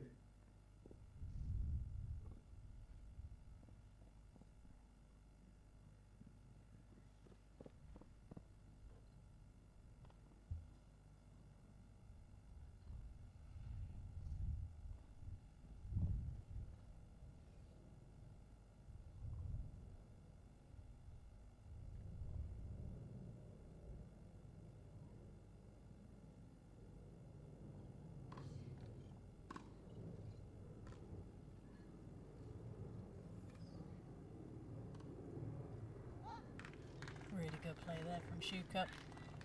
Good return from Takamuro. Shuka did well though to turn that point around. Still a chance here though for the Japanese. 15-30.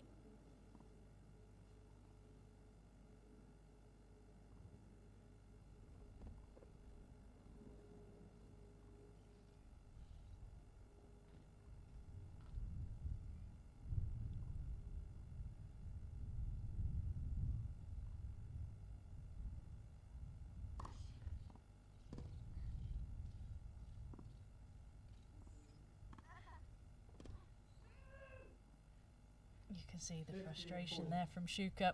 Did so well to get up to the ball. Had to move so quickly. Just picked the wrong direction. Takamura was there and waiting. Sets up the 2 break points for the Japanese.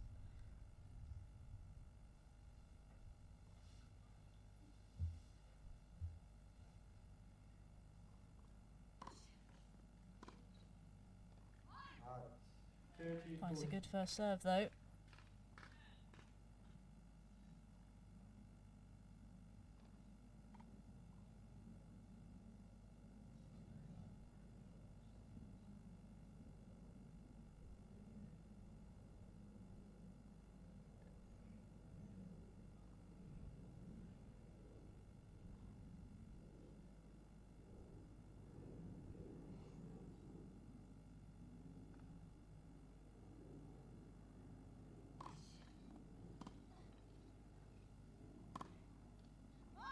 What a drive volley there to save break point.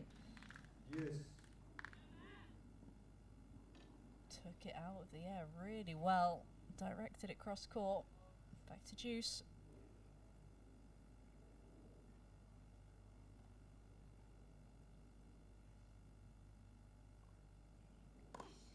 Forward.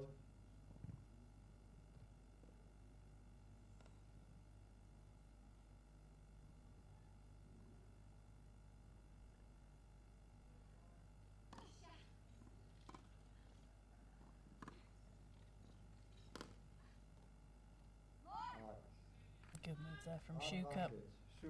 Looking to come forward, really putting the pressure on Takamuro. Couldn't come up with the passing shot.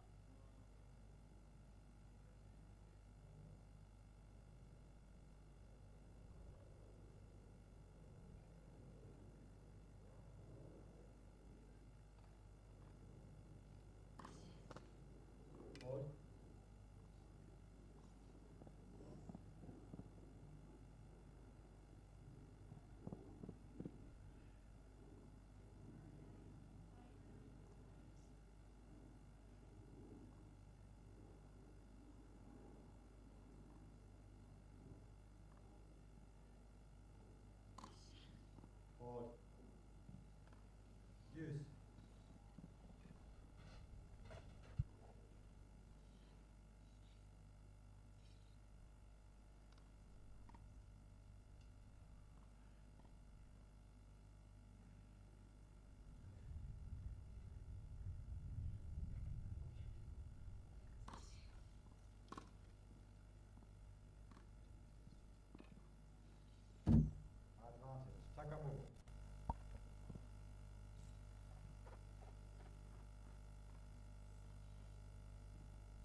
unfortunate frustration for Lucy Shuka. Hadn't been in position, just got caught up with herself.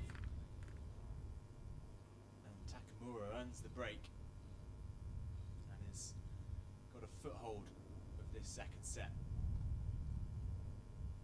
And she'd done well as well. She got back from 15-40. Had the chance to get back on level terms.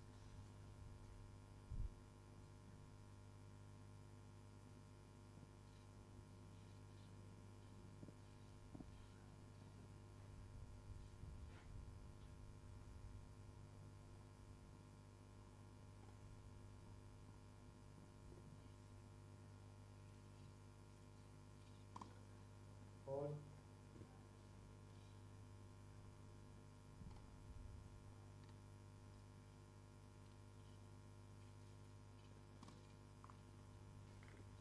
Rule 15. Again, I mean, we've looked at previous matchups in the previous two matches here on centre court, and we've sort of tried to gauge who it's more important for to win the second sets when it looks like it's going to go into a third, and previous meetings between these two have gone the way of Takamura.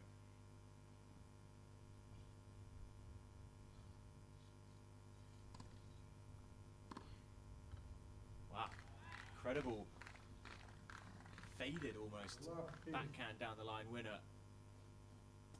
Always going away from Takamura. But again, I'll pose the question to you: how important do you think this set is for Shuka? Can she win it in 3? If it goes there, or is the chance now here in this second set? I mean, I think she can, 100%. I think she's got to be willing to dig in though if it does go to the third. Conditions do make it tricky.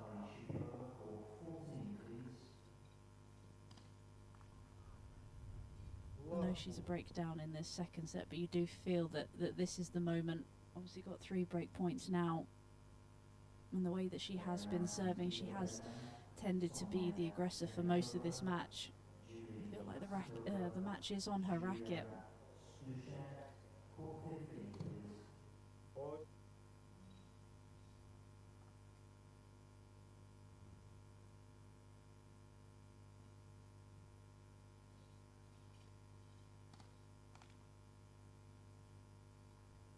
So she does get the break back.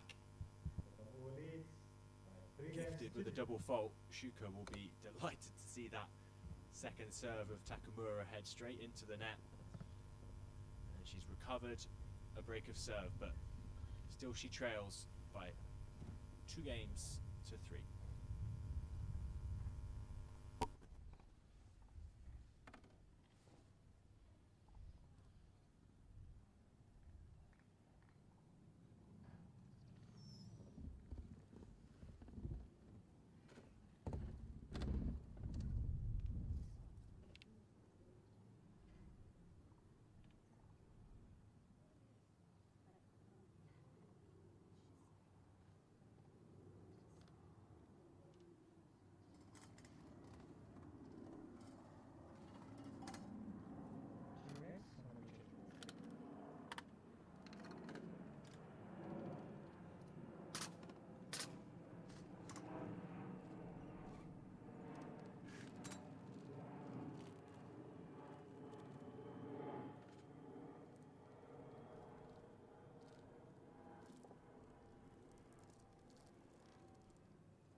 15 love.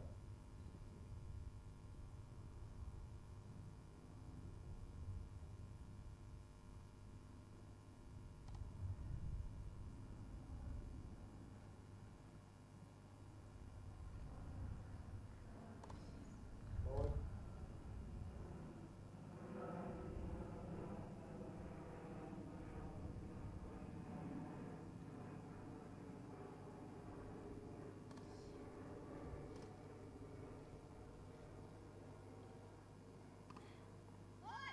Great serve out wide and had to work so hard to get up to that shorter ball, did Shuka. She got there in time and finished off the forehand really, really nicely.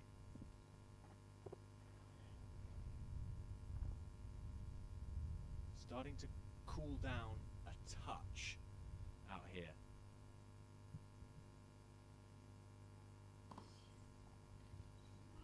The sun gone just behind the clouds, but it's still very warm. Don't be mistaken.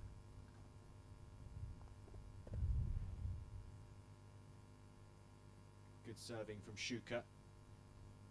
What we saw early on in the opening set. That's really, really impressive. Good by the umpire. A big come on to follow from Shuka. And another ace added to the tally for the British number one. Delighted with that hold of serve, really convincing. 3 games hold. A couple of other results to bring you from courts around centre court here. Sam Schroeder, the second seed in the men's wheelchair singles, overcoming Ahmet Kaplan of Turkey. 6-1, 6-love, pretty convincing for Schroeder. And then over on court 17 it was a battle between two young Brits, Greg Slade and Oliver Cox. Slade coming through 6-2, 6-1 in the quad singles. 4.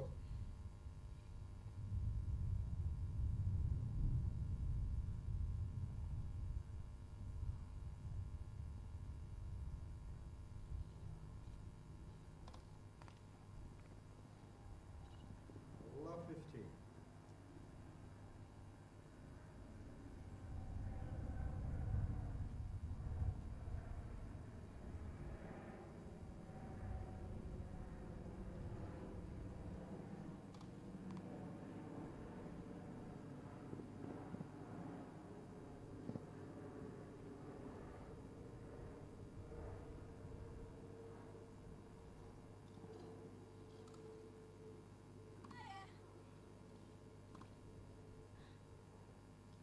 Did well there, Takamura, to get round that forehand. Shuka was on the prowl, looking to move forward and come to the net.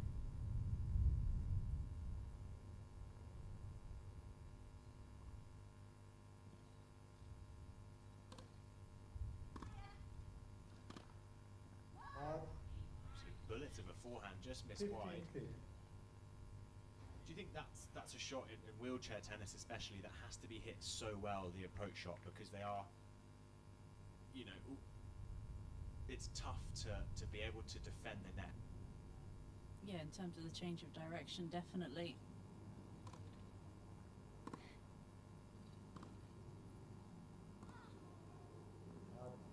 I definitely think they've got to be clever in terms of when they do look to move forward. You've got to see that your opponent's really on the stretch and they're not going to be able to get a good strike on it.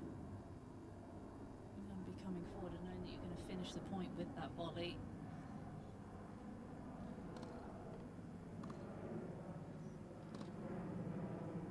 That's really, really good pattern of play for Takamura to follow there. Seen that a few times today. Wide serve,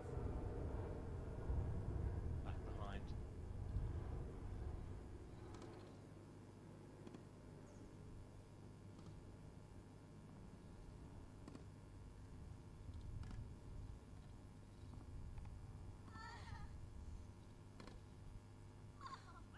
Very, very difficult slice for Shuka to deal with.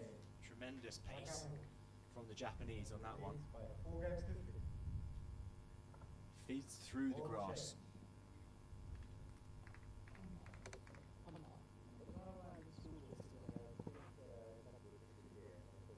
And Takamura will head into the changeover with the lead.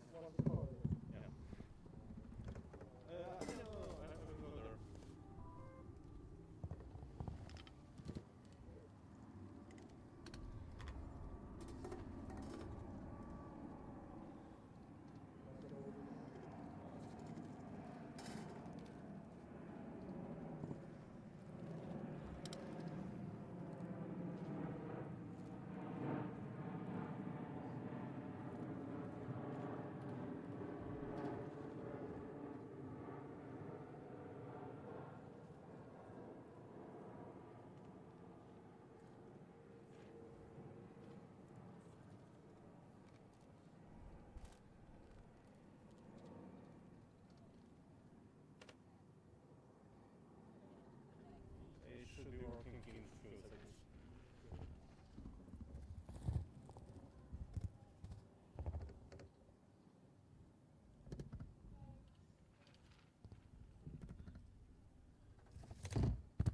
Time.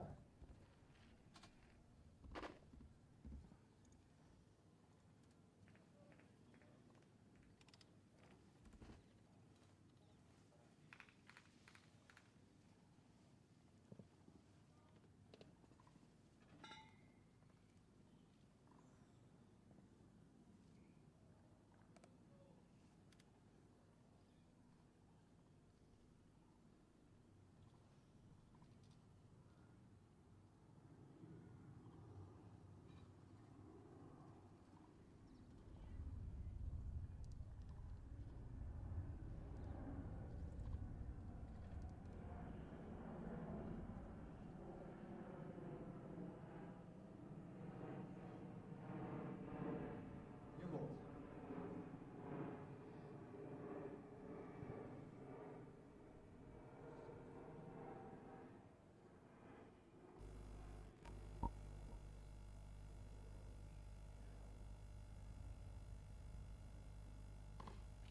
Ball.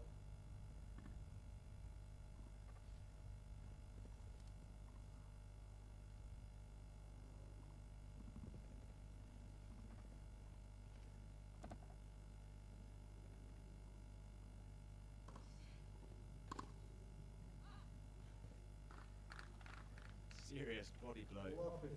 for Lucy Shuka. That one, that is really well struck backhand. Serious power on that.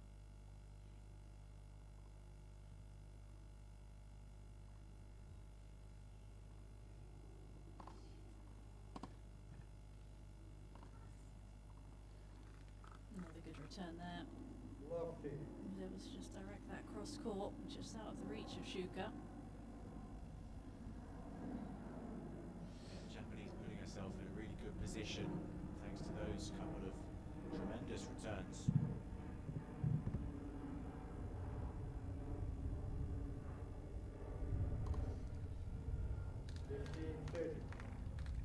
Timely ace for Shuka.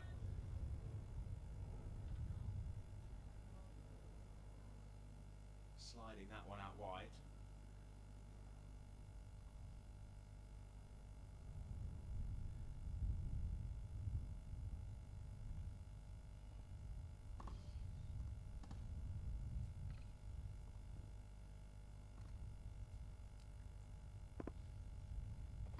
Yeah, that's tough. Got herself muddled there, didn't she? Looked like she was trying to get around on the forehand. I realised she maybe just didn't have quite enough time.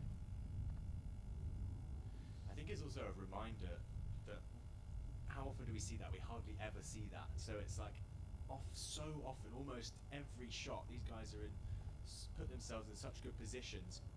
Given how difficult it is to do that with the manoeuvring of the chair, it's a good reminder of how skillful these guys are and how well they do move 99.9% of the time. And how well they read the game as well, isn't it? Yeah. They've got to be able to see so quickly which corner they're going to move, which shot that they're going to to hit.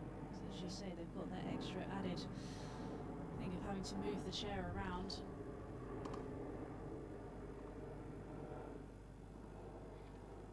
Lucy Shuka putting on a shot to delight the crowd here.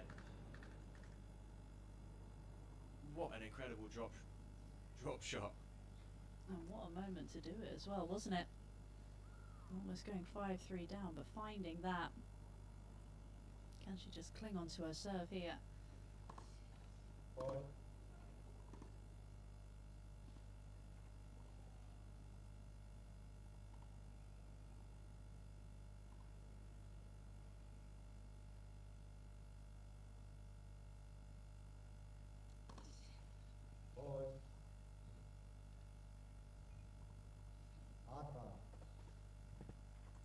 Just making things a little bit more difficult for herself, trying to get back level in this second set.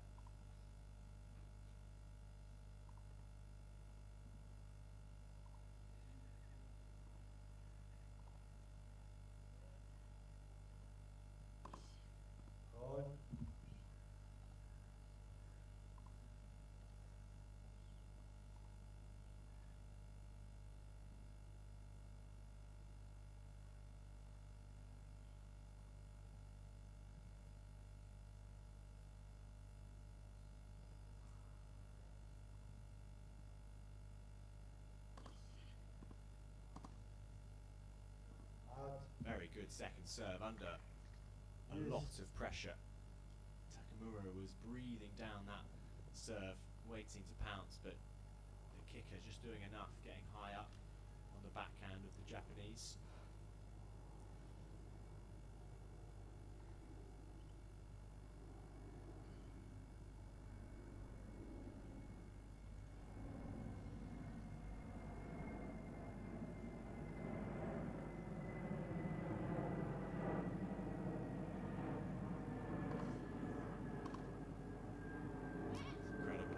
Finding the line once again.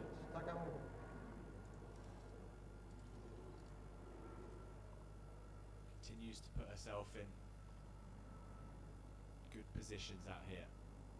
Another break point.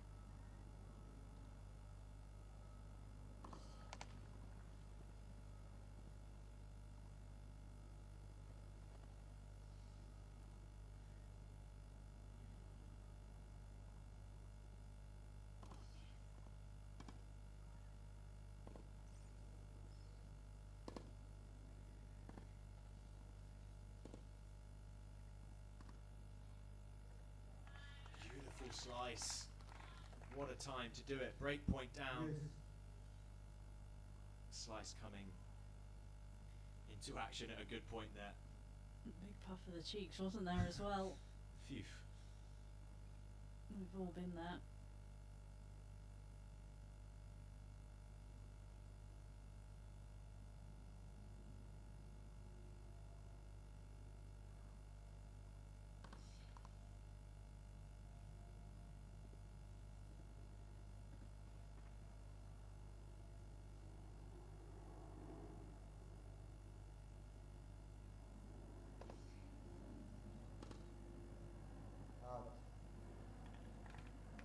She'll be very, very happy to see that one go wide. It's been a brutal game physically as well. It's been long. How important would it be for Shuka to get over the line in this game?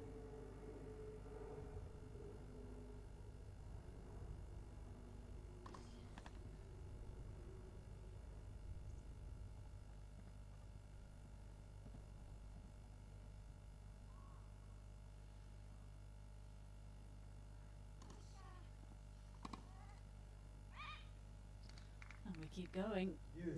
Neither player wants to win this game.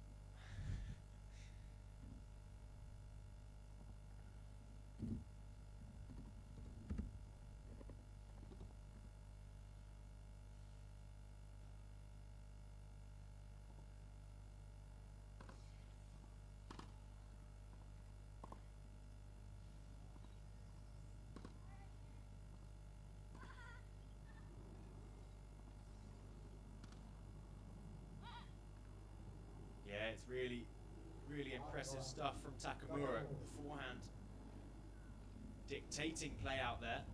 Shuka just running around the back, unable to get a foothold in the rally. She was the one that was doing the moving.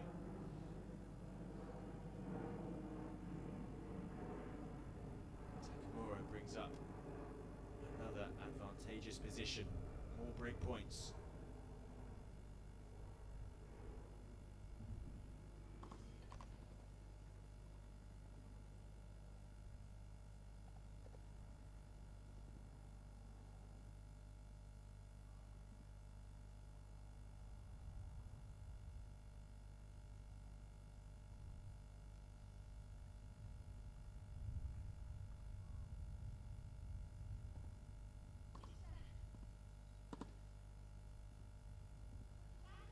That'll do it. What a fabulous backhand cross-court winner.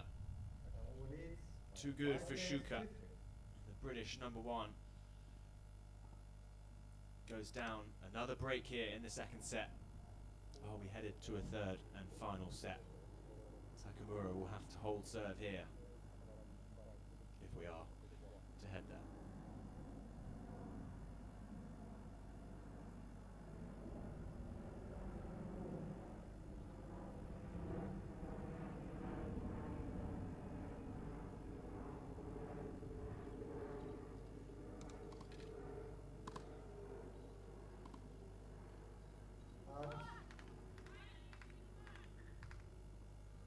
Lot 15.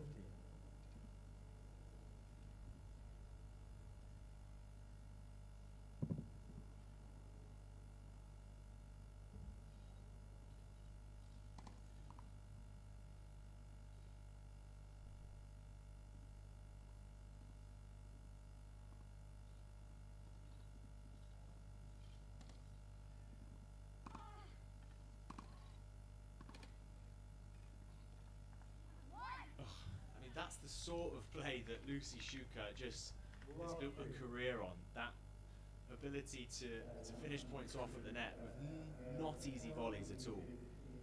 And you kind of knew what was coming as well, didn't you? When you saw the return, she was on the move, knew that she was going to come and look for that volley, dealt with it incredibly well.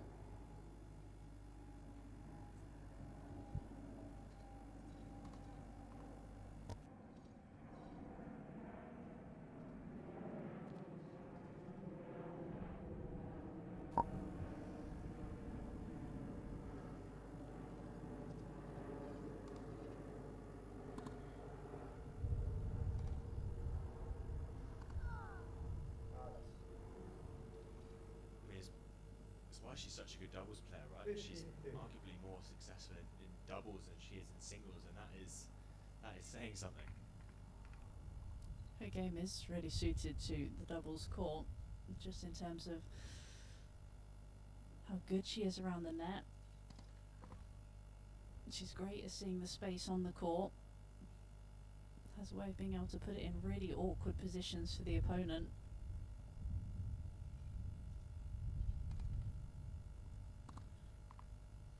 Great depth on the second serve.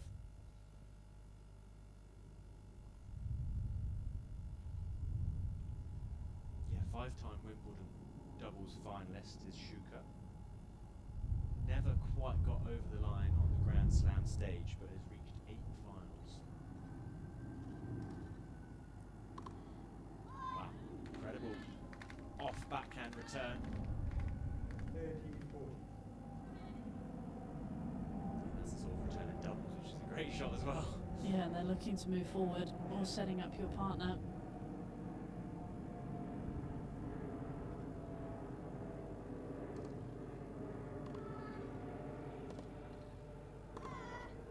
Oh, wow, what a drive volley from Lucy Shuka. And she is fighting hard in this second. She wants to finish it off in straights here on centre court.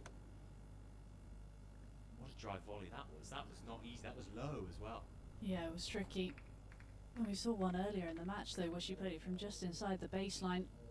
She's able to deal with those drive volleys really, really well.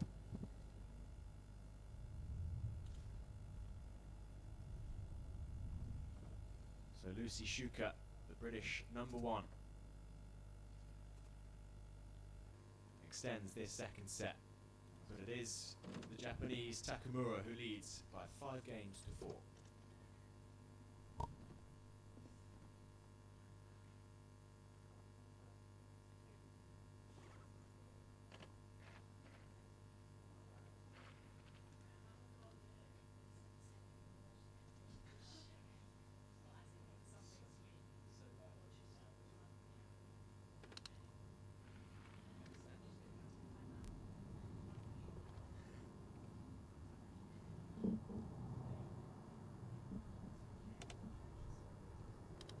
Time.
Left.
Forward.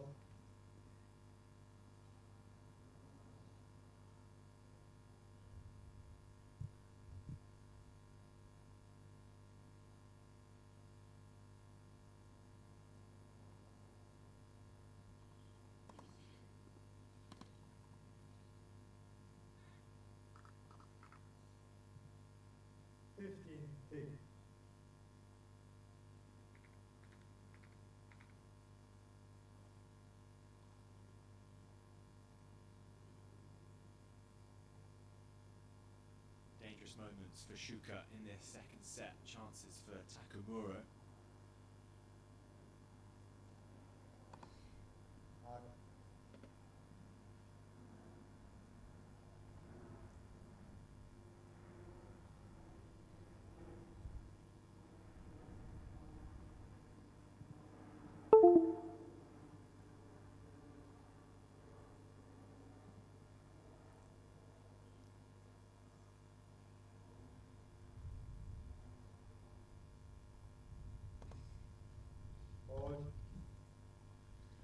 Yeah, not the time to hit a double fault, is it? But it's those pressure moments which often bring out the doubles because it is tense. It is those nervous moments.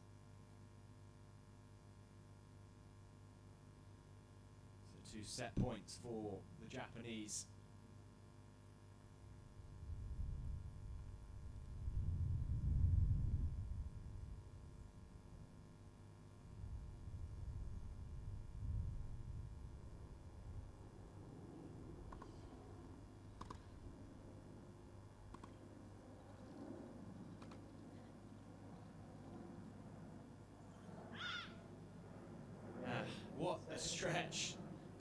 to get that back not only into court but to hit a winner from that area of the court from the backhand side. It's Takamuro with an incredible way to finish off the set by 6 games to 4.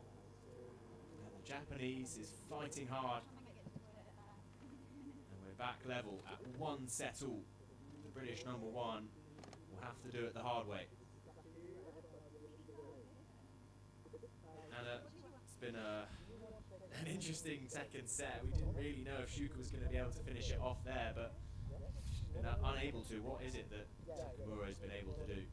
She's been able to up the first serve percentage. I think that's been a crucial thing. I think she's just been a little bit more aggressive as well.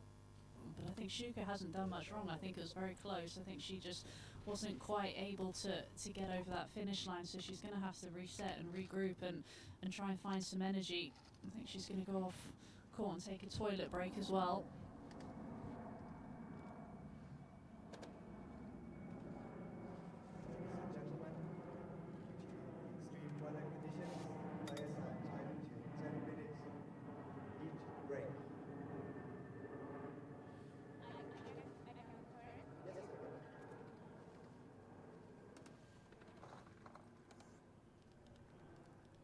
Match will resume in 10 minutes.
we'll be giving you enough time to leave the race.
Time.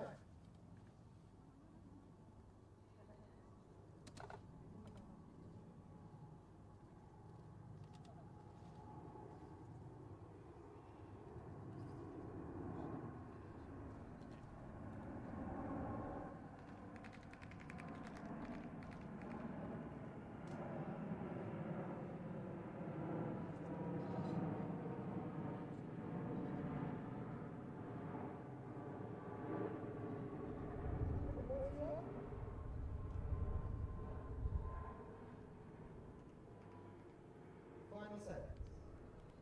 Takamura to sit.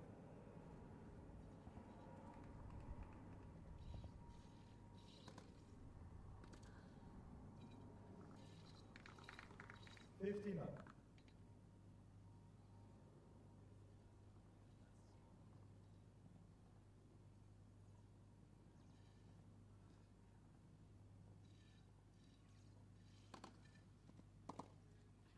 At 39.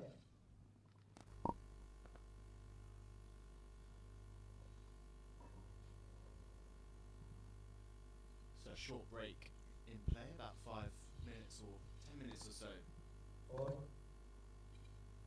Since the last ball was struck, both players had a chance to just cool themselves down, take a comfort break. A much needed one, I would imagine.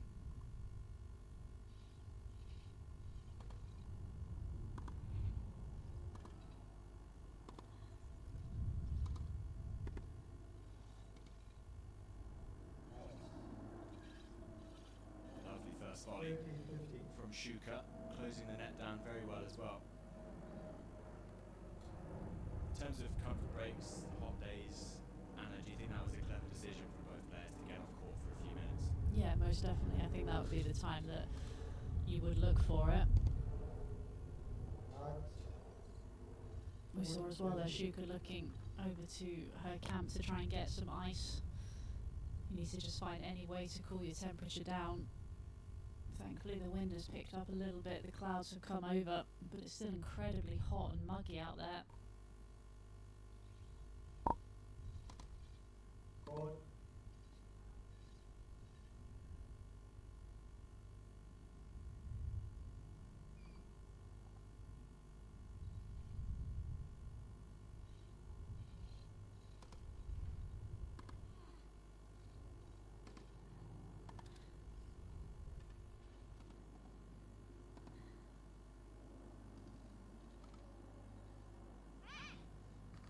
Found the passing shot just at the right time as Shuka was looking to dominate the net and close it down. But she just didn't quite do enough with the volley, did she?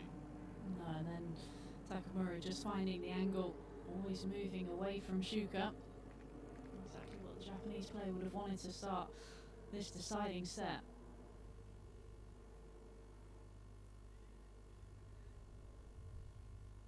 Yeah, I mean, I think important to note there that 2-3 of those points in that game, Shuka was trying to finish things off at the net. Potentially she's feeling it a little bit and has decided to implement that style of play into this third set, because I think if things go on longer, if rallies start to get longer, things could start to get really difficult out there from a physical point of view.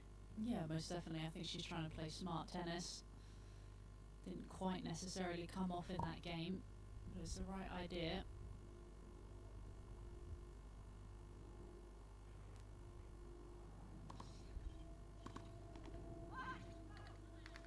You can see there she's just trying to fire herself up. She's had a really business-like expression for most of this match. She knows this is an opportunity to finally break that 4-match losing streak.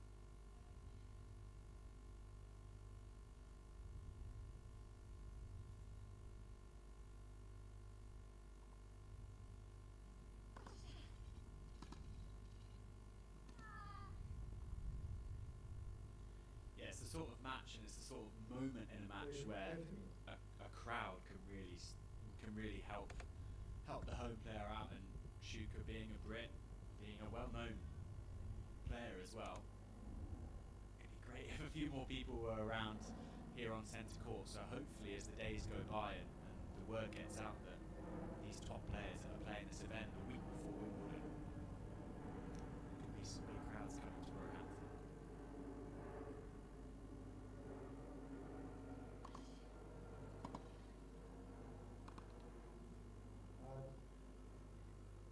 Just £10 a ticket for the week, remember, to see world-class tennis, Paralympians galore, and one of those, Lucy Shuka, the flag bearer for Team GB at the 2024 Paralympic Games, is in a battle here.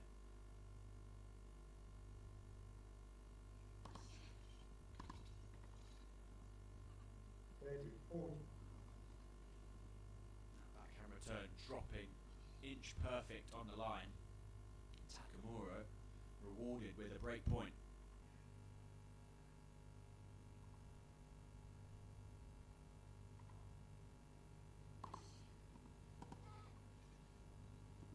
Comes out with a big serve though. That's a really standout serve from Shuka today. That one to the backhand, especially on that ad side.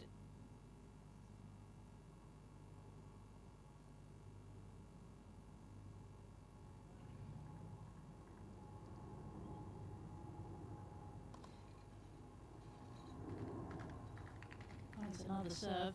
This time the slider out wide. These opening couple of games are crucial for both players. Who's going to be able to get the upper hand in these early games?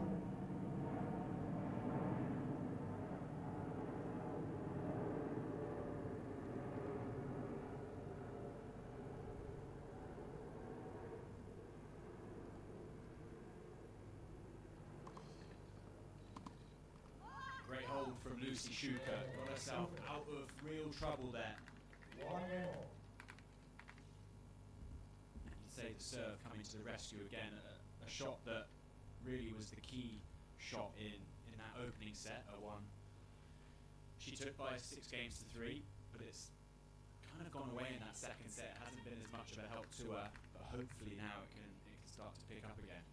Needs to find some rhythm and momentum. I think the key for both players is who's going to be able to serve best. I think that's what's going to get them over the finish line.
Great angle found on the return. Got Takamura moving out to that backhand side. Not an easy shot to defend. I thought she was going to try and go for that drive volley. Just at that last minute decided to pull out the swing. Thankfully, it's the right choice.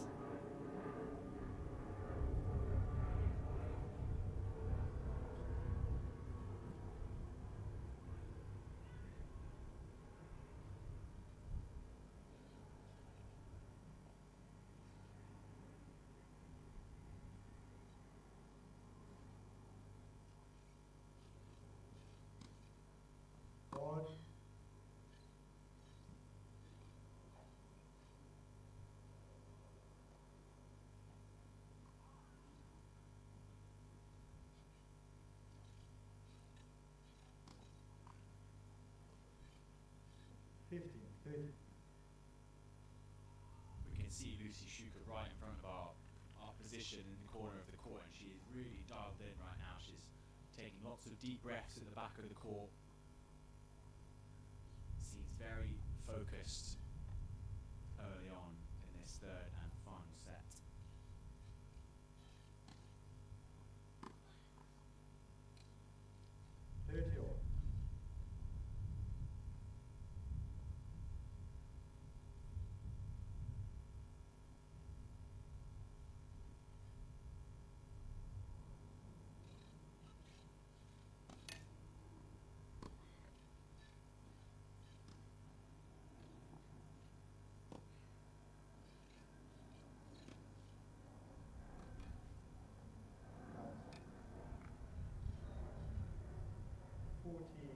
Yeah, acknowledged by the coach Takamura.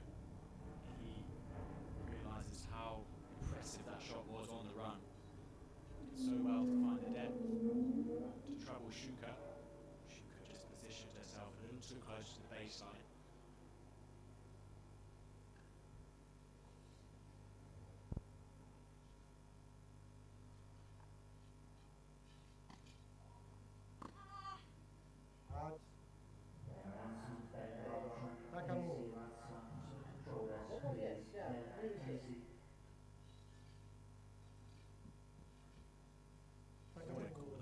Yeah, I don't think she agreed with that call. Obviously just missed the line by a fraction.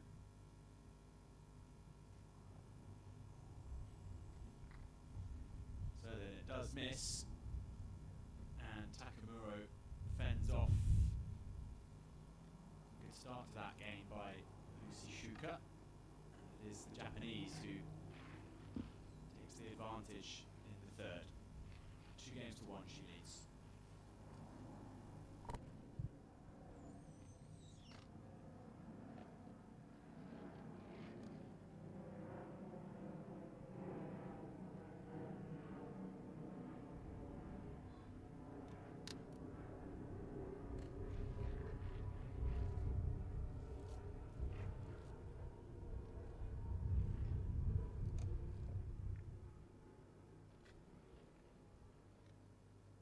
Line.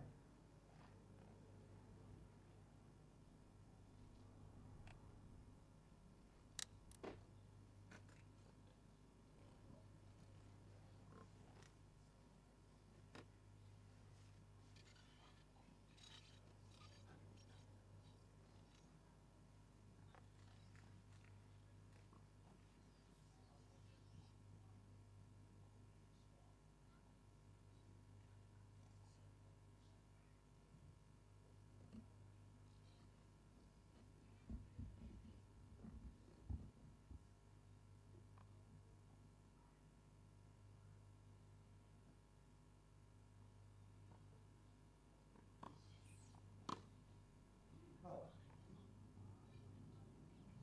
15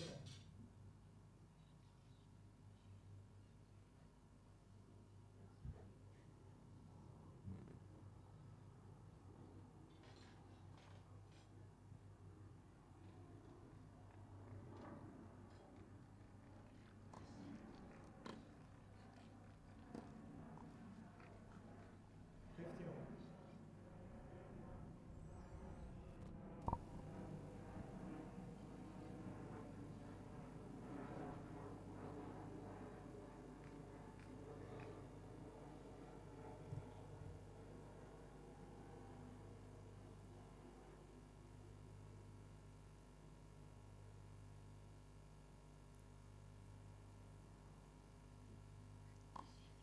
Ball.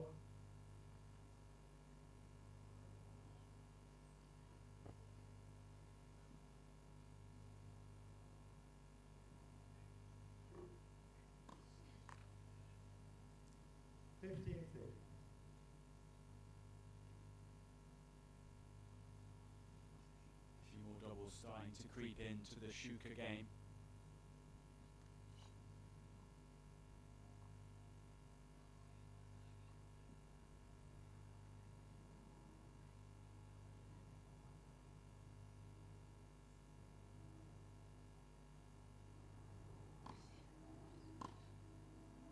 Out.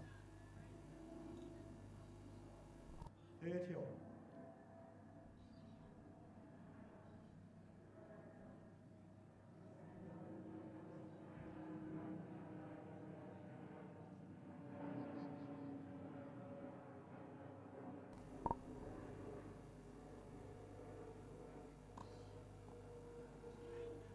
40-30. Wonderfully struck. Serve out wide to fend off that 30-all point. Not easy to come up with the goods in pressure moments like that. And Shuka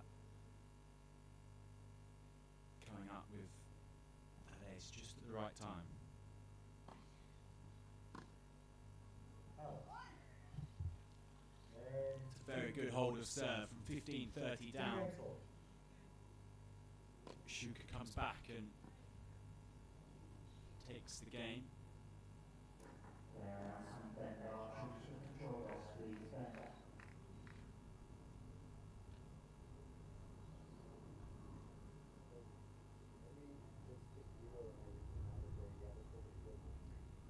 Yeah, it's tough to know which way this match is going to go. I mean, both players have been doing well in fending off pressure moments. Both actually playing up to the occasion so far, so it's tough to know where it's going to go. Yeah, it's a tricky one to call. Both players have been good defending their serve.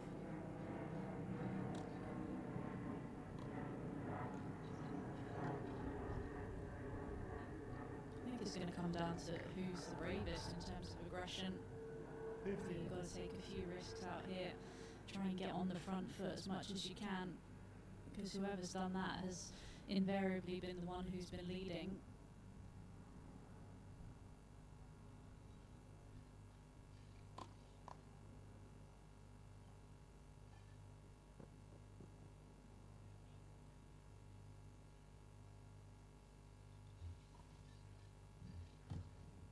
Ball.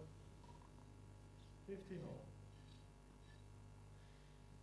I suppose I wonder how they can start to dictate more on their serve. I think off the return, we mentioned that these guys, you know, it's probably an easier shot for them than the serve, but how do they dictate more off the serve? Is it a particular particular pattern of play? Is it a particular serve that will help them do that?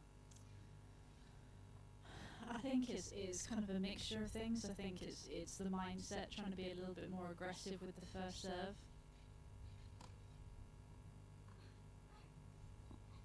What a shot! That's a fantastic drop shot.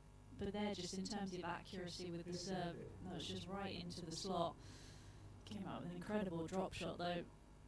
But you've got to try and find your spots, pull your opponent out of their strike zone where they want to be, get them on the move to open up the space.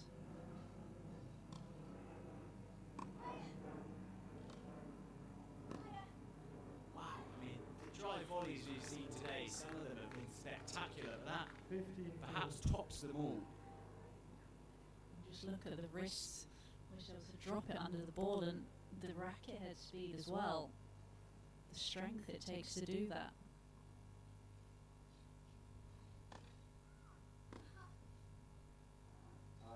That's a much better serve though. Stay low, was shooting through the court. Not an easy return. That's the sort of serve that maybe you mean, is that one with a little bit more pop on it, just taking a couple more risks on it.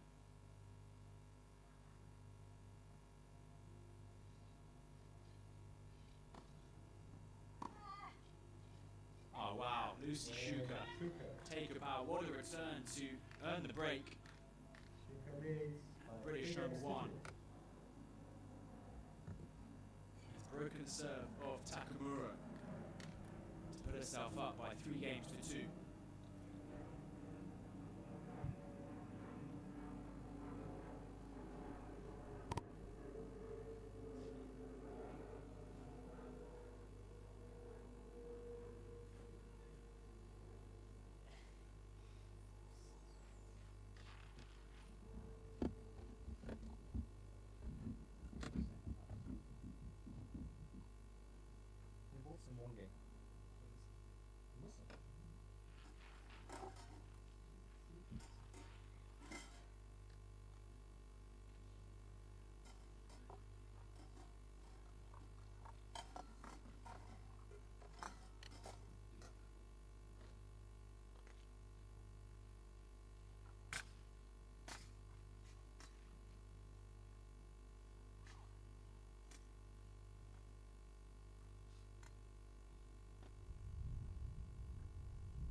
Time.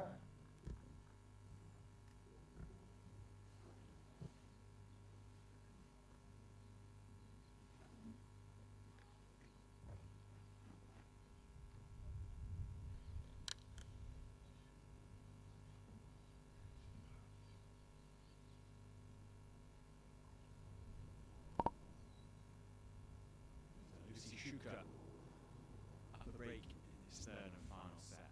Can she hold on?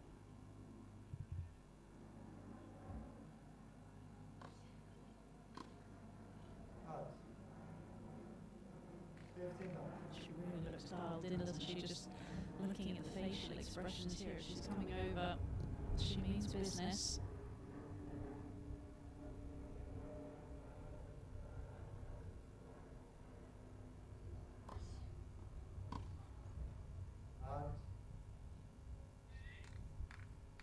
Yeah, glanced over at the umpire, waiting for the call on that one.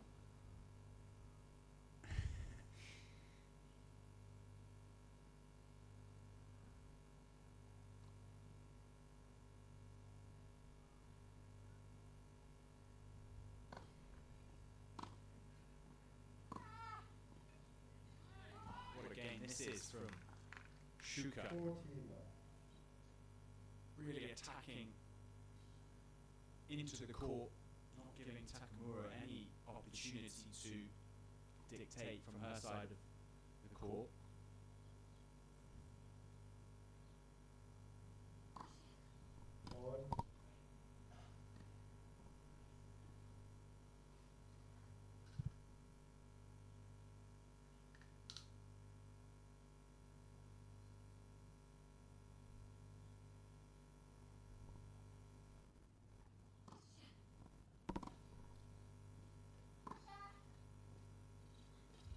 What a superb game from the British number one. That is a perfect way to back up the break in the previous game. And a love hold puts her within 2 games of a spot in the next round here at the British Open. That's exactly the service game that she would have wanted. Flown through it, put the pressure straight back on Takamura. Especially when you get to the business end of these sets, you want to put as much pressure on your opponent as possible. And she feel like she was almost just serving again. She whizzed through that service game, Shuka did.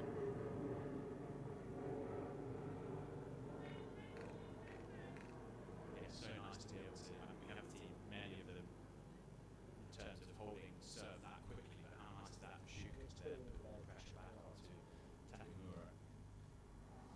It is a nice feeling, and this service game for Takamura is almost a free hit for Shuka.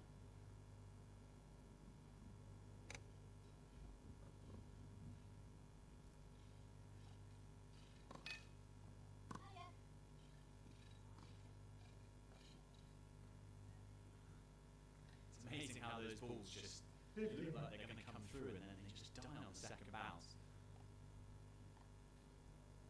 Announcement, Noah Johnson, Benjamin Rowe, Guan Shu Chen, Flynn Thomas, court 5, please, ready to play. Pierluigi Basile, Gabriel Caballero, Oscar Aldanos, Alan Basni, court 3, please, ready for play.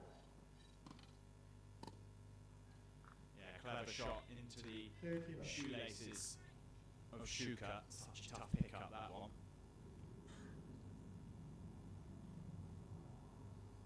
It's the sort of passing shot you want to hit, isn't it? If you're not convinced you're going to get it past and around the side, go into the feet.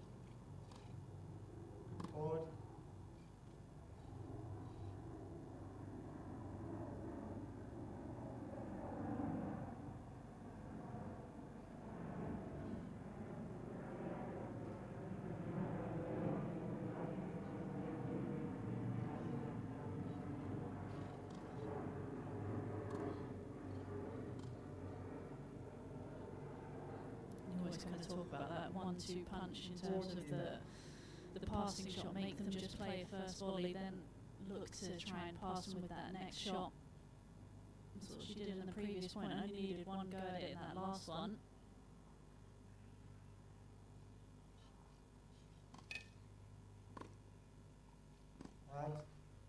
Yeah, too much on the return.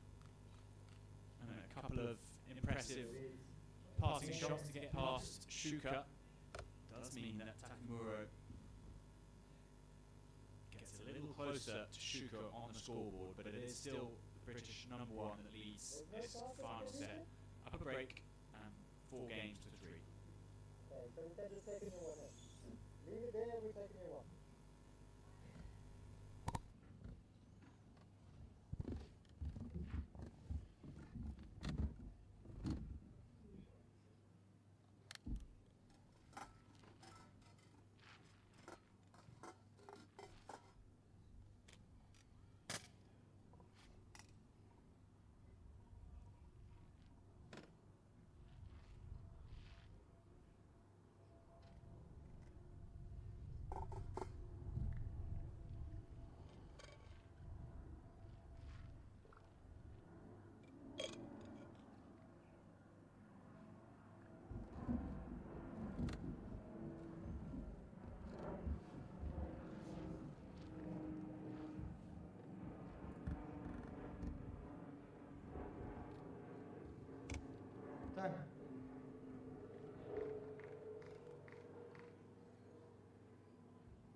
15 love.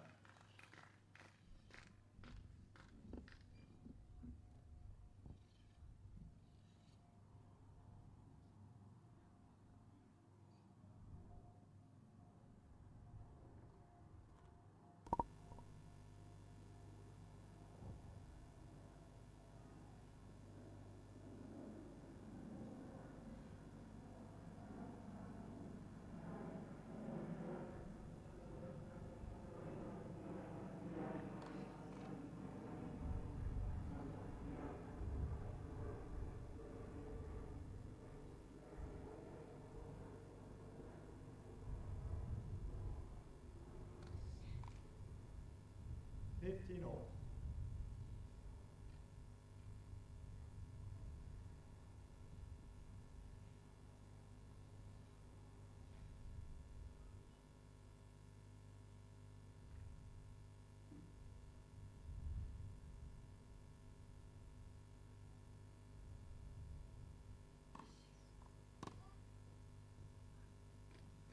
Some of the returns we're seeing at the moment, very, very good. A lot of return winners being hit, perhaps because the players started to get a bit more of a read on the serve. Either way, execution has been top notch in the last couple of games.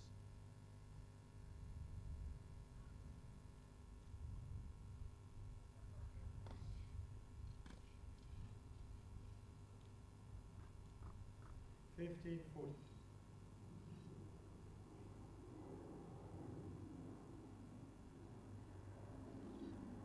So that Takamura able to get himself a couple of great points.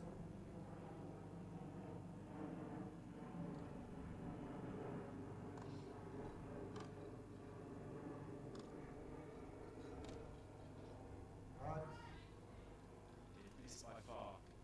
30-40.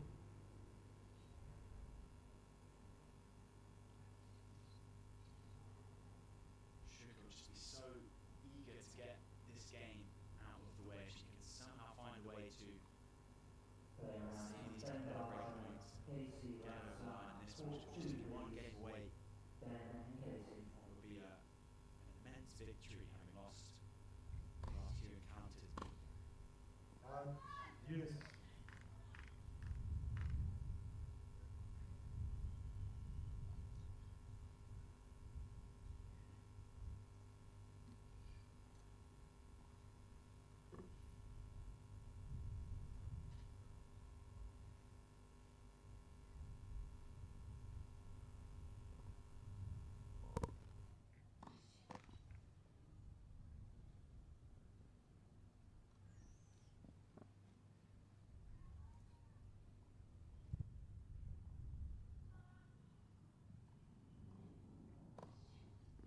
Or advantage. Takamura.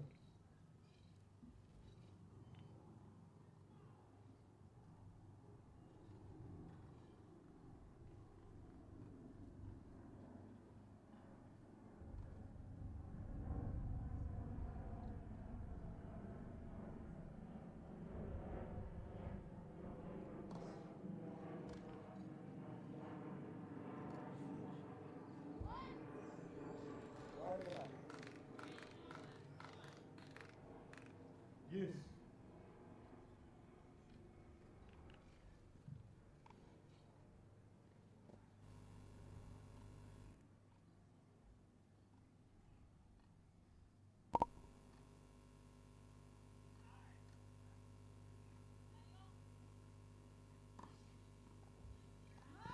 What a serve to come up with. Juice had been break points down in this game. She's now got a chance to get over the line in this game and be just one game away then.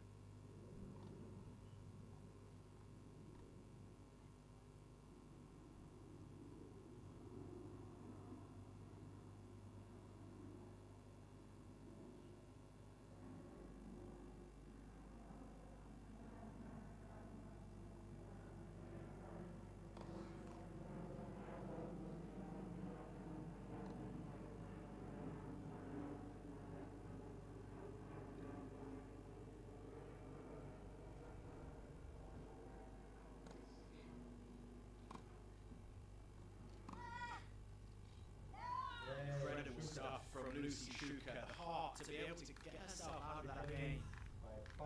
Finish it off with a really, really strong forehand winner. That took some guts, didn't it? Yeah, it really did. And you said it, that's what's going to get her over the finish line here. Just staying gutsy, staying brave, staying aggressive.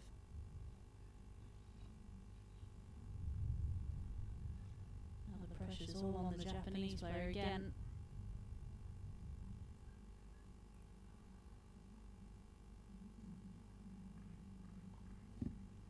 So close now is Lucy Shuka to a really, really impressive win.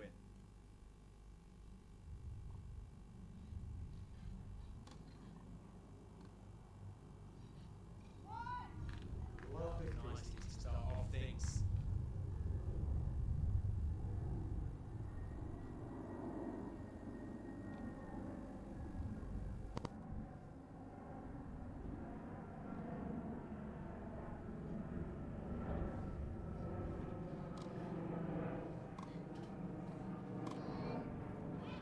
That's a great passing shot there from Takamura.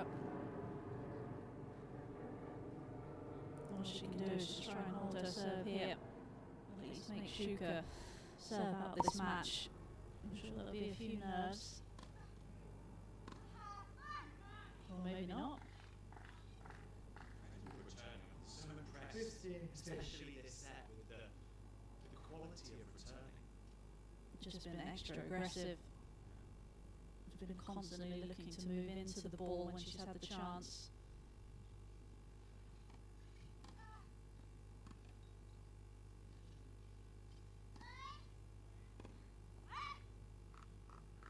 Great hustle from the Japanese Takamura.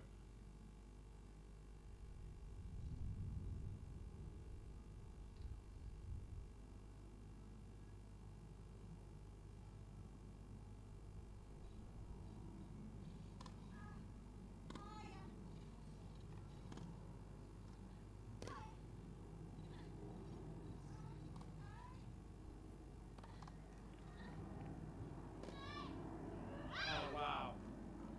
What an incredible passing shot from Takamura. What a time to do it as well. 30 all, potentially looking down at a match point. Threads the needle, finds the backhand down the line. Could that be a turning point? Please.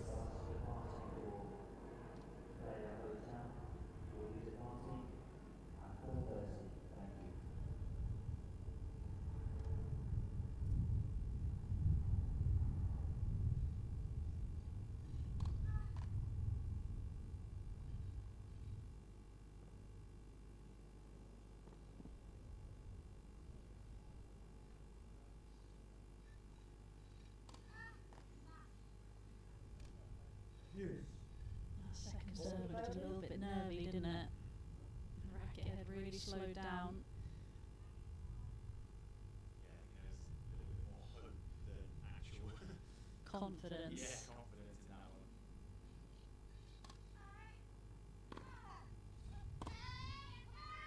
one. Again, another characteristic error from Takamura. Does bring up first match point for British number 1.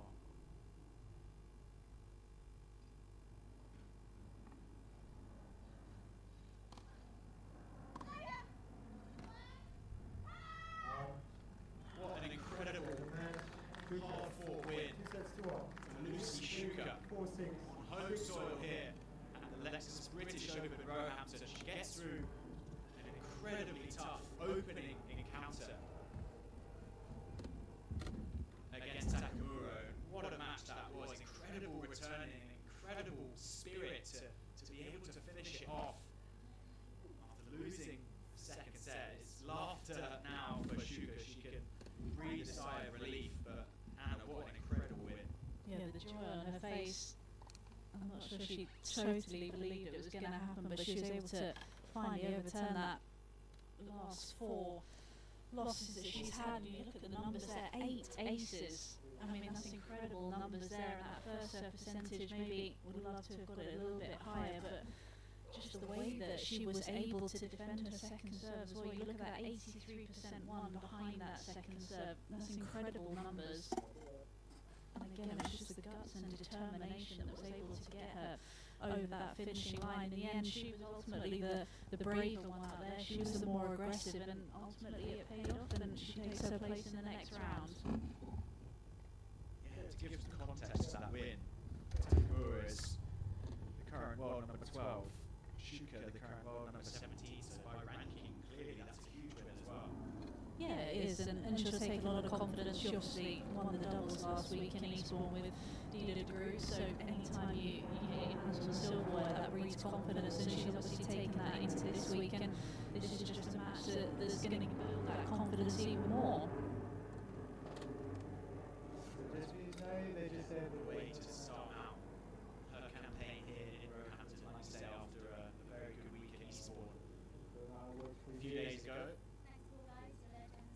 She's off to a winning start here in Roehampton. Well, hopefully we can have a few words with Lucy Shuka. That does bring a close to the action here on centre court, because the contest between Ben Bartram and Casey Ratzlaff has been moved over to court 2. So yeah, it's been a good first day here in Roehampton.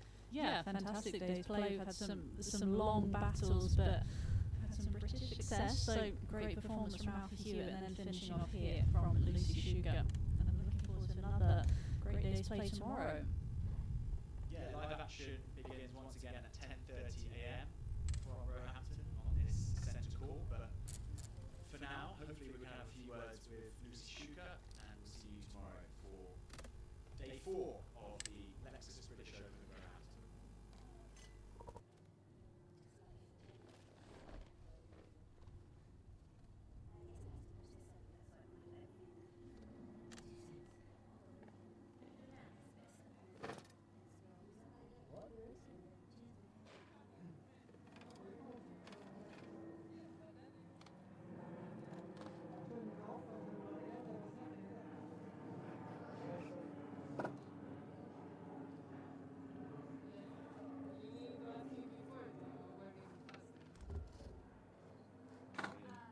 What changed in the 10 seconds? I mean, it's a matter of principle. I'm German, it's always a matter of principle.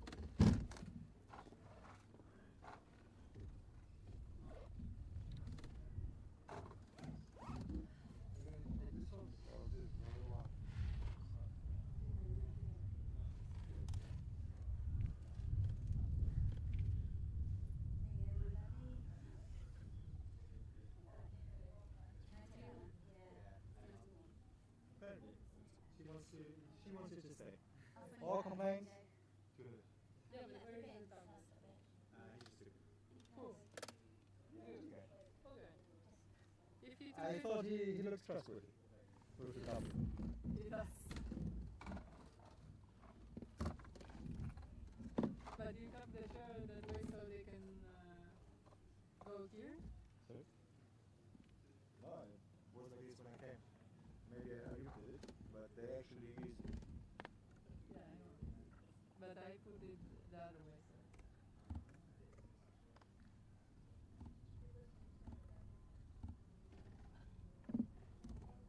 That was an experience.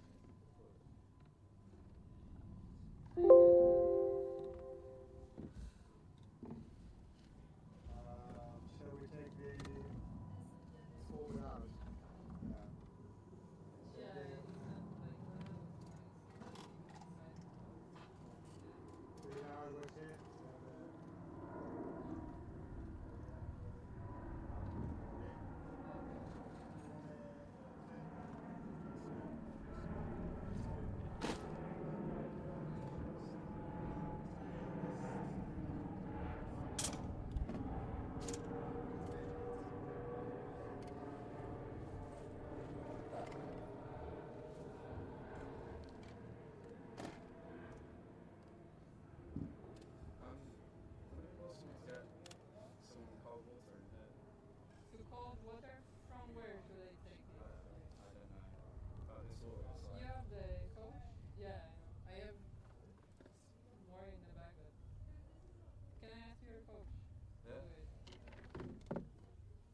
probably in the cafeteria. Or at least do you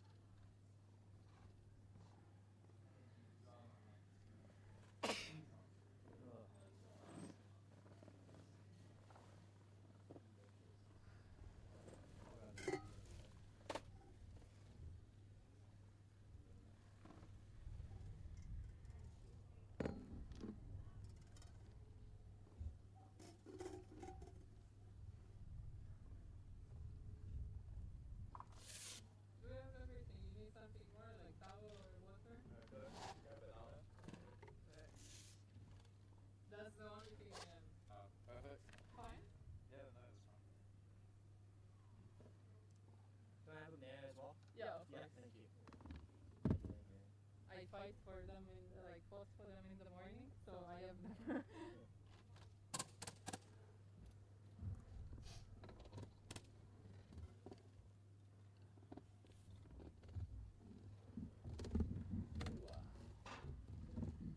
Hello. Hello. I can move that microphone for you if you just undo that knob. Then that will come loose. It will come loose. Okay. I can do it when you're sat in if you like. Yeah. And then there's a switch for that underneath your laptop. Yep. I saw.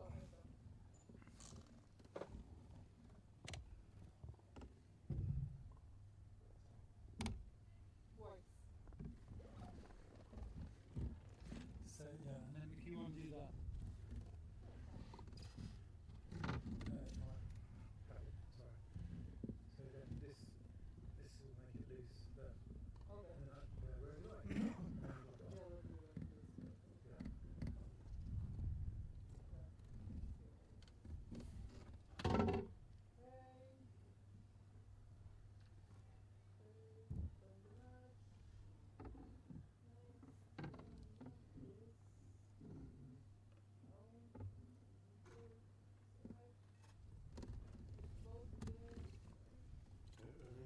Everything correct? Yeah, the correct message is correct. Network works. Perfect. You did amazing. Thank you. Phone again, right? Thank you. So, good afternoon, guys. Hi. Sorry. Yes.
You said you will start, correct?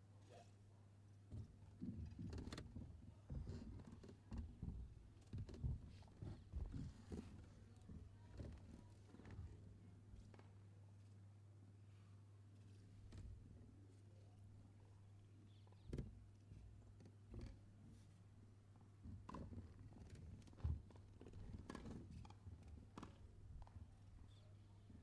Ladies and gents, welcome to this fourth and final match of the day here on Centre Court, here at the Lexus British Open Roehampton. What a day we've had so far, and it's going to finish on high because Casey Ratzlaff to the right of the chair. Casey is 26 years of age from Wichita, Kansas. Casey is the current world number 8, has a win-loss record this year of 24 wins and just 15 losses. Casey represented the United States of America junior national team between 2013 and 2016, where he was part of 2 World Championship winning teams. He's earned a silver medal in the men's doubles at the 2019 Pan American Games in Lima, Peru, and he is a 3-time quarter-finalist at Grand Slam level. Please, ladies and gents, put your hands together for Casey Rapstaff.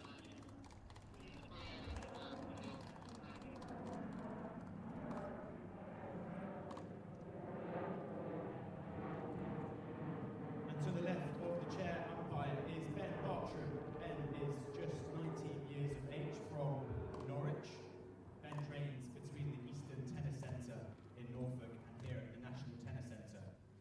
Ben is the current world number 21, has been ranked as high as world number 16 back in 2022, and Ben is the British number 3. He is a junior masters boys singles champion. He was the 2022 US Open boys singles champion, and he is a 3-time ITF champion at the Series 3 level.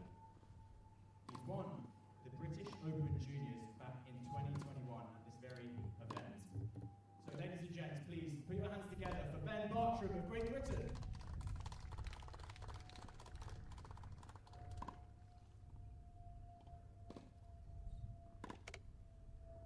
Minutes.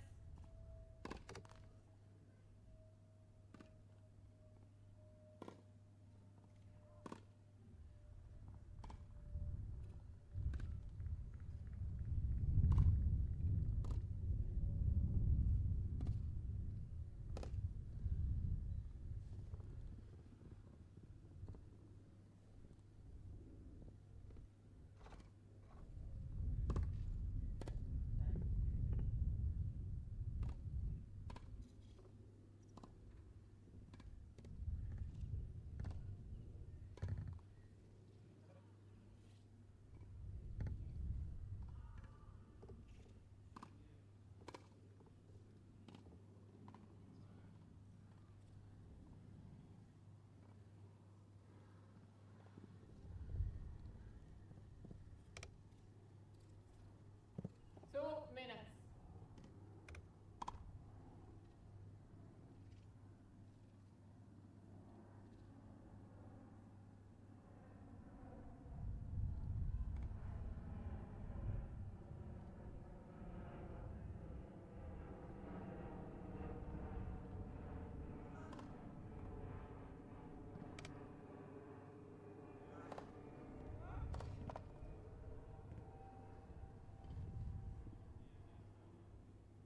Ladies and gentlemen, Ben Bachmann to la aperture won the toss and chose to serve.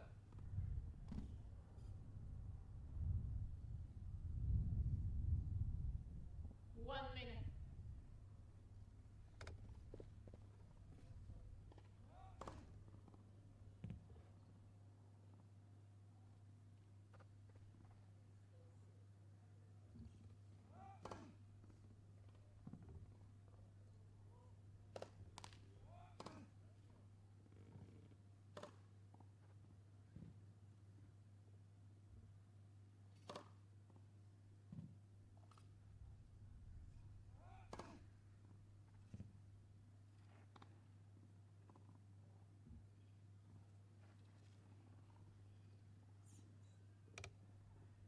Seconds.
Slight shift in court schedule meant that this first round encounter between Ben Bartram and Casey Ratzler has been moved back to centre court to the delight of everyone here at Roehampton.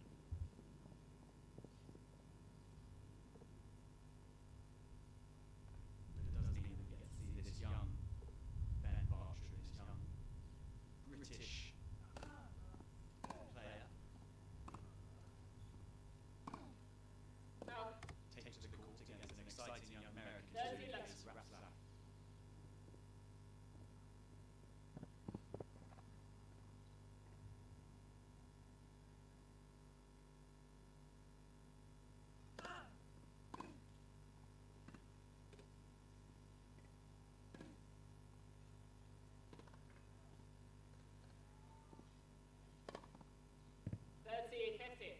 And what do you know of Ben Bartram? Is there much you've heard about him? He's obviously still fairly new onto the stage on the men's circuit. Yeah, I watched him a few years ago when he was still sort of a younger player coming through and not quite so experienced. But he's developing his game every year. He's getting better, he's getting stronger.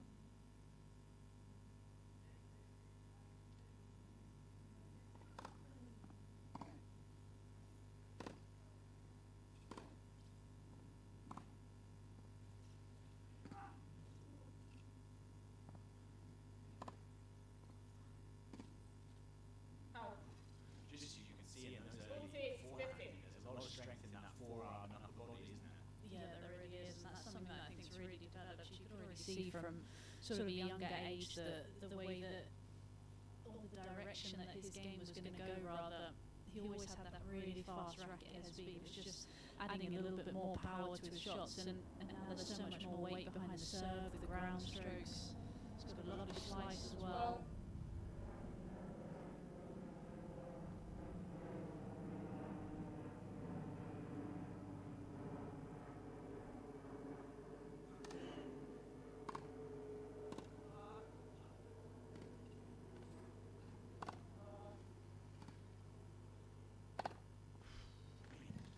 On the off, that is incredible power being generated by Ben Bartram, wasting no time in getting proceedings underway. Right, he has really developed over the last few years. I mean, I remember seeing him at the British Open as the boys' champion. I just mentioned on court in his introduction, but you know that was back in 2021. So yes, it's been 4 years, but those 4 years have been clearly an area of development on the physical side for him. Yeah, it really has, and I think I probably was there as well. Maybe when you saw him, and I remember, you know, sort of young, he had that curly hair, sort of similar to what he's got now, but he's obviously just filled out a lot in terms of his physique, and obviously a lot more experience 4 years down the line.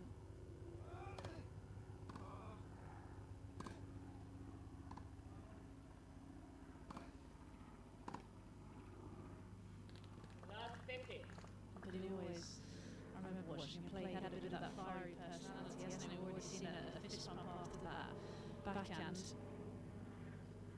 And he's just developing, growing in confidence and really understanding his game and what he wants to bring to the court. And I think that's the key thing when you are a younger player, it's understanding your identity and how you want to play and what your weapons are going to be, what your strengths and weaknesses you need to improve.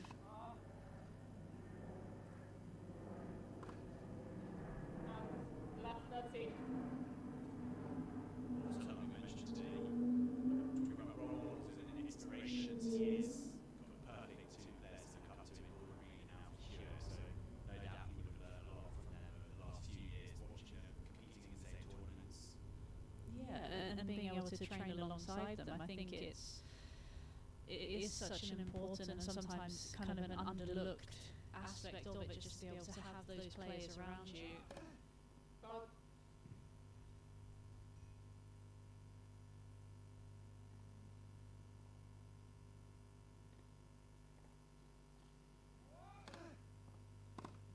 Out. 15, that's it.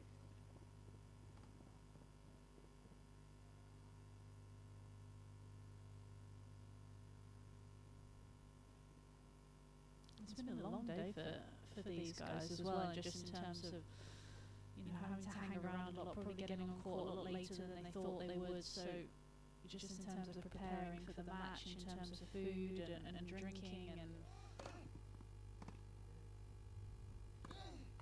all of those kinds of things, it's not easy for players.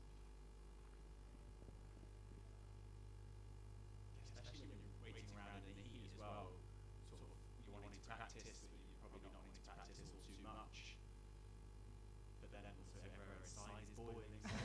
Yeah, we're not very good at air conditioning in this country, are we?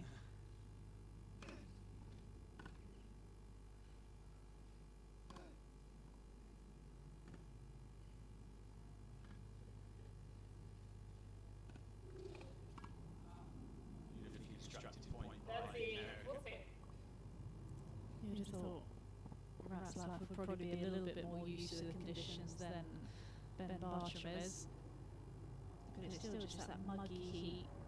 And again, you know, that second set of the previous match, they probably would have gone to warm up, then would have started to get ready, they would cool down again and then warm up again. It's not an easy thing for players when you don't know exactly the time that you're going to go on.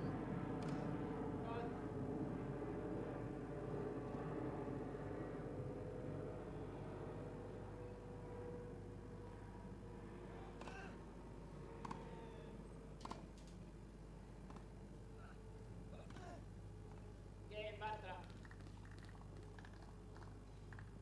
Bartram leads by 2 games to none. So the perfect start for the young Brit. Bartram off to the flyer here in the final match of the day on centre court at Lexus British Open here in Roehampton. Incredible to see the development of 19-year-old Bartram over the last few years. He's looking almost like a finished product, so young in his career.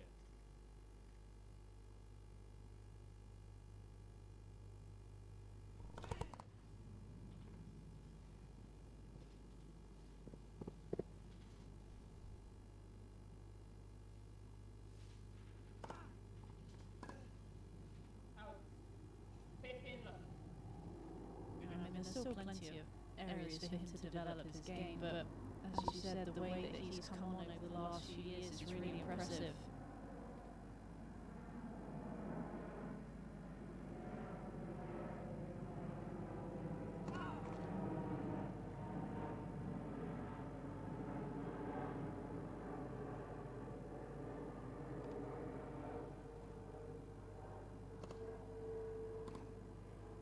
Out. 13 love.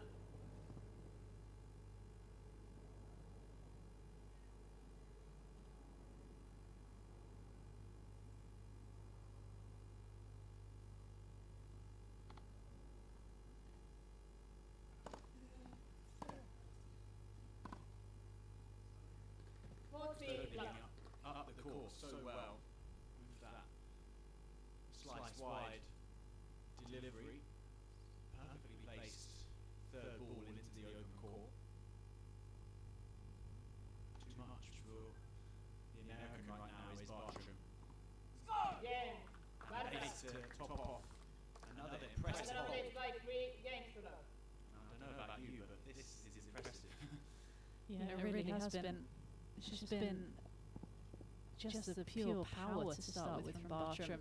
Ratzlaff just hasn't had any answers.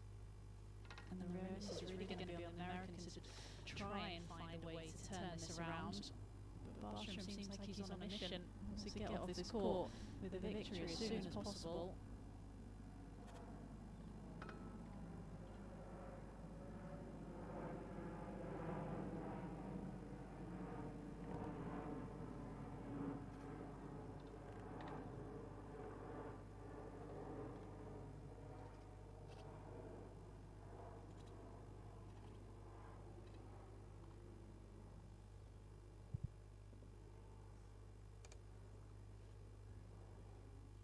Time.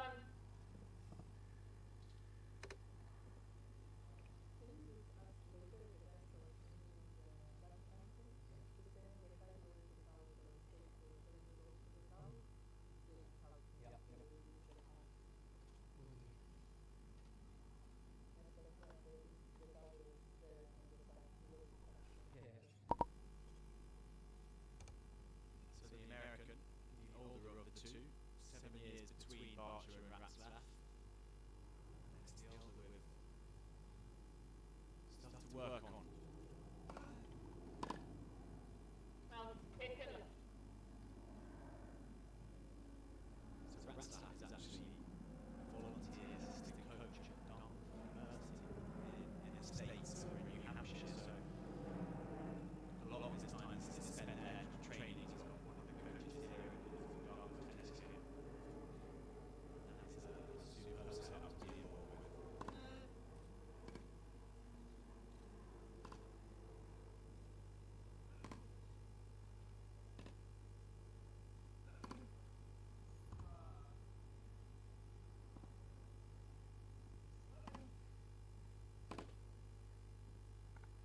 Face down.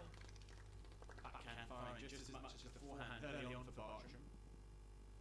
And the college system over in America is just incredible, isn't it? The way that it's grown sort of over the last 15, 20 years, it's just been such a pathway for a lot of the players, more of the able-bodied players, to come through that system. But it's great that Casey Ratzlaff's part of Dartmouth, and what an incredible university it is.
That's you. I think that's the beauty as well with this sport. There's not one path for everyone. I think everyone has their different journey in their own way of developing and different ages as well. Sometimes you see those young prodigies, and Ben Bartram, he was one of those young ones who always showed a lot of potential, and he's developing it. And obviously still such a younger player, but we've got so many players who are slightly older. Obviously, Shuka, 45 years old, still going out here strong, putting in incredible performances.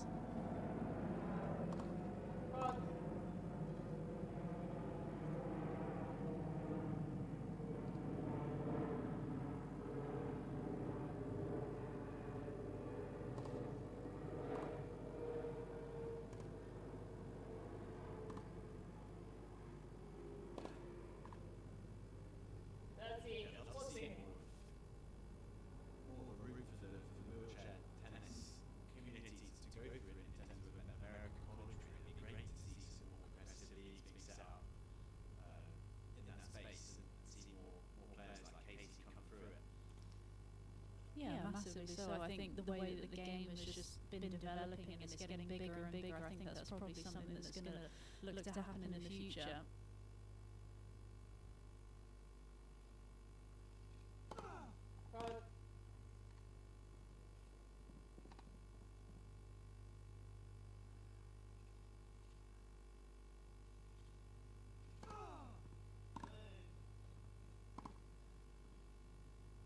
Yes.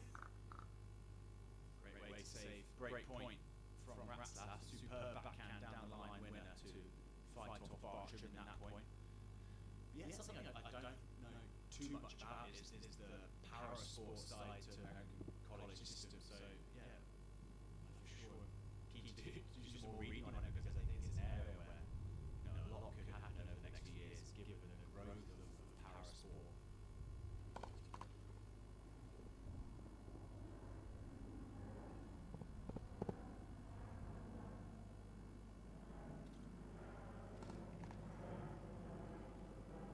I was down in Barcelona a couple of weeks ago for the Paris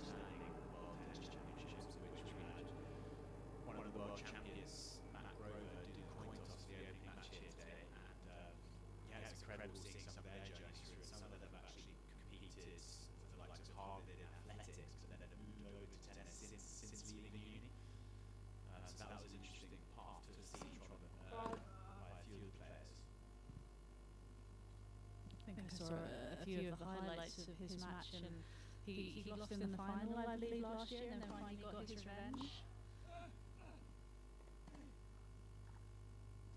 Yeah, that's right. Yeah, he lost in the singles final last year, but won the doubles final. Did the reverse this year, so him and partner Ross Cudmore from Great Britain lost in the doubles final to two Australians, Alex Hunt and Adam Hills. But then got over the line in singles, actually to Alex Gretsch's brother. Oh, wow. Yeah. I missed that part. I just saw that I saw that he got his hands on the trophy, and I saw that it was a tough loss that he'd taken last year, so he was pretty happy.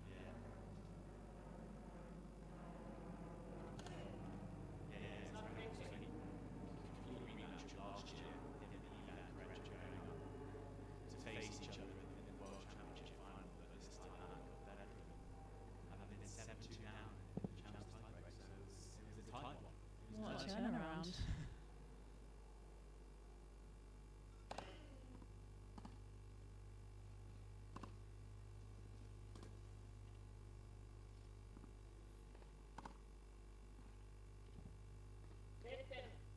Just looking at his forehand, it's incredible the amount of work that he's able to generate on the ball. You just saw the arc over it.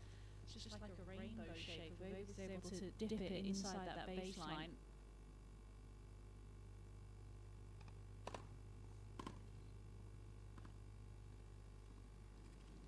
What hands from Ben Bartram, 19-year-old, showing it's not just all about the shape and the spin and the power, it's about the finesse as well.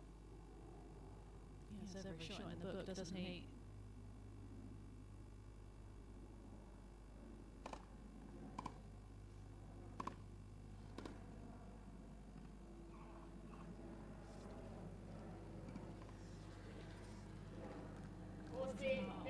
Hasn't he? Not only hasn't put a foot wrong. Sometimes you just have those days when you're really in the zone, and these opening 4 games he really has been.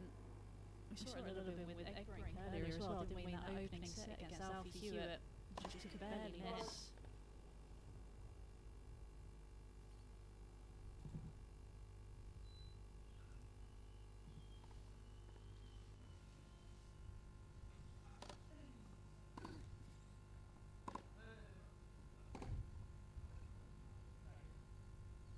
Shot from Ratzlaff. Hasn't been able to find enough of those so far in this match, but that itself is a ridiculous winner from that part of the court, way behind the baseline.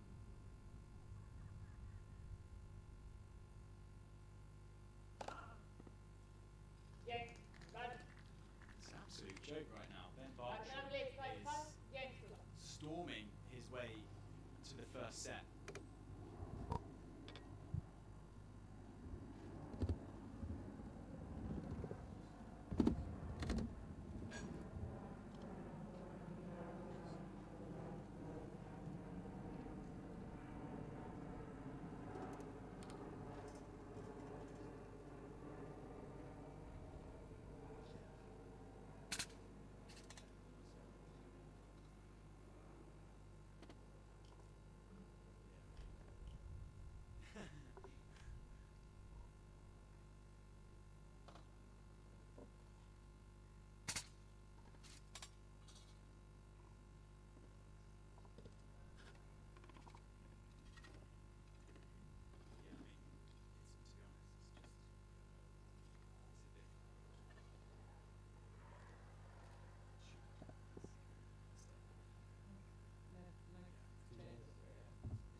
me that I think has stood out so far in this match. Ratzlaff might be 5 love down, but they are both hitting with such speed off the ball, racket speed, even comparing to Hewitt and Egbrink, who are their elders. I mean, I think these guys are hitting at a higher intensity, it seems. Yeah, it's not far off, that's for sure. Yeah.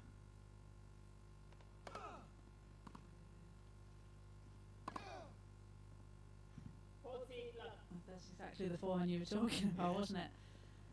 I think Bartram, though, almost reminds me a little bit of a younger Alfie Hewitt, just in terms of the way that they play a little bit. Just in terms of the spin that Bartram especially is able to generate.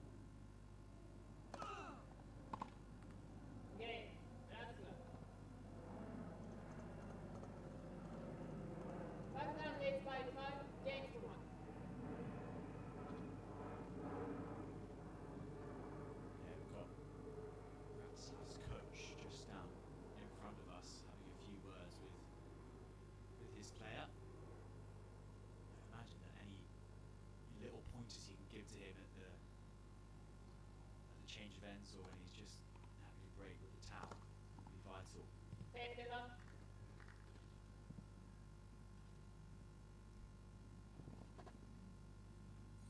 I'm not really sure what, as a coach, you're kind of going to say to your player at this point in time when Bartram's playing the way that he is. Much it seems that anyone could do. Not really.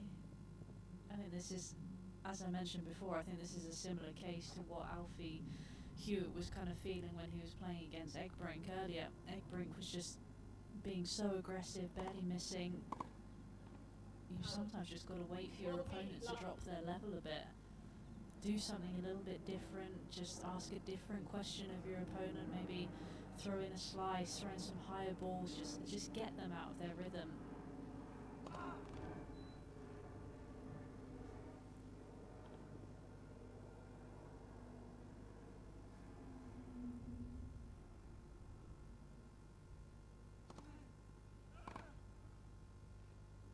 Like it from Ratzlaff, saving one set point, but he's got to save a few more if he's going to extend this set a little longer.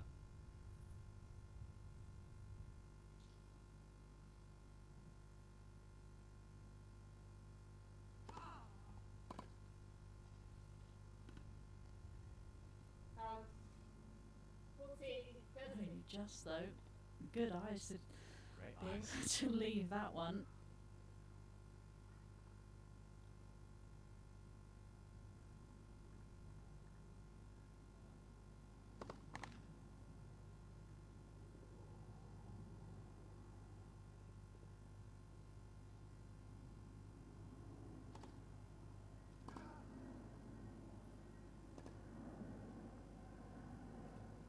Our 3 set points come and go for Bartram. It's the only real slight blemish so far, hasn't it, in this opening set for Bartram? Practically flawless.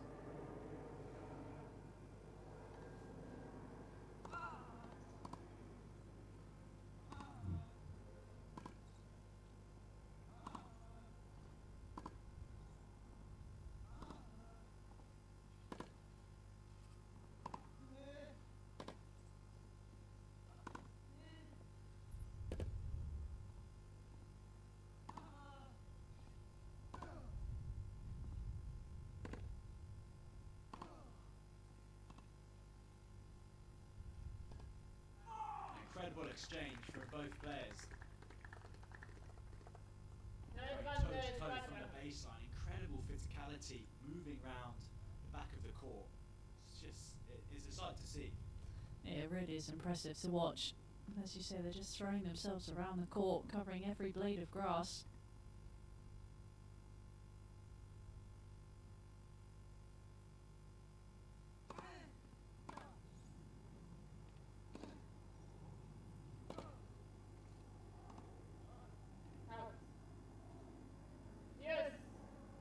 And even if Ratzlaff does lose this opening set, which it does look like he's going to, he still feels like he's just starting to get a little bit of a foothold in a few more of these rallies, just gaining a little bit of traction. Because it has all been one-way traffic virtually.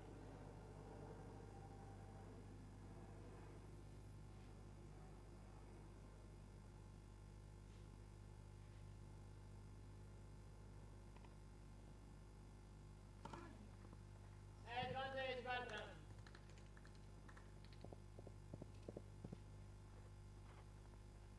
Having had 3 set points in a row, he's now earned himself another one.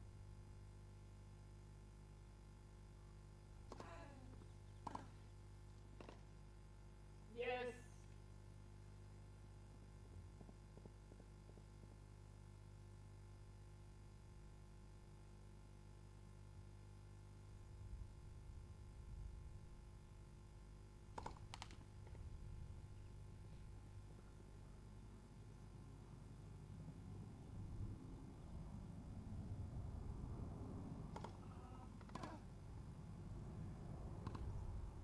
Out. Advantage button.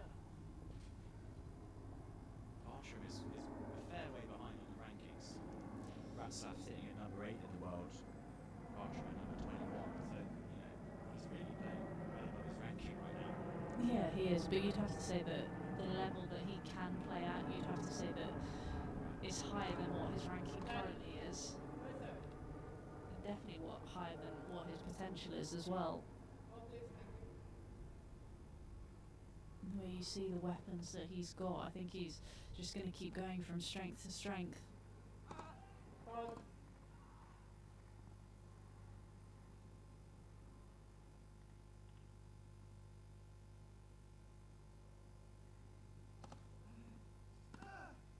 Out. Yes. Such a good second serve as well.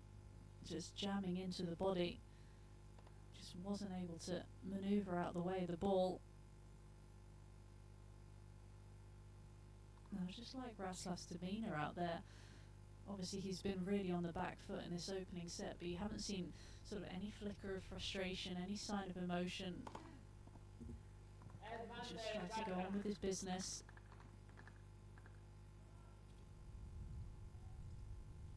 Yeah, perhaps a sign of college tennis where they're doing it for the team, they knock down. He's been in and around that system. That may have helped him with his mindset. It's been so impressive despite the scoreline going against him so far in this match.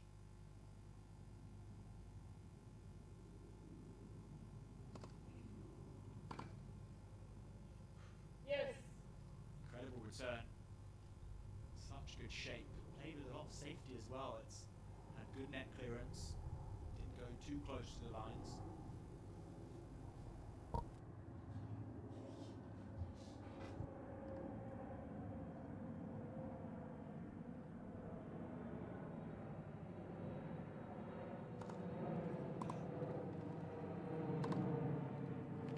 Advantage button.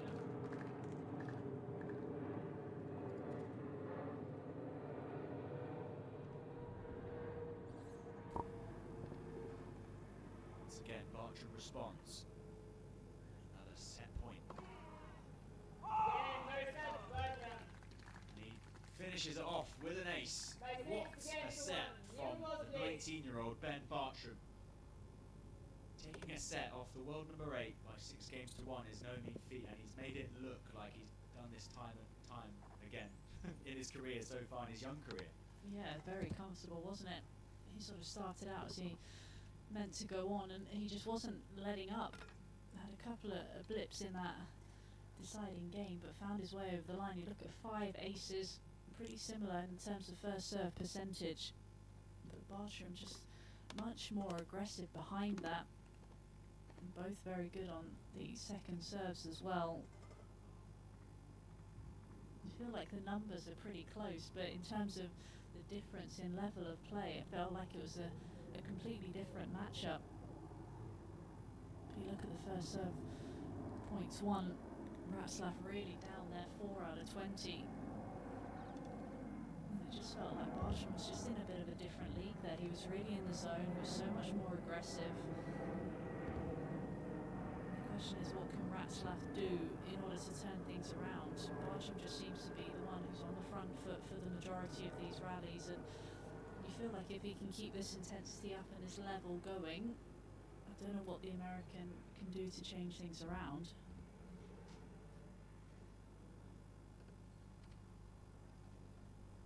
Yeah, it's incredible the level, like you say, the numbers have been fairly similar because actually in the point they've been neck and neck. It's been so tough to tell who's going to come out on top, but it's just been Bartram with the consistency of, you know, putting those points together. It's been crucial, I think.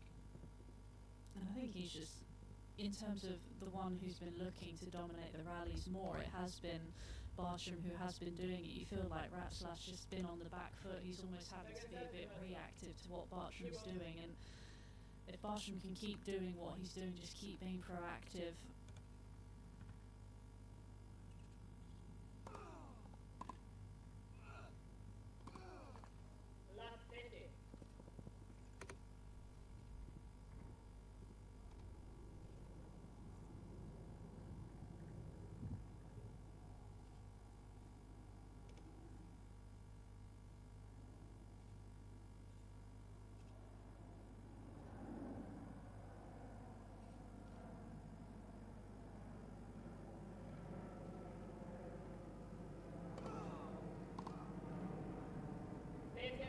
Just looking at some of the recent results of Ratzlaff, just interested to know if he's come back from a set down much over the last few tournaments, and he actually has. He's Roland Garros just a few weeks ago came from behind to beat Tom Eggerink, who we saw earlier on. That very good fight against Alfie Hewitt.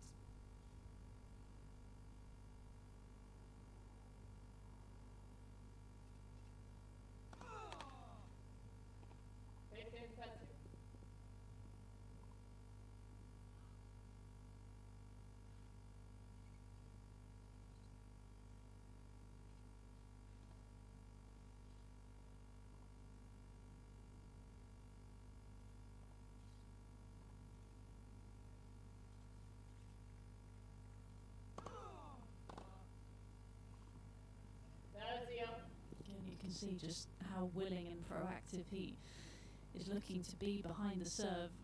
He's just hunting for the ball, making contact with it almost inside the baseline.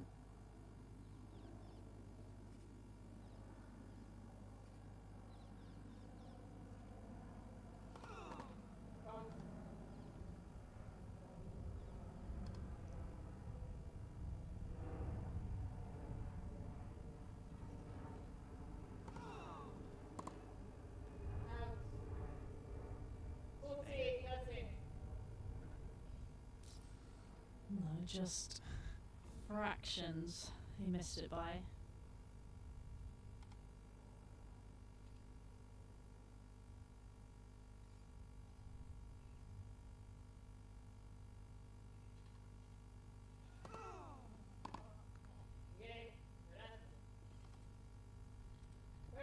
Yeah, important hold for Ratzlaff off the back of a first set which saw him play well, just not get any reward for it.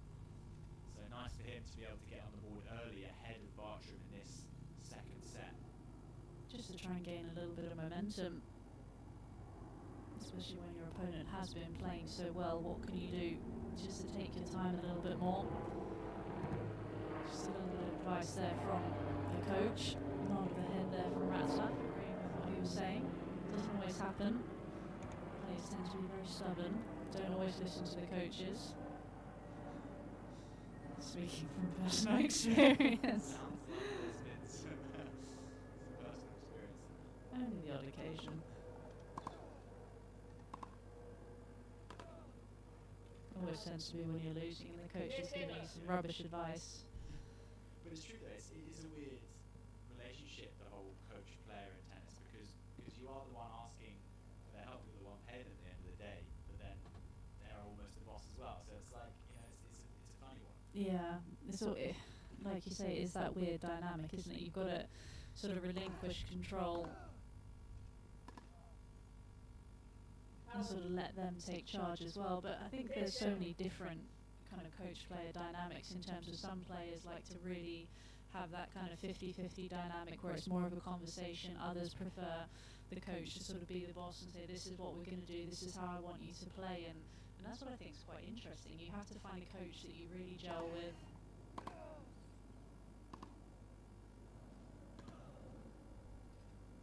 Out. 13, hitting. It's been interesting to watch the dynamic between these two. Justin Dos Santos, the coach of Ratsav, has been fairly consistent with the messaging, but he's been quite calm. He's not been in the face at all. He's not been, too in the face of Ratsav, as I said. Whereas Ratsav's been quite respondent, I think. I don't know what you think of the way Ratsav has been taking the advice from the sideline so far this match. Well, he seems to have agreed with it so far. There's been a majority of head nodding. Yeah. Hasn't been too many shake of the heads.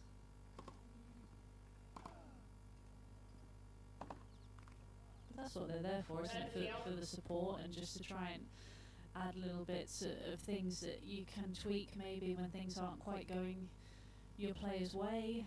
Just a little bit of words of encouragement.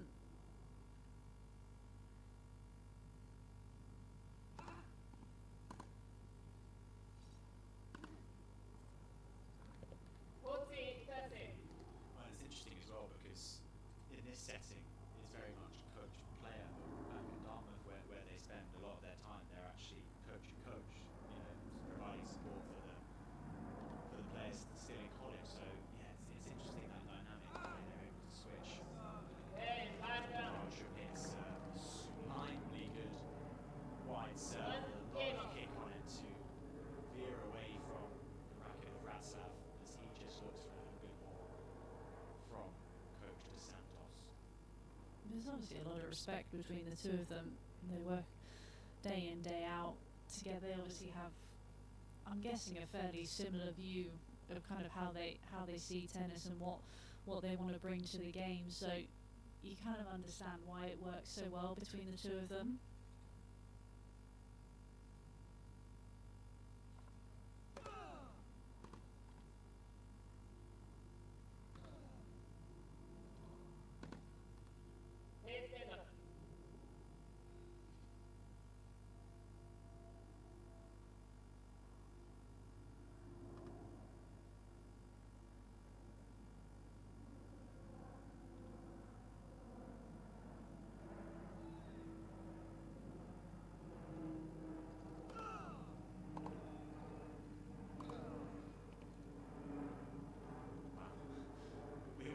Off the grass court there for Bartram in the attempt to get that ball back. That was incredible the way he was able to stay balanced there. Look at that.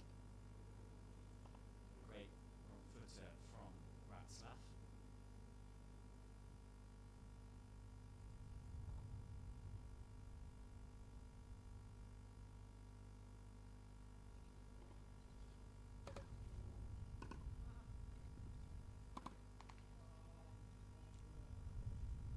Routine misses that we haven't seen that much in this match so far.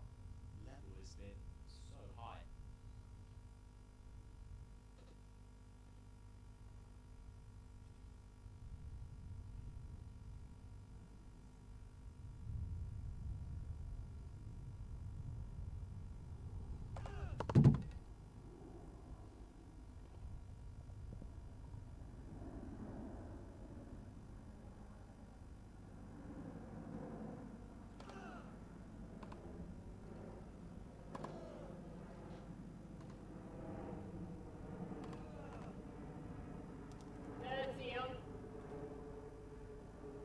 That's the pressure as well, just those couple of fairly routine mistakes that we've just seen from Ratsav, that when you're playing someone who is playing so well, you feel like you've just got to do a little bit more, maybe go a little bit closer to the lines, a bit lower over the net than you normally would, and that's when the errors can start creeping in.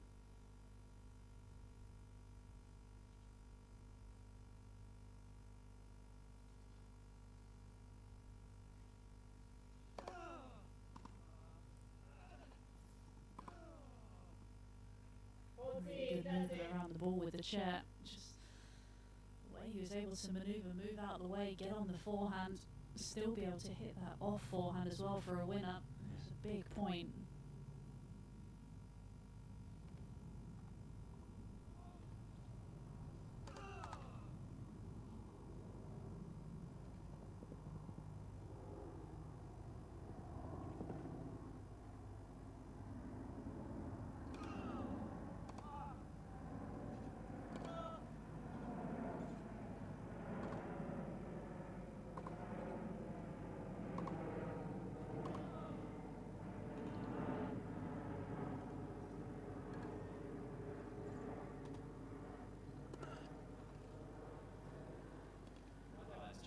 out of this world. I mean, the tennis we're seeing right now is taking almost wheelchair tennis to new heights. I've never seen that before. It's incredible.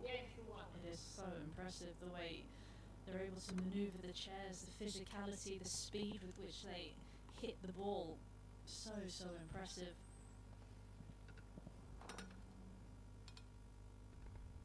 Coach DeSanta was very happy with that one. He was straight to his feet saying, "Congrats, that was some rally." First time we've seen Bartram going for the ice towel as well. That says something, I think. Yeah, just showing how physical these points are starting to get. And the sun's making an appearance again. The clouds are going. The temperature hasn't died down at all, still over 30 degrees. Some brutal conditions for all the players so far today.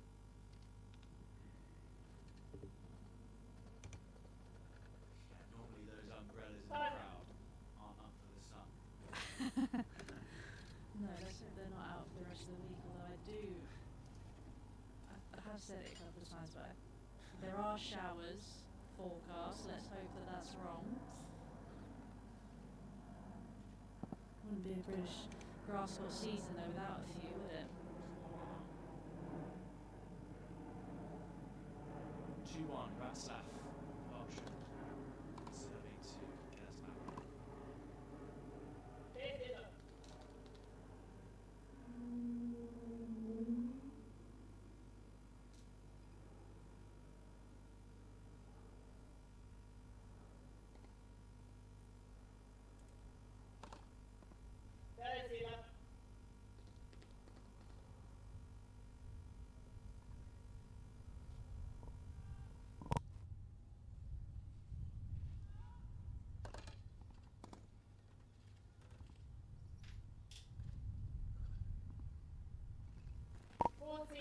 Get in the hands of Bartram coming into play. Very convincing serving hole this would be if he could hold this point.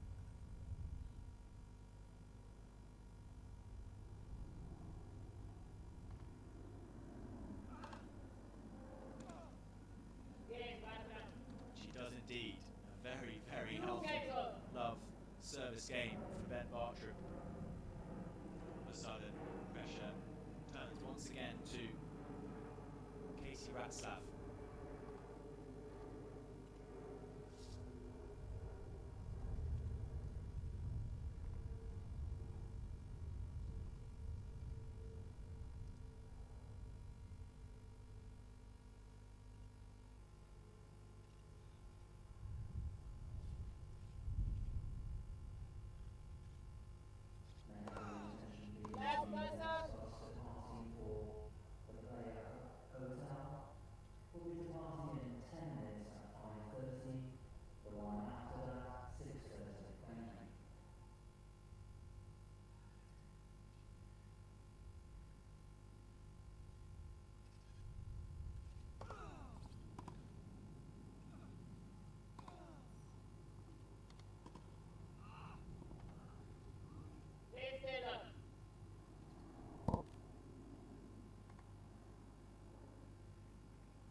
locking in on this game especially because having won the first so comfortably really by the scoreline of 6-1, if he could get ahead early in this second set, maybe he could run away with it.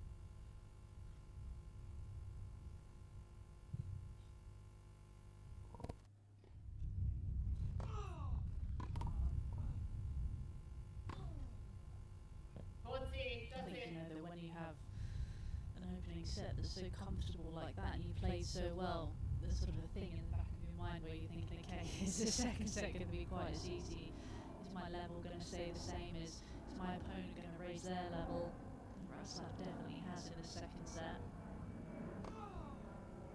Yeah, it's a great way to finish off the game for Raslav, forehand winner and an ace. Yeah, you're right.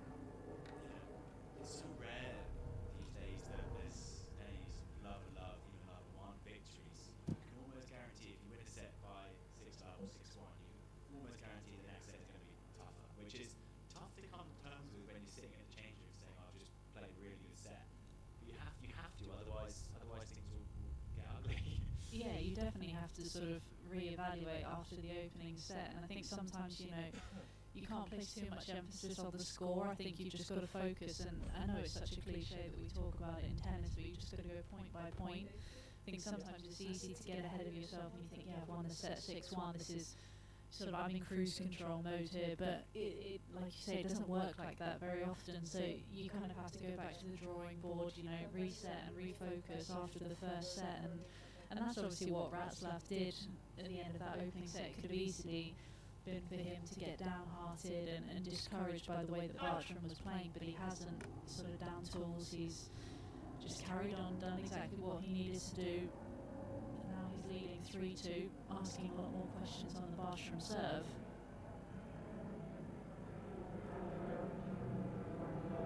Yeah, things look a lot different to how they could have done when the Bartram had broken down. Still on serve in this second set.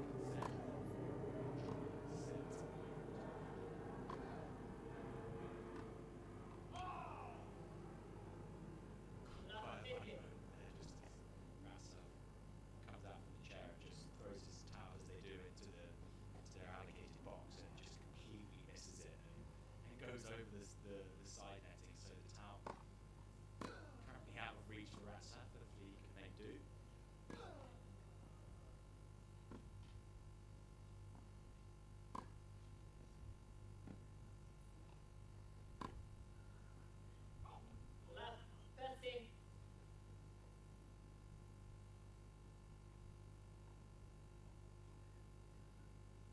Forehand being the danger right now for Raslav, dictating Bartram around.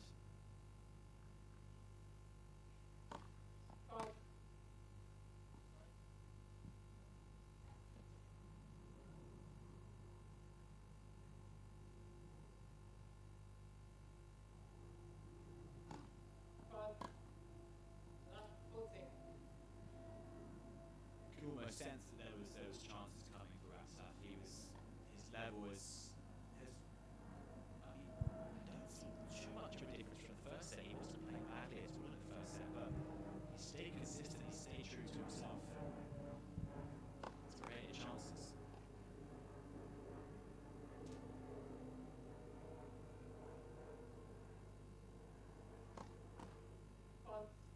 I think a lot of that is to do with his demeanour around the court as well. He didn't get frustrated at all, he really didn't get phased, and he's been waiting for this opportunity to come, and now he's grabbed it with both hands, and this second set has a completely different look to it now. All of a sudden the American 2 games away from taking this to a decider.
race for Ratzlaff.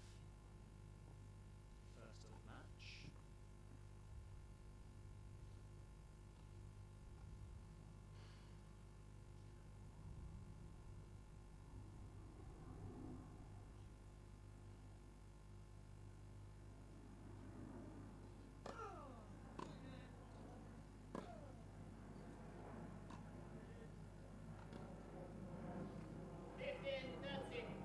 Tough shot to execute that one.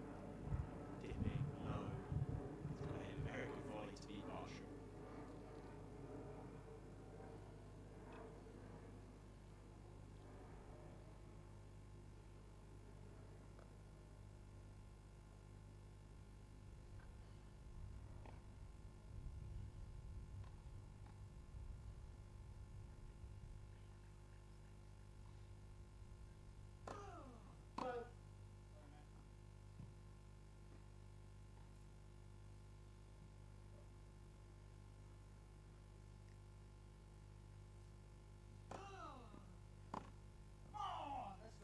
Pretty good.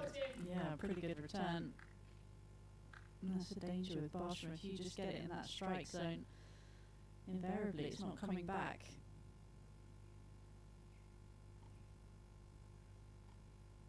This set is far from over. Break back points for Bartram.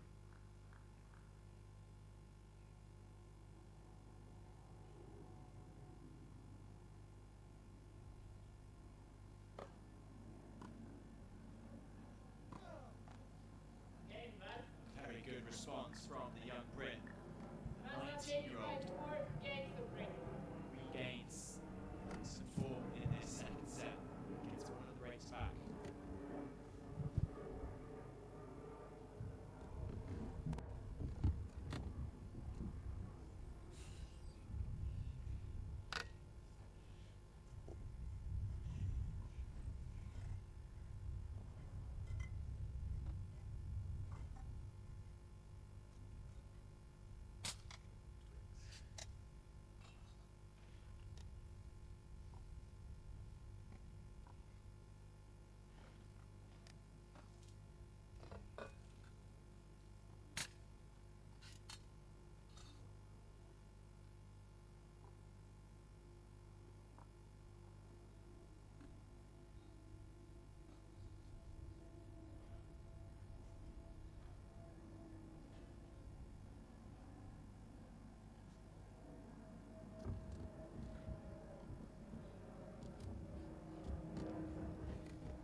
a serve for Ben Bartram. 4 games old.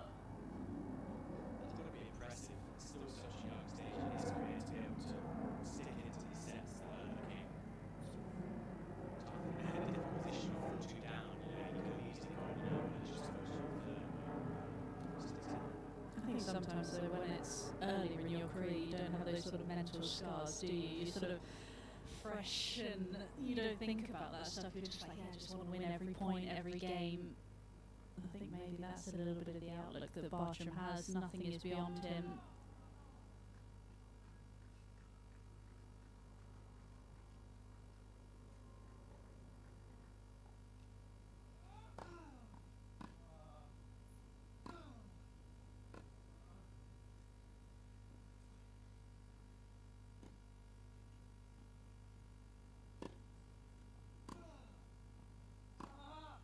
Wow, that's incredible from Ben Bartram. Just the manoeuvre to be able to get himself in position for that shot, had to completely do a 360, and then all of a sudden a ball's flying at him, but he hits a 4-1 winner off it. Yeah, it's incredible the balance that these guys have. As you say, the way they manoeuvre the chair.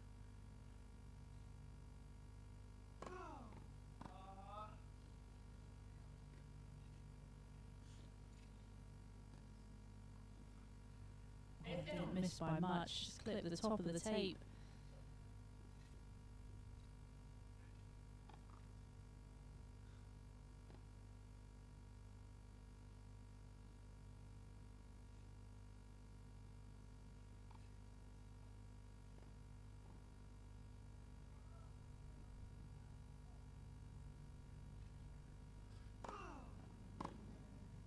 Out. 13-15.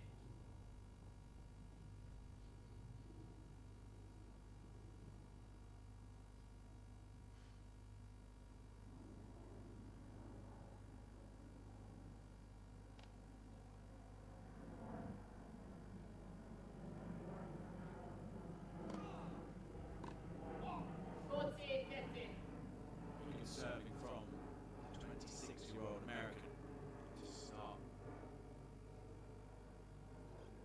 Continue rather, getting closer to a potential third set. He's just keeping Bartram at bay for now.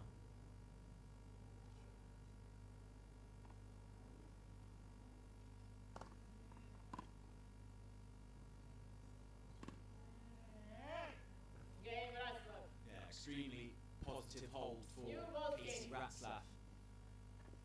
Ratzlaff leads by 5 games to 4. Not easy when there's a comeback from Bartram brewing in this second set, having been 4-2 up Ratzlaff. Bartram got it back to 4-all, but it's the American who gets back in front.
Out.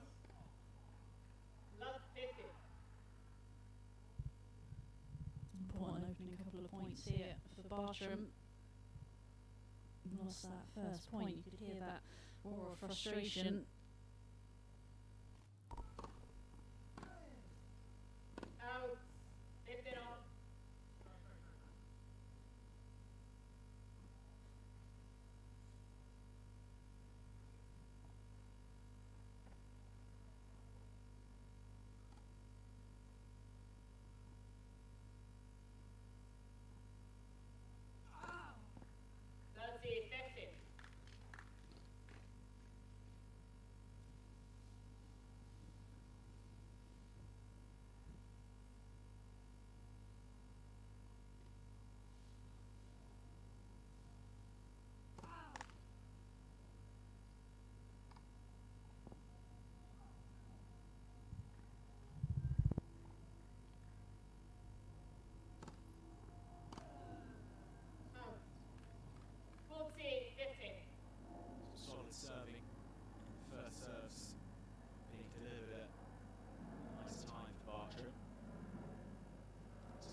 did look long, to be fair. I'm not sure what the rule is, though. If you kind of call the point out, it's almost hindrance, isn't it, to your opponent? Didn't seem to put Ratzlaff off, though. Finished it nicely with the backhand.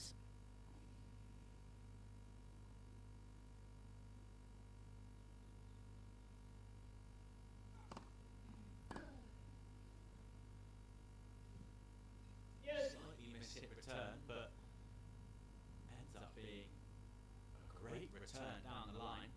Too good for Bartram. All of a sudden, Ratzlaff just 2 points away from taking us to a decider.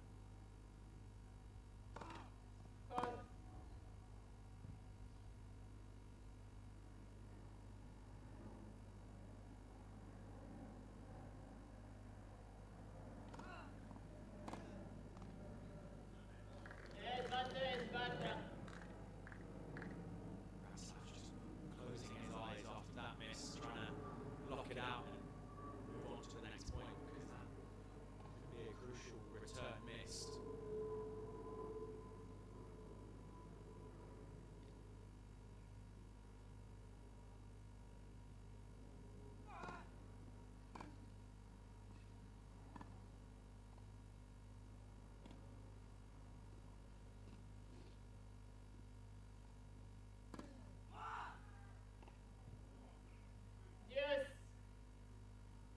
That's the first fist pump we've seen from Ratzlaff. First real sign of emotion. It's been so cool and calm throughout this match.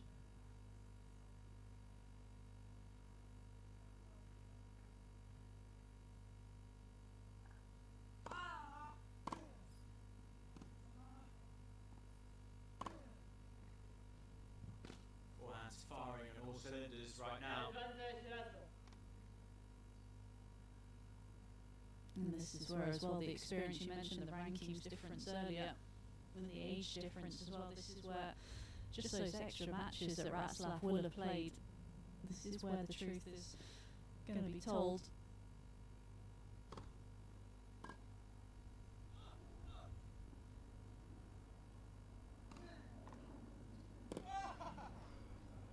Just the nick on the top of the net actually helped out Bartram, because it just meant that the ball carried a little bit more over to Ratzlaff, and then it got too tucked up. Didn't have enough room to hit that forehand with.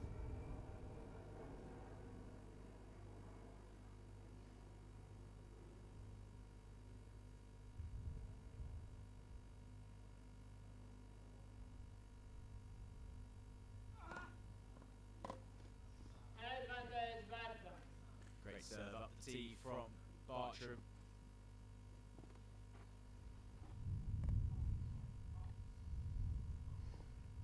Can he get through this game now?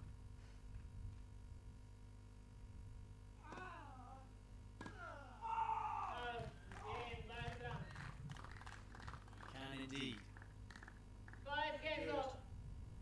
Way to close out that game with a couple of very well placed first serves, just when he needed it.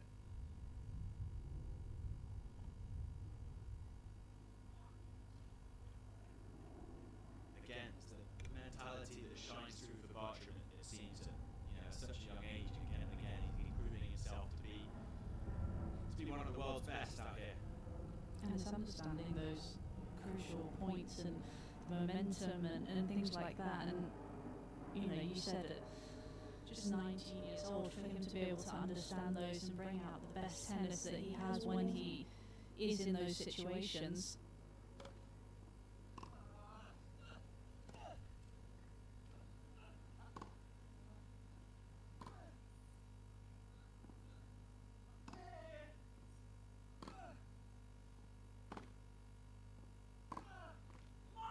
Heavy, very heavy from the young Brit, keeping Ratzlaff pinned back, not allowing him to get any movement inside the court. And smart play here as well from Ratzlaff, just trying to take his time. It's easy to want to rush through the points, especially if it isn't going your way.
position on the court, but he used the angle so well to give Bartram no chance at all, really, of tracking that one down. And that was a big point as well. Love 30, potentially to go down 3 break points. Match was slipping away. Big forehand. Another good serve, jamming that left side into the backhand of Bartram. That's got to be an area where they target a lot, is that that outside hit. Just anywhere at the chair, really, isn't it? It's just so hard to manoeuvre out of the way.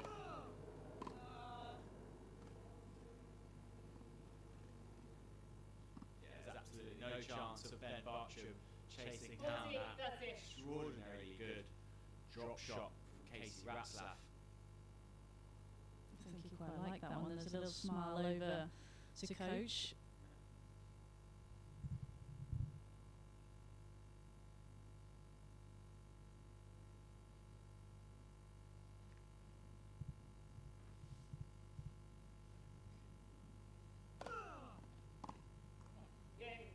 From Love 30 down, what a hold from Casey Ratzlaff. Perhaps his experience coming into play there, the 26-year-old. Just keeping the scoreboard ticking over. 6-5 he leads.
Last 15.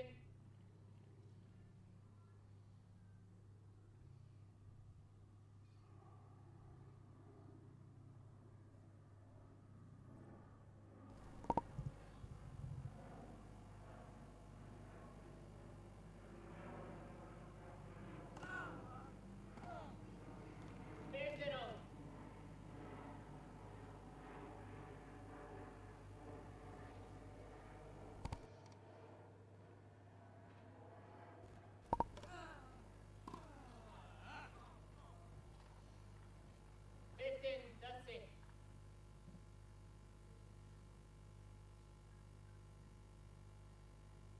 Wait, please.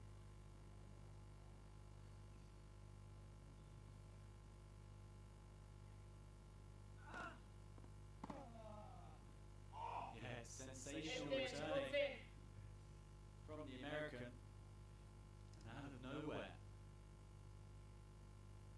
It is Ratzlaff who's earned himself 2 set points.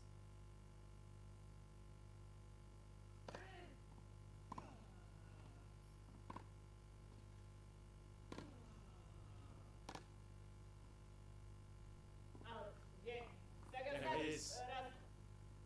By 7 games to 5. One Casey set. Ratzlaff has fought so hard in this second set. And having lost the first by 6 games to 1, he's had to fight extremely hard to earn himself a chance of winning this opening round encounter against the young Brit Ben Bartram. But wow, I mean, seriously had to bring a level there to get over the line, didn't he? Yeah, he did, and I think it was a case of him upping his level and Ben maybe just dropping it a fraction, but I think ultimately Ratzlaff was just able to fight and dig deep, and I mentioned the experience earlier, and I think that was maybe just what showed a little bit.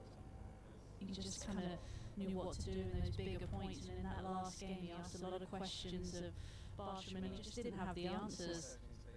But again, third match of the day, split sets. They just want to get some extra grass court practice out here, don't they? Yeah, we were just around the corner. No better opportunity. These courts are perfect under the sun here. They just look like a carpet. Beautiful courts here at Roehampton. Yeah, so both players just taking a couple of minutes to reset themselves for a third and final set.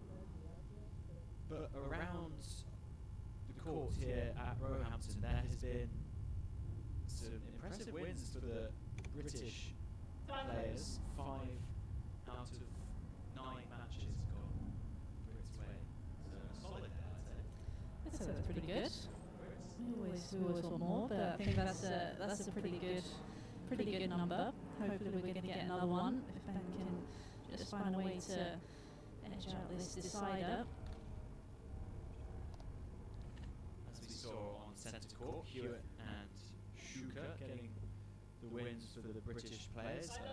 An incredible win for Dan and Ward over Sergei Lysov, 6-4, 6-7, 7-5. That is another great win by ranking.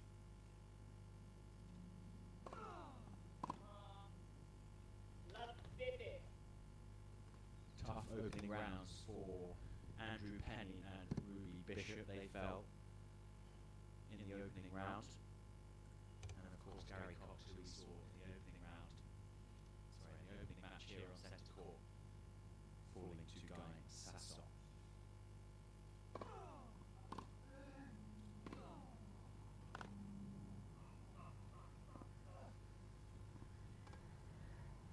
Well handled from Assa. That could have been really awkward. Too much spin.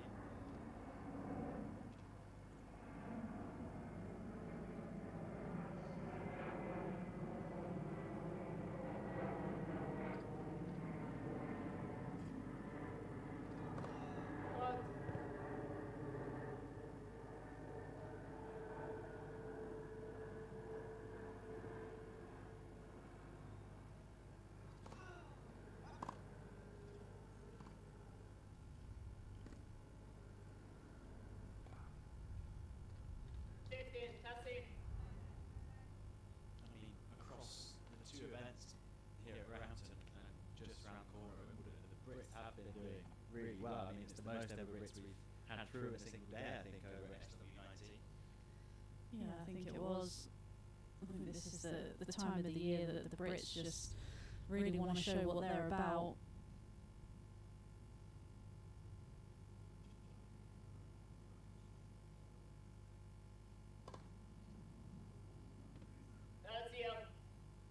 Yes, it almost seems like it's great for the wheelchair players that come in after that good start that the players have made in the opening week of Wimbledon.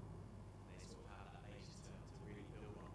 And keep it going, and obviously had a lot of success with Alfie and Gordon winning Wimbledon multiple times. And we'll see Alfie finally completing the Grand Slam, getting his hands on that trophy last year.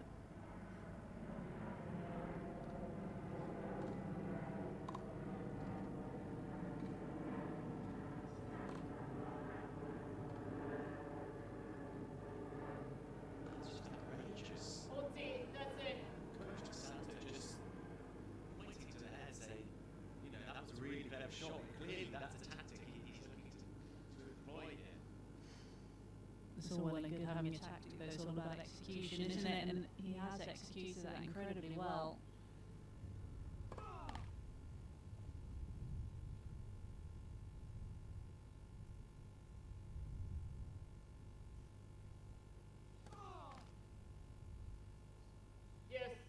It certainly does feel like there is a real buzz around wheelchair tennis at the Grand Slams now. You know, with Gordon and Alfie, they're such well-known figures. When people come to the second week of the Slam, they're going to want to watch those guys. And so for people like Ben, that are only going to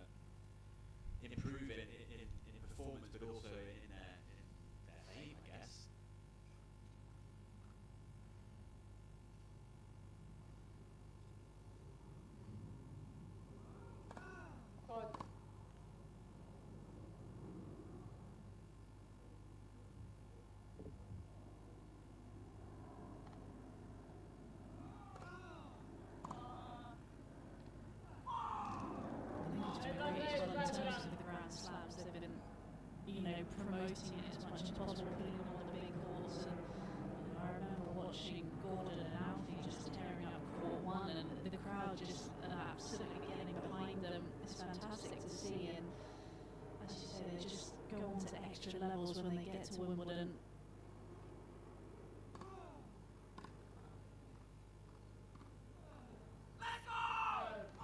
Huge roar from Ben Bartram. First games, As he final breaks set. the opening game of the third and final set here.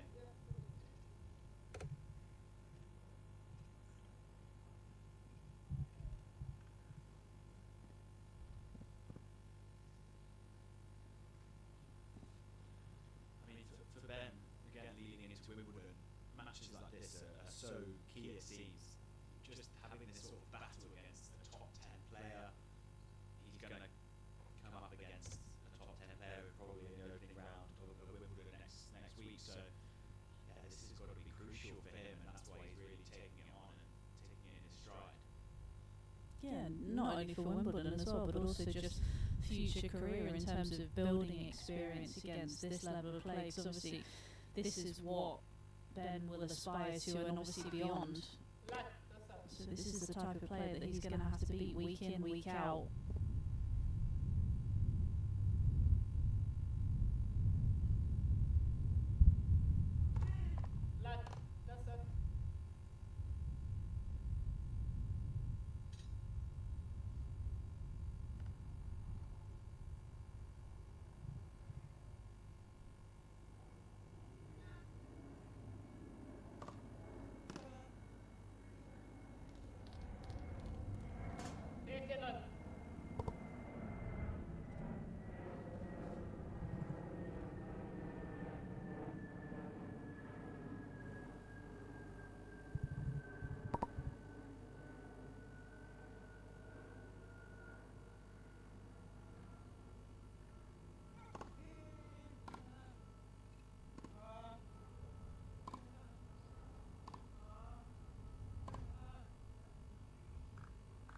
Took that ball on so early, remaining inside the baseline from the previous shot, waiting for Bartram to hit into the spot he wanted to, and he was just in the right position.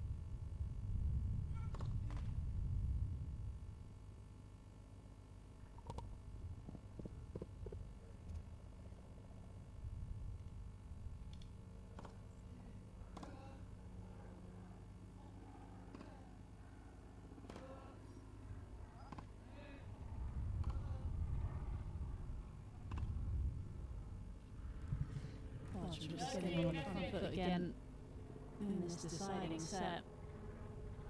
And that's really what was the standout in the opening set for him. He was the one dictating the points, using that forehand, stepping in the court.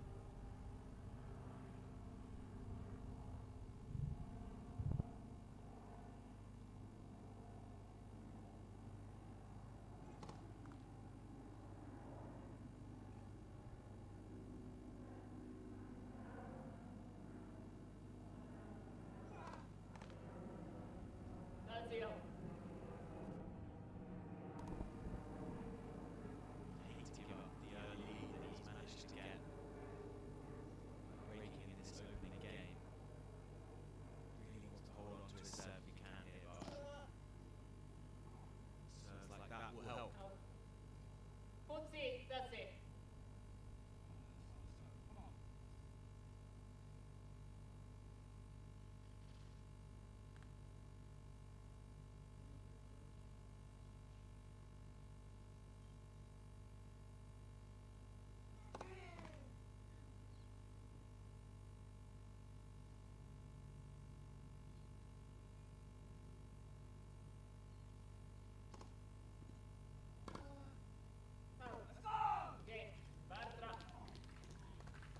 A good test for Bartram now, whether he does come through eventually. 19 roll. 2 games to love now. And it's been an impressive start to this deciding set from Bartram. Could easily been disappointed that he wasn't able to get it done in straight sets. But he's found a way, he's regrouped, come out with renewed energy. And he's the one who's got all the momentum.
good job getting out of the way of it.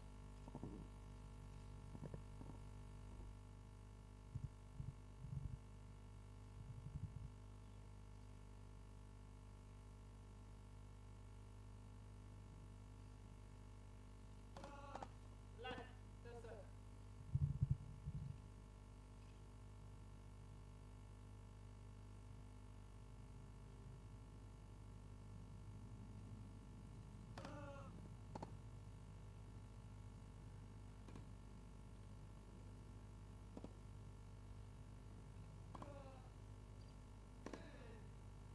Out. 40, 50.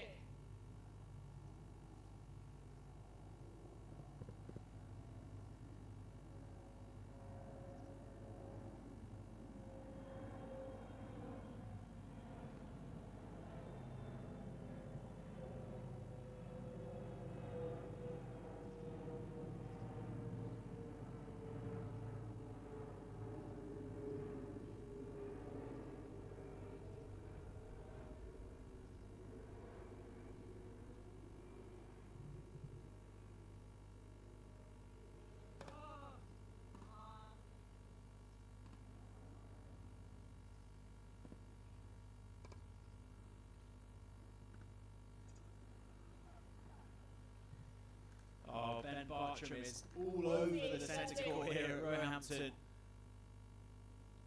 Look at the pace to be able to get there, and not once but twice. Look at the ability to be able to chase down those balls and get more back into play, and then the eventual lob was sensational. You could see what was happening as soon as he got it and wasn't able to put that volley away. You knew that that lob was coming.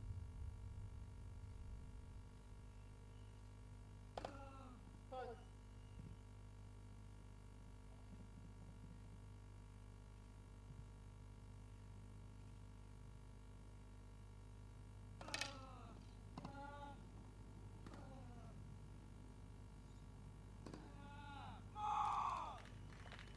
Yes.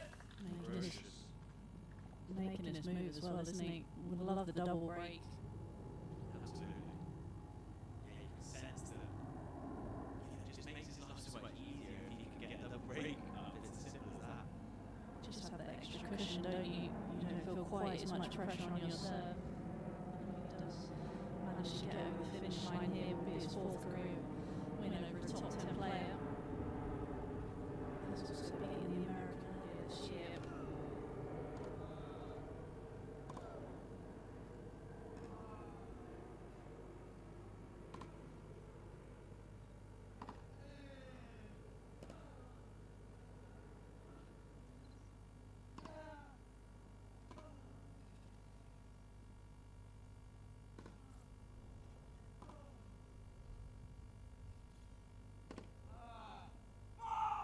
Superb striking of the ball from Ben Bartram.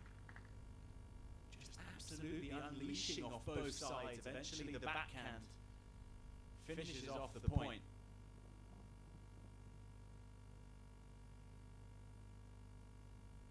Another break point for the young Brit.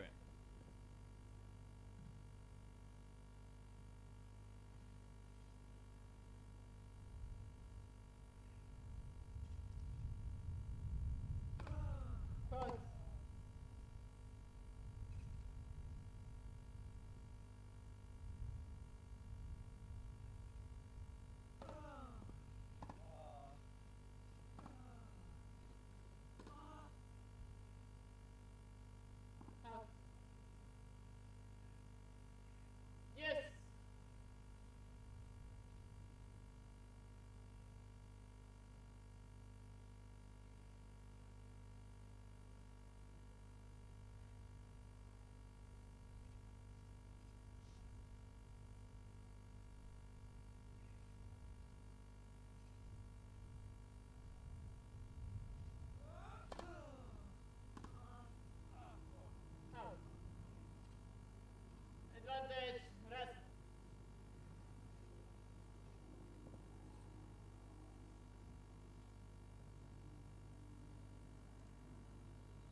4-1 in this deciding set.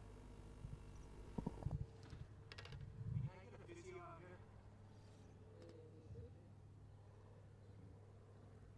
I need the trainer. Yeah, but like for the next changeover for something? Or Get it for this changeover? Well, usually you need to ask the disability before because if it's something not that acute. I thought it was something that you asked for. You just go into a break. No, I'm not saying that I'm a physio to say that you can get the treatment. Just tell me the reason. My neck. Your neck? My neck. But before like... No, it just like last. Yeah. So you want it now? Correct? Yes. I will call the physio, okay? Let's go number 1. We need the physio for Mr. Lasso. Neck hurts. We need it now. We stop the...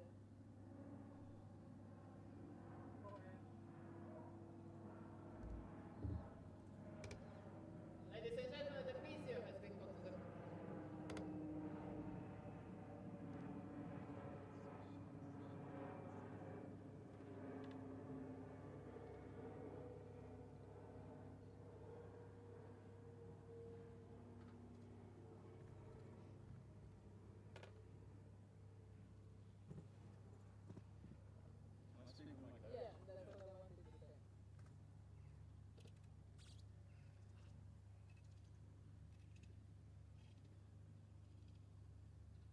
I wanted to say.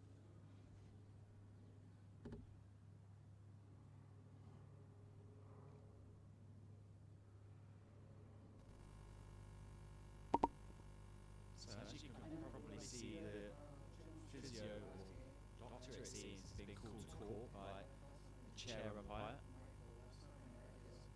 Casey Ratzlaff. Ben Bartram is over in the corner having a word with his coach.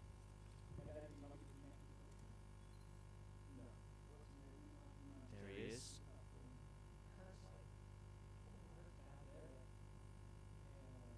Coach Neil Plaskett sharing some of the wise words.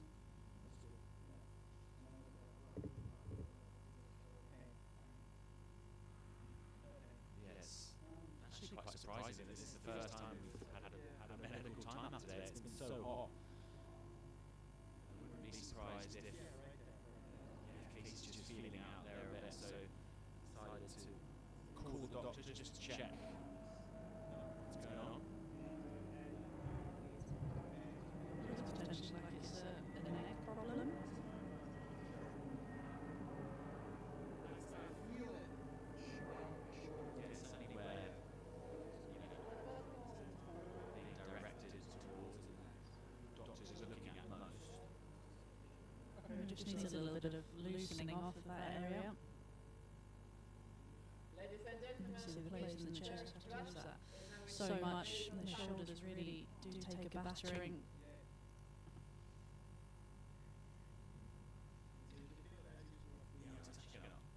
Earlier on when we were seeing the players come to the net a little more often. We actually haven't seen it in the last set, I'd say, but compared to sort of able-bodied tennis, where obviously the legs are one of the main things that able-bodied players use, whereas these guys don't have that. So when they're using the wheels to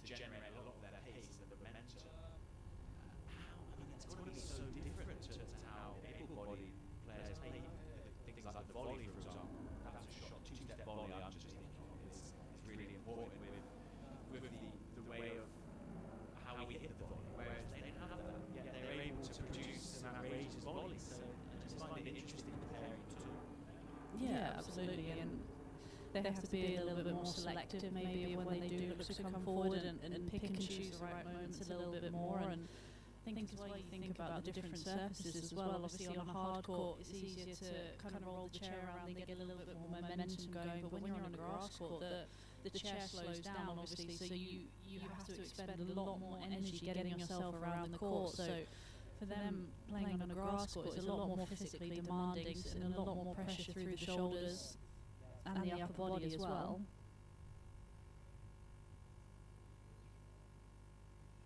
Yeah, absolutely. And having played a fair bit of tennis yourself, the areas that hurt most after long days are the glutes, the quads. Is that right?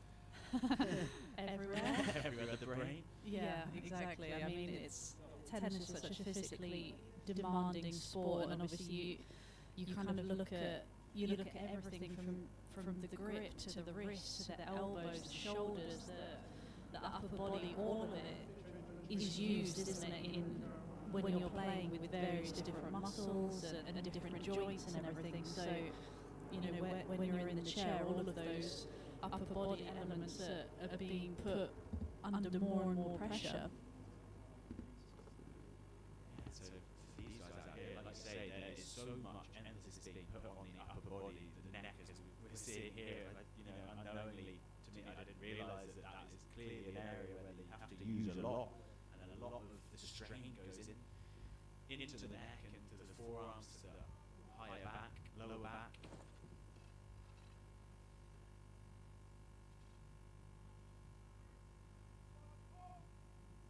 Yeah, it'd be fascinating to also see some of the training methods utilised by these guys. I mean, I don't know whether they train the net more often. I just think of rugby players using the land. I've seen that quite a lot. Maybe they employ some of those tactics in the gym compared to some of the able-bodied players. It'd be interesting to compare. I think there's a lot of flexibility that goes on with it as well. I know they do a lot of stretching, just got to try and keep themselves loose.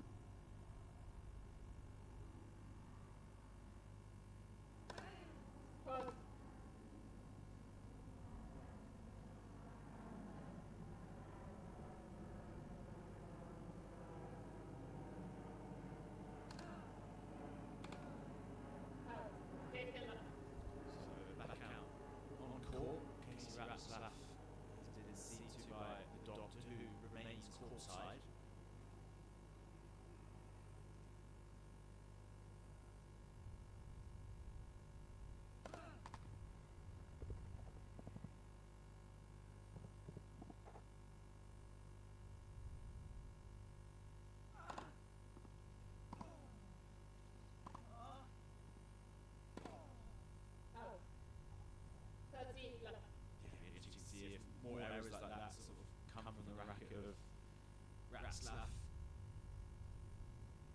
It'll be interesting as well to see if Bartram's got knocked out of his rhythm.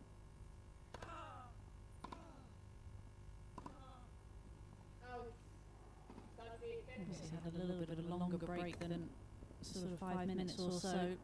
He had all the momentum with him. Really important for him to maintain that.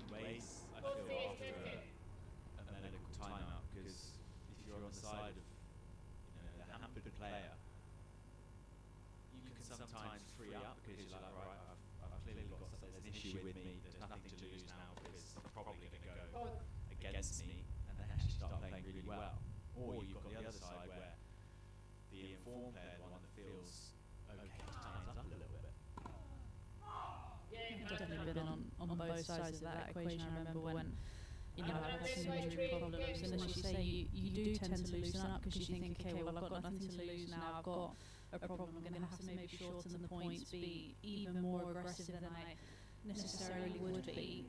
But then also, I've been on the side of Bartram where I know that the player's got a little bit of a niggle and maybe he's going to do something different. So it's not easy from either player's perspective.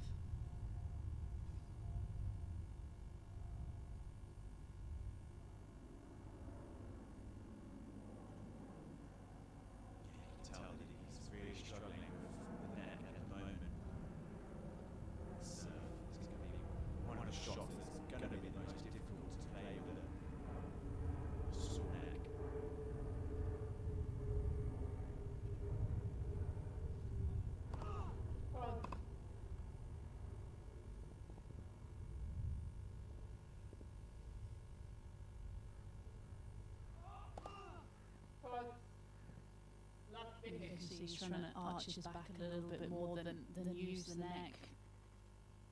Makes life tricky when you're serving. You've really got to be looking up, looking where that ball toss is, and your eyes focused on that contact.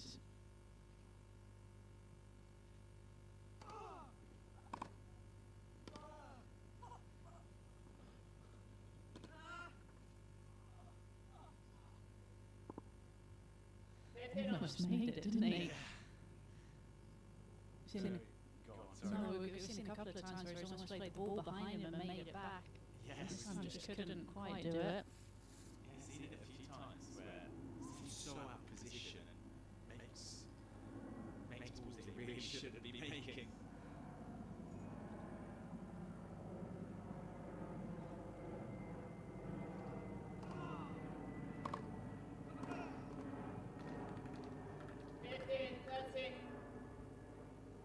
That's been one of the stand-up things as well, watching Bartram sort of over these years, is the development of his physicality, and he's willing to throw himself around in the chair just to make that extra ball. And already this match we've seen him almost come out of the chair a couple of times.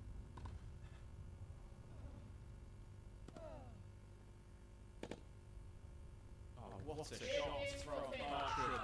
The fist goes up into the air, clenches his fist. Too right, because what a passing shot on the run.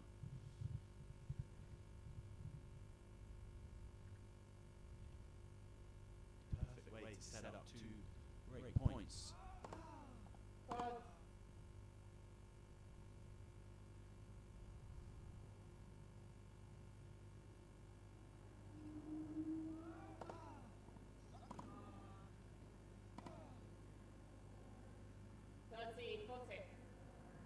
Must have just clipped the outside edge of the line. Bartram was just looking at that. I think maybe hoping for the call rather than expecting it to come.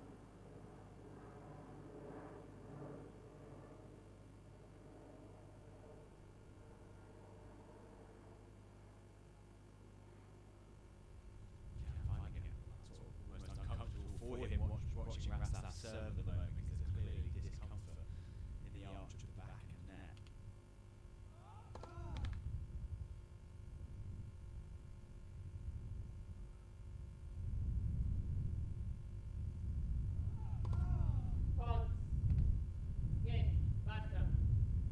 Yeah, perhaps a real struggle right now for Rastav, especially on serve.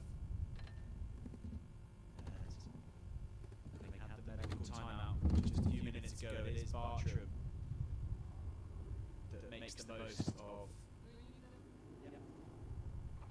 Rastav. Slightly hampered body at the moment. Bartram out in front by 4 games to 1.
from the backhand there for Bartram.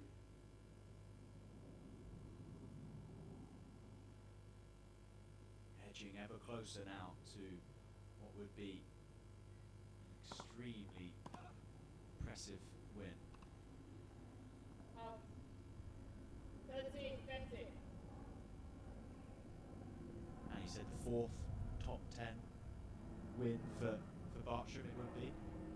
Second of the year. Against the same opponent as well. Beat him in May in Madrid. Different surface this time around.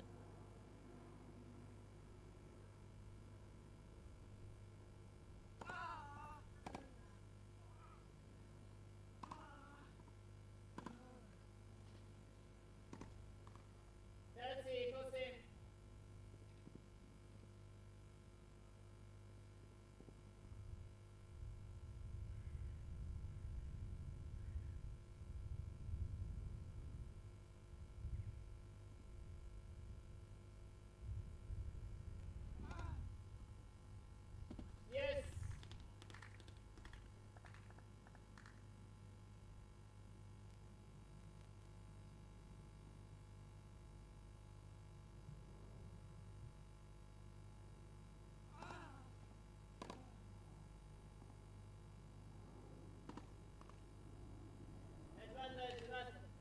It's interesting because you speak about some of the help these guys get physically, but also in terms of the chair. There's a lot of things that could go wrong with the chair in terms of the way it's manufactured.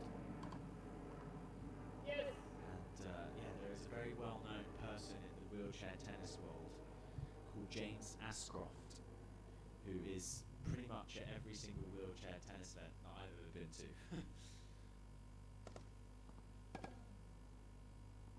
And he has his own pop-up here with all the tools and everything one needs to be able to fix a chair when stuff goes wrong. If a wheel falls off, if a part of it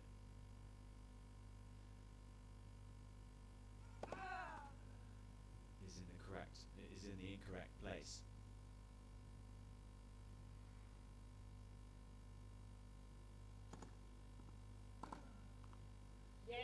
It's something that I don't think a lot of people think about, that there is a job for that. And luckily they have someone that knows it very well in James. Yeah, we've seen time and time again over the years where, you know, someone maybe's had a puncture or something like that, or like you say, something's just gone wrong with one of the wheels. He's come onto court and he's found a way to fix it. He's a magician with these chairs, isn't he? Absolutely. I don't know if you recall watching or commentating on Donald Rampardi, the South African.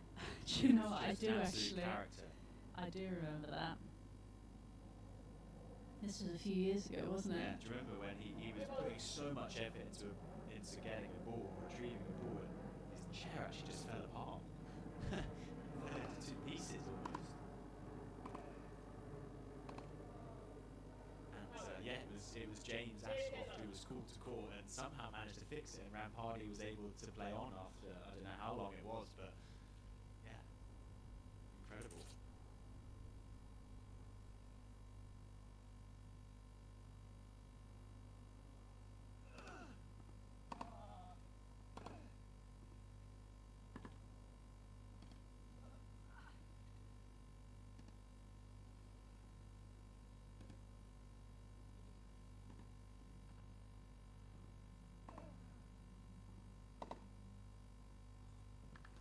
But the pressure that these guys put on their chairs is just absolutely incredible. You just see them throwing themselves around the court, and they have to be so lightweight and so fast and quick in order for them to be able to manoeuvre. And you look at Stefan Houdet's chair, there was always so much talk about his chair, wasn't there, that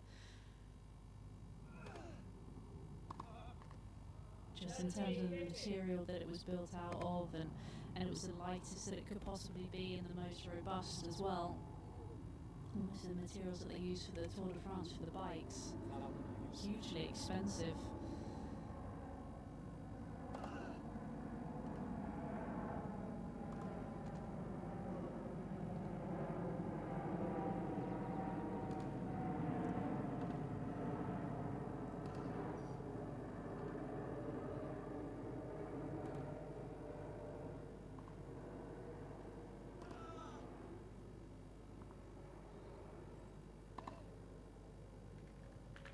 obviously each chair as well is tailor-made to the player to make sure that the specifications are exactly what they need so they sit the best and the most comfortable in the chair.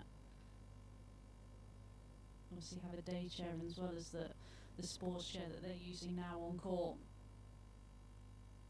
Yeah, because you can see at the start of the matches when you're courtside the way they have to strap themselves in almost because of the way they move. They would lose control if they weren't strapped in.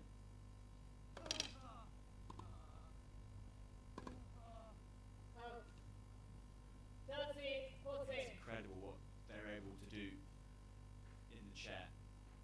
And it has certainly been an incredible performance from Ben Bartram. First match point for the 19-year-old.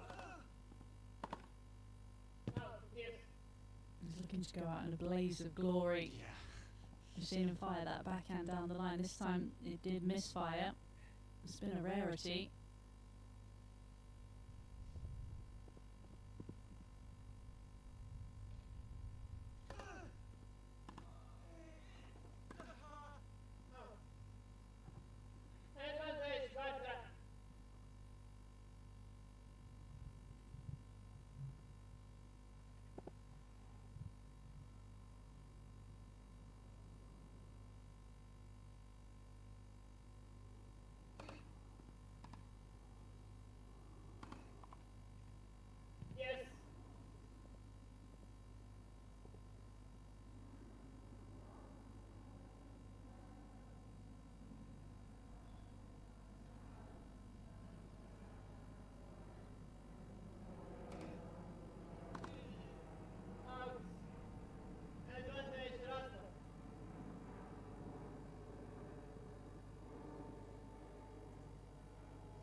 Well, 2 match points squandered by Ben Bartram. And this match continues here. Katie Ratzlaff fighting extremely hard, especially given the fact that he is struggling physically with the neck. You can just see him in the corner of the court here, just gasping for air, gasping for something, just to try and get him through the last few games of this match. But he's sticking in there, and credit to the American for doing so. But it is Ben Bartram that leads by 5 games to 2 and will come out of the changeover and serve for the match.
Ben Bartram, having had match points in the previous game, will now serve for a place in the second round here in Roehampton.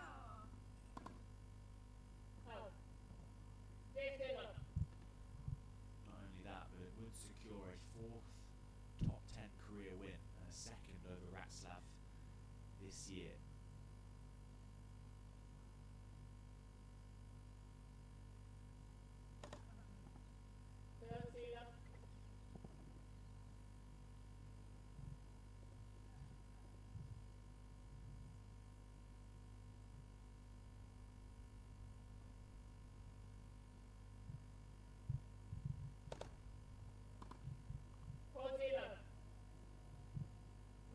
sort of serving you want to see when you're looking to close out a win over a top 10 opponent. It's Ben Bartram with 3 consecutive match points.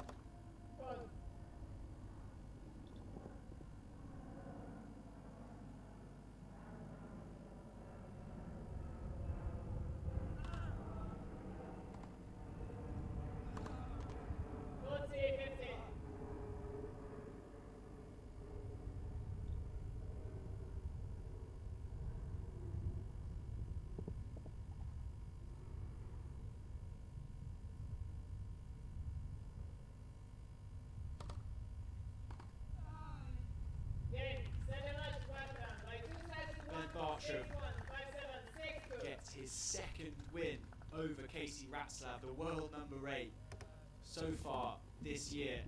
And it is a sublime performance to do just that, because he was taken the distance. Won the first set by 6-1, fell in the second 7-5, but holds strong in the third and clinches a very, very impressive victory on home soil. Super impressive. Yeah, it was, and like you said, that second set dip didn't really affect him too much. Came and played some incredible tennis in that opening set, and then just went up another gear in that deciding set. And Ratzlaff obviously hampered a little bit with that neck injury, wasn't necessarily able to bring his best stuff, but what he'd been able to, even with Bartram, the way that he was playing, all credit to the Brit, making his way through to the next round. Well, what a win for Ben Bartram. Another British win to conclude the day. What a serving performance it was. 10 aces to his name. Just 4 double faults. Very, very good first serve percentage to go with it too. I mean, it's been a kind of a pattern today. It really has, and I think that's when you're playing on the grass courts as well, that the first serve is going to be the key. You're always going to be looking to try and hold your service games and then put as much pressure as you can, and that was ultimately what Bartram was able to do today, especially in those first and third sets. The serve was key for him, really able to set up those big ground strokes, and it was an utterly dominant performance. It really was. Like we were saying earlier, I mean, what a day for the Brits it's been. I mean, Darren Ward overcoming Sergei Lysov earlier on, that's a huge win by ranking. This is a huge win by ranking. I mean, we know the potential that Bartram has, but he's still got to put in these performances to get the wins. It's much harder than it looks. Yeah, you've got to go out ultimately on the day and perform, don't you? And that's what they've done. Just see the sprinklers in the background. Hopefully they don't get drenched by those. But yeah, I mean, he's got the ice towel around his neck, so he probably might go and put himself on the middle of that court. But no, I mean, it was a great performance from him today, and I think he's got a lot of positives to take. And the most important thing now for him is going to be recovery ahead of tomorrow.